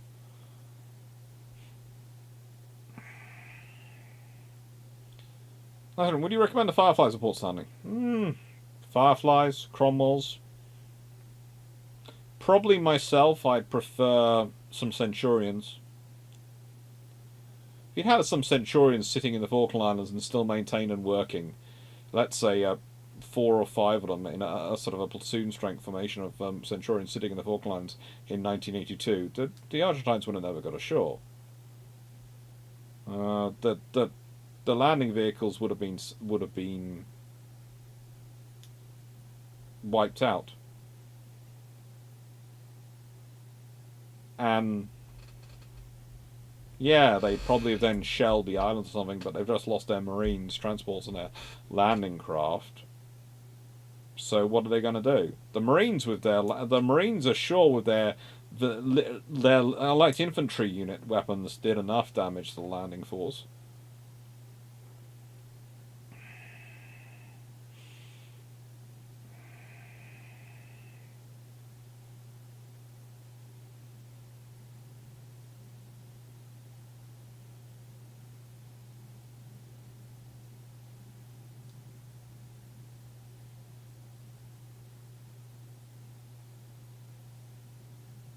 Yeah, I will have a look at the sub. Thanks, Stafford. And there are types who muddy the difference between patriotism, nationalism, and chauvinism. No, those people are purely those are nationalism. There are. I do agree. There are people who are nationalists and the bad nationalists, who clothe themselves in the cloak of patriotism. But you can soon tell the real ones versus the false ones. You can soon tell that. Because they're the ones who drop the national identity the moment it doesn't suit them. Patriots don't pick and choose the national identity. It's very quick and easy to spot the difference. And let's, for example, if you believe in freedom of speech, then you believe in freedom of speech for everyone. Whether you like it or not. And that's the thing. You can soon tell the real patriots from the patriots from the nationalists. It's like you can tell the liberals from the socialists, and the socialists from the communists very quickly by how quickly they drop the cover when it suits them, because they're not wedded to it. It's not part of their thinking. It's something they adopt. To paraphrase Bane, that man merely adopted the dark. He was it. Well, it's the same with patriotism. Some people merely adopt it because it suits them. Some people are it. And the other thing is also, patriots are usually honest about their country. Another thing you'll just notice is nationalists will go, there is no problems, or da-da-da-da-da, whereas a patriot will go, yeah, there are problems, and we're trying to fix them. And this is why there are problems, and we're a work in progress, because a patriot always knows that every country is a work in progress. Their countries, like all countries, are a work in progress. We are not where we were 200 years ago, and we are not where we will be in 200 years' time.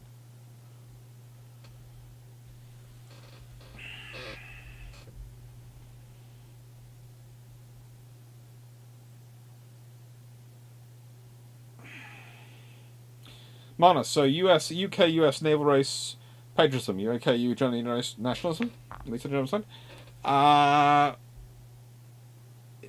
Let's put it this way.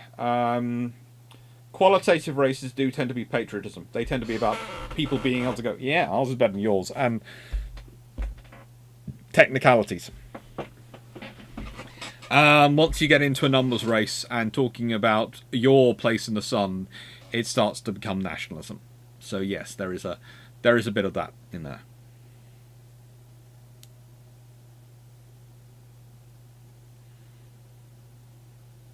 Agreed, Steve.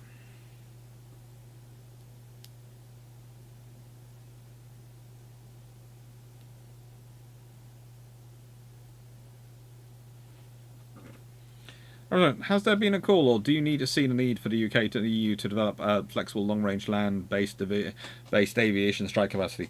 Not really. Honestly, we don't.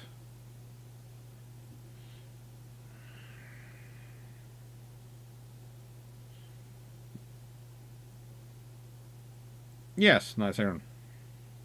That's good. I view it thusly. Patriotism is to be proud of your country. Nationalism is hating someone else for being proud of theirs. Yeah.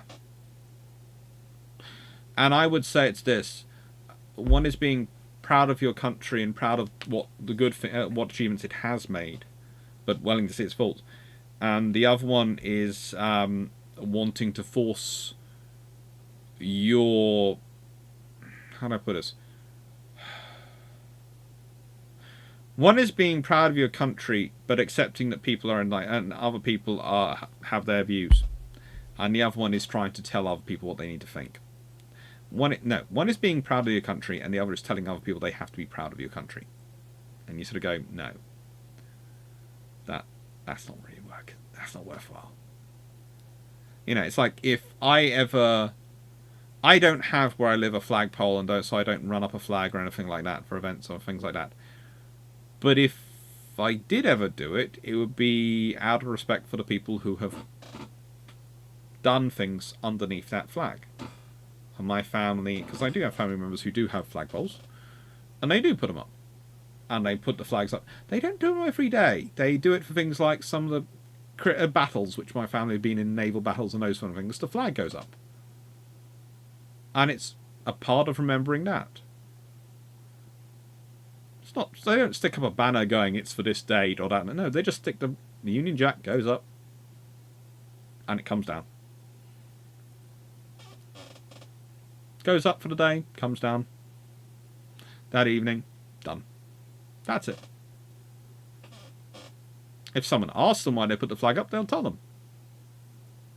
But they're not going to go shouting around about it.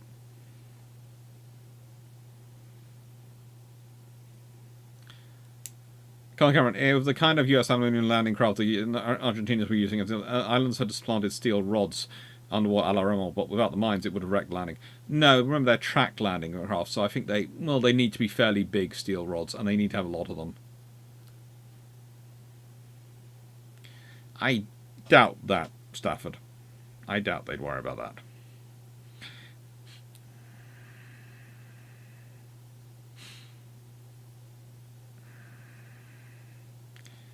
I doubt it. Look.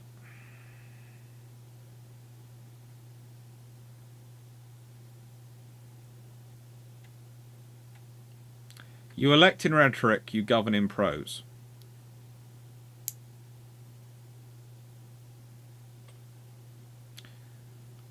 I always say when people start when your only option is to complain about the party you don't know the other side of the party in power,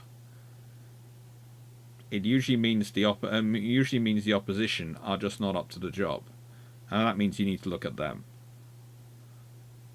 If the party in power is as bad as you think it to be, and people are still electing it, then it suggests that the party opposite it are just not the opposition, etc., are not able to either act in a coherent manner or put forward a coherent message that can articulate and register the voters.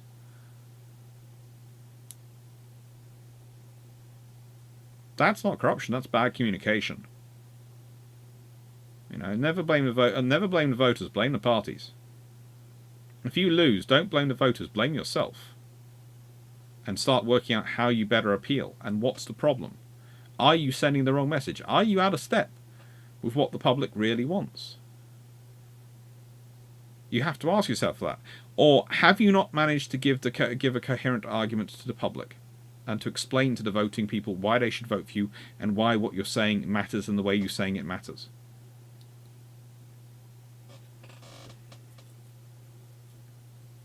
Modern politics is more than anything about communications. The reason Boris Johnson in the UK was as successful as he was is because he's a dang good communicator. We can criticise his waffling and all sorts of things all the time we want, but he's very good at communicating what he wants the public to hear and getting it across. No matter what anyone else is saying, he gets across what he wants to say. Tony Blair was exactly the same. Excellently good at it.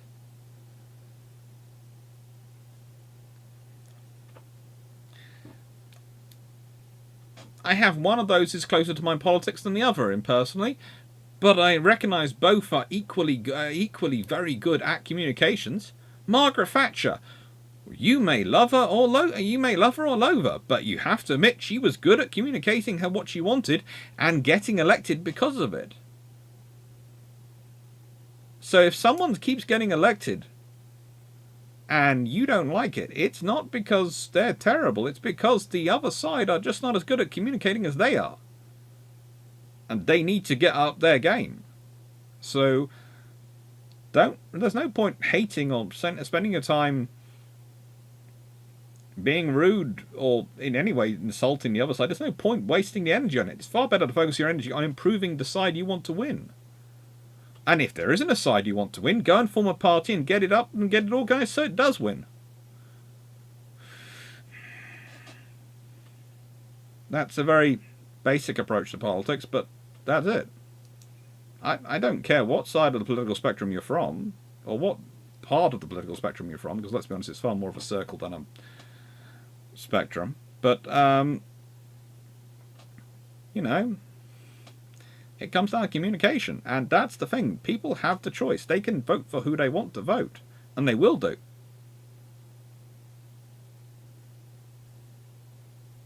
And if you don't like the way they're voting, people will blame the media, people will say other people are interfering, but no, it's not. That's not. Don't put it down to that. Don't give yourself a scapegoat. It's you. It's like every time I hear the various conspiracies that come out about the Brexit vote and how everyone else did them wrong, I look at them and go, did you actually bother to read any of the exit polls or anything? And it's like when people say different things now about it, I go, well, we all know that if you rejoin the European Union, you have to join the euro. And Britain, the British public, that's a massive no to the British public. In fact, the big problem for the Scots, if you ask them, for so many of them, in leaving in the UK, and this is one of the factors which causes them most trouble, is whether or not they get to keep the pound, and the fact they wouldn't get to keep the pound. So, as their currency, well, if they could, but they'd have no control over it. they'd be using it as a foreign nation, as their main currency, which means it's entirely controlled for England and Wales, not Scotland's benefit. So this is the reality, and you've got to start factoring these things in. You've got to think about the reality before you start jumping into this stuff. So when people start going, "Oh, we're going to campaign to rejoin the EU," that's great. How are you going to deal with the pound issue? Because you either have to get a concession from the European Union, which they will stick to, and will they stick to it? That's a question. Or you have to try and persuade the British public that it's a good thing to lose the pound.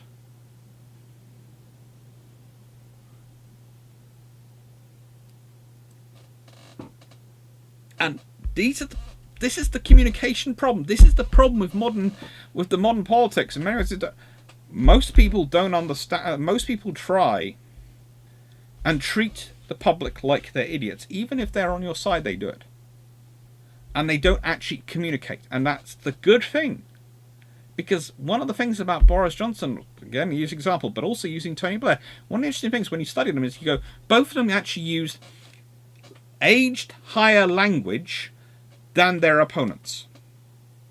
So they actually were speaking in language which was considered higher, for a higher age group than their opponents. So they were speaking at people who had more understanding of the English language, is the theory. But they were more popular. Why? Well, because people like being treated as adults. And they don't like people talking down to them and treating them as like adults, like if they're like children. That's a big shock. And again, that's a lesson of history. It's a lesson of context and nuance. Sorry, let's talk ships, Steve. Agreed.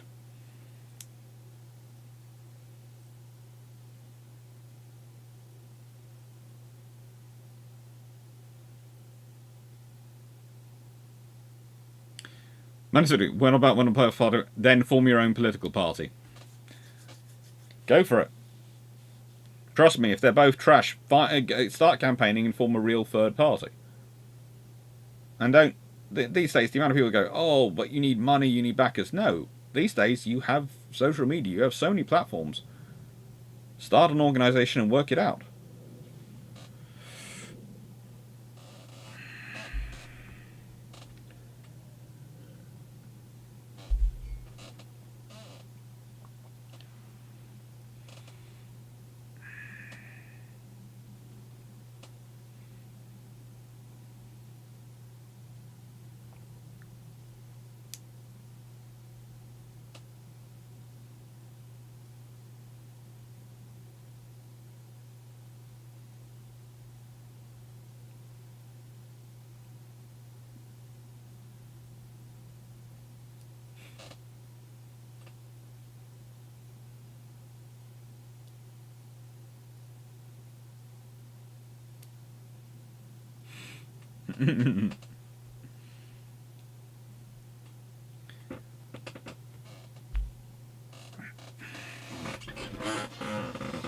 Yeah. In the UK, there was a party a few years ago in European elections called AFRA, and they were for reforming the Roman Empire. And I very nearly voted for them in the European elections. I was just, they all came, they were all dressed up in togas and Roman military uniform, and it was just, I was tempted to vote for them. Honestly, reforming the Roman Empire, I could have seen it. Apparently, they didn't get a single vote in Italy, but they got lots of votes in the UK. Anyway, Alex, was it the Italians were good at ASW and Med, or that the UK sent the wrong types of submarines? The Italians... Let's put it this way. The Italians were better at anti-submarine warfare than the Germans were, and certainly had a lot of small boats to do it. But you also have to remember the Mediterranean is very, very shallow, and you can sometimes look down and see the subs below you. And the reason the British were using large T class was because they didn't have enough small of the S, U, and V classes. The V classes come in later in the war. The U class are what they start the war with.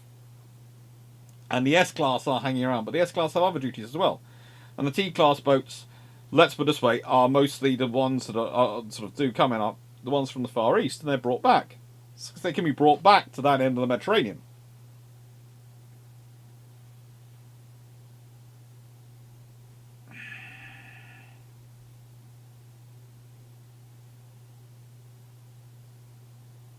That's life.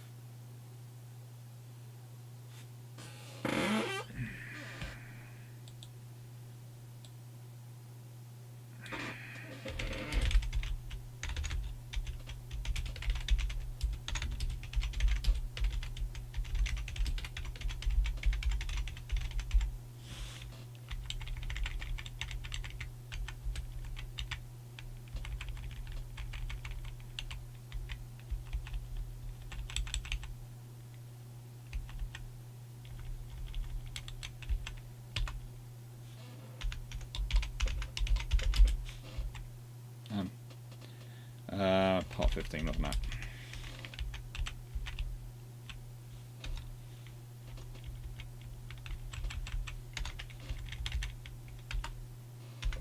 Right then, I will call this an end at about 0430 hours. So about another 10-15 minutes. Maybe. Listen, could you see the British BAP 112 becoming a proposal becoming British Rafale? Well, if the government was prepared to fund it, yeah.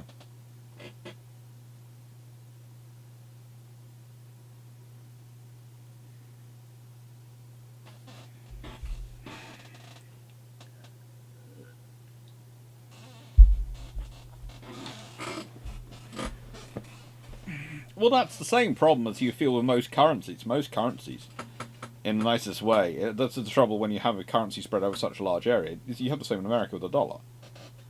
There are certain parts of the economy it's going to benefit far more than others.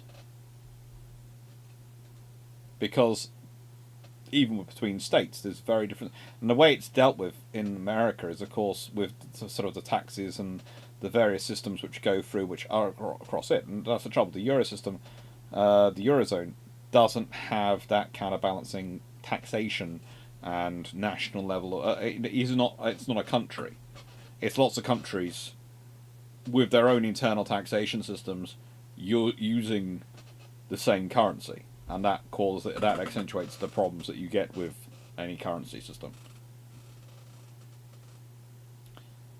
Oh, good lord! Let's be honest. 96one. The British X-wing designs from the 1980s are mostly like they're basic British thinking, and just the British going, let's see if we can go this for this nutty idea and if it works.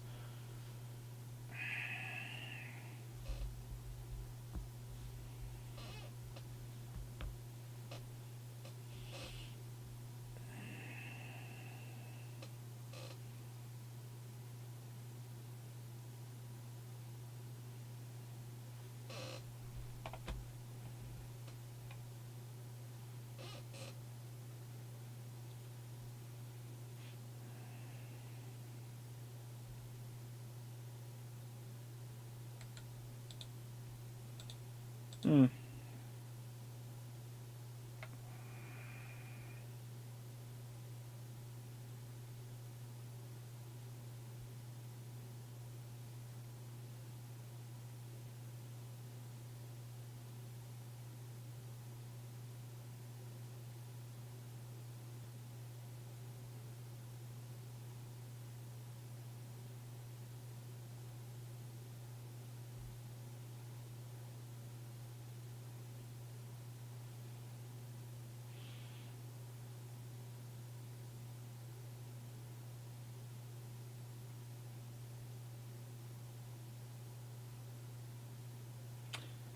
Remember, think about the HMS Turbulent book.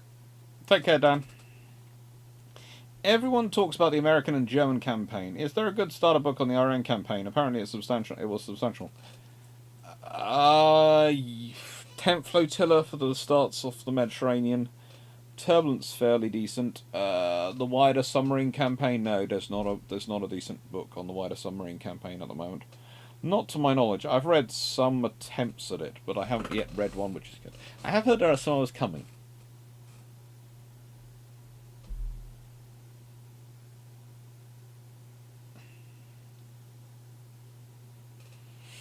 it's one of those sort of scenarios. There's that, you know, we know there's the history there, but it's actually getting people to go and do the research and the legwork. And it is a lot of legwork, as I'm the point I was making with AI. There is a lot of legwork that needs to be done.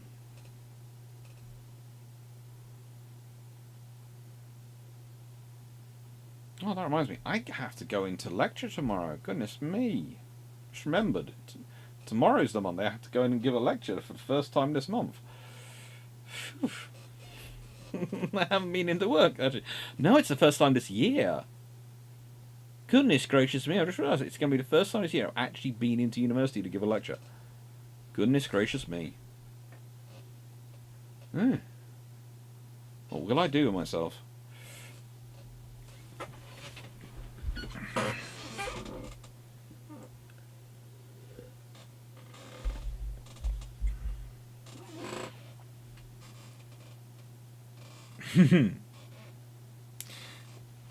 Yeah, a lot of movies get filmed in the UK. For some reason, the UK does like to have the lustre of having films moved out. So you're on track for doing 4 lectures this year. Probably 3. No, I will do a lot more than that. Actually going and doing them in person is rare amount, and I've got to start applying to conferences again. I have got to start getting back in the habit of going to conferences. It's just, I enjoy speaking to all you and doing all this stuff, and going off for a conference, as much as I enjoy them, there's a part of me going, oh, I haven't done it in so long. But it would be nice to do it. It would be nice. I'll enjoy it once I get there. It's actually the effort of doing it.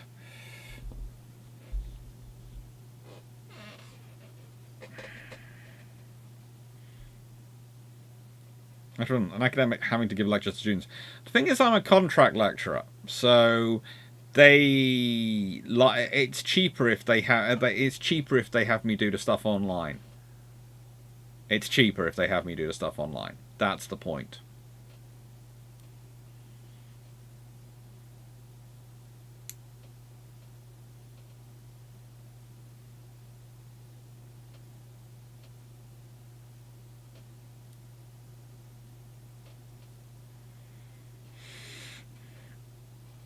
Oh no, most of them have had it's going to sound strange. Most of my lectures are front loaded on the semesters.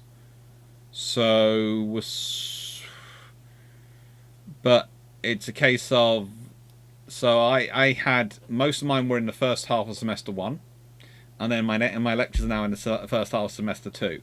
So that's when my lectures are. So I don't have many lectures in the second half. Lectures are actually any in the second half of semester 2, and I haven't had any in the second half of semester 1. So Britain, we divide it into 3 terms, but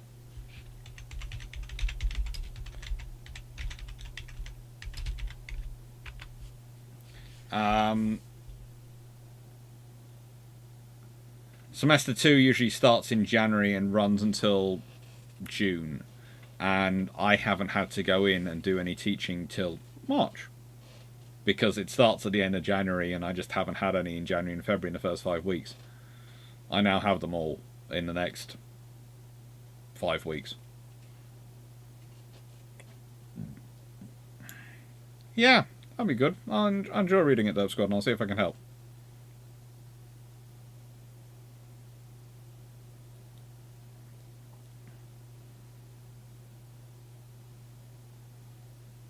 Florida is very interesting in many weird ways. It's an interesting place to go. Is it fair to say rocket-powered fighters weren't viable? I would suggest you go and read Eric Winkle-Brown's book, which is actually, I think, is somewhere around here. Do I have his Access Aircraft book around here? He was looking at me the other day. There it is. Wings of the Luftwaffe. And you will find his assessment of the comet is in there. Because I have no... this is the reason it's expensive for me to have me go in is because at the moment I have no car. So instead of me them giving me fuel, they have to pay my taxi fare in and out. And that's just, they're not liking that, because the thing is that they have their own criteria about how far you have to, what constitutes a regular bus service and what doesn't. And the trouble is, the buses in my area do not constitute a regular bus service, so they have to pay for a taxi for me, and I'm not going to turn it down because I'm not stupid enough to do so.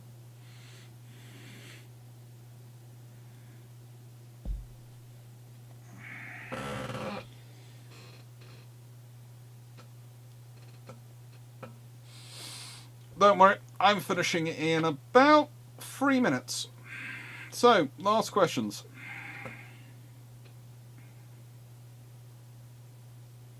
Because then I will have done roughly 8 hours of broadcasting today and streaming. So, you know, fun times.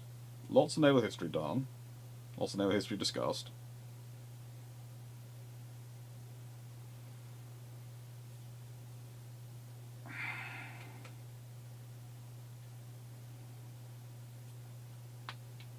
Yeah, it is 11:30 here in the UK.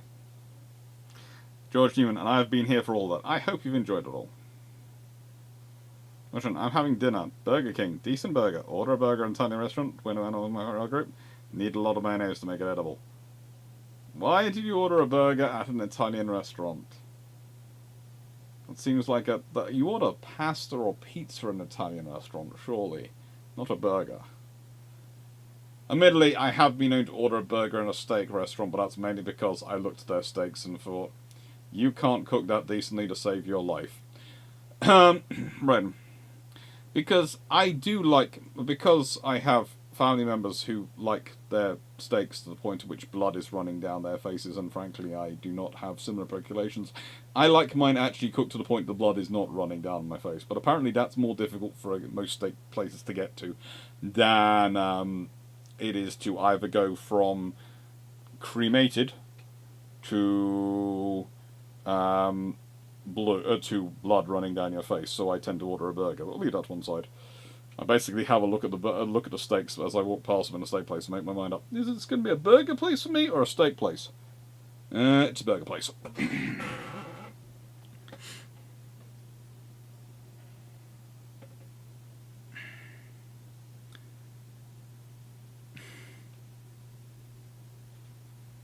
Listen, I came so late I missed the naval history part. It happens.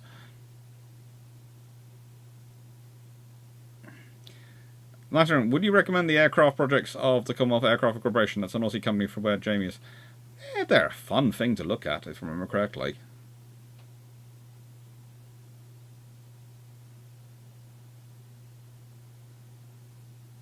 Again, Melanie, you were at an Italian restaurant the other day and the steak was too thin and not good. Had to send it back and get the salmon.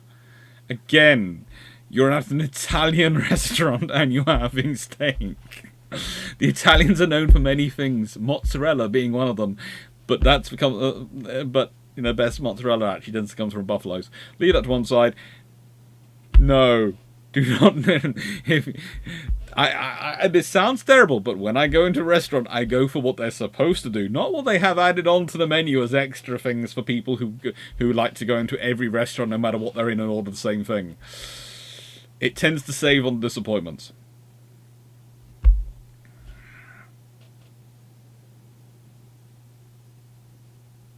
Brilliant. Everyone asked that question, but I can't read the menu. All funny names for food. Their pizzas look funny. I'm an American. I want American food, like decent pizza. Then ask for an Americano pizza, which will be a pepperoni pizza.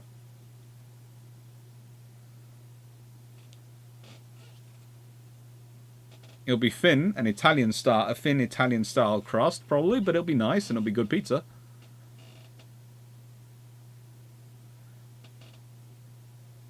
A half-inch thick ribeye? No, that's definitely no.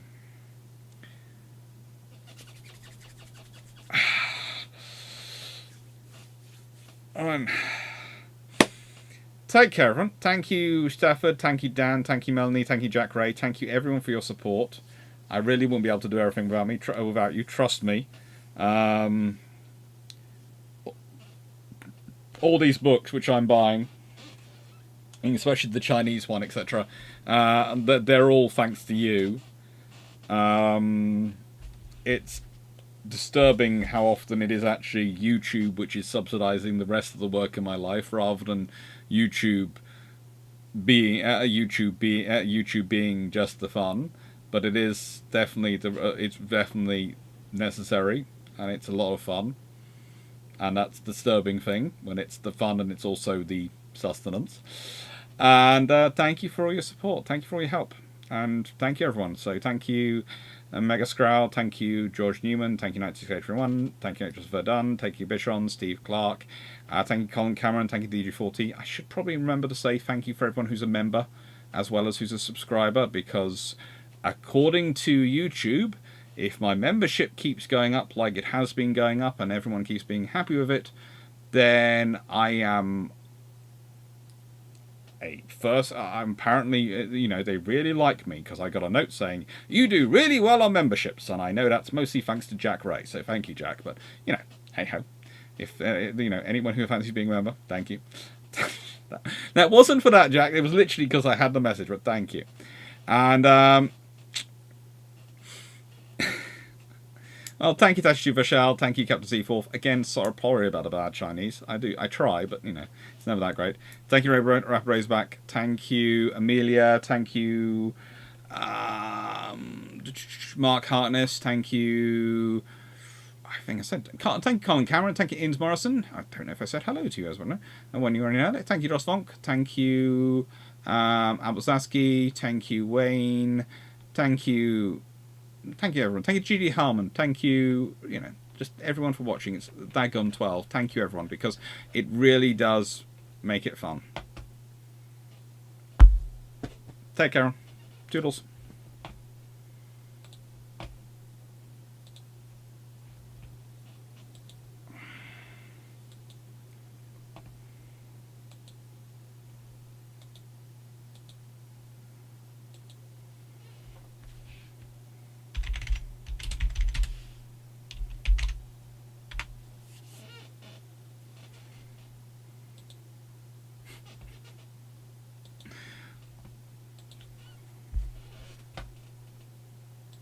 Lovely pizza, Melanie. Lovely pizza. If anyone got the link Melanie just put in the chat, there is a very happy cat looking at about, I reckon, 4 slices of pizza, which look like pepperoni and pineapple.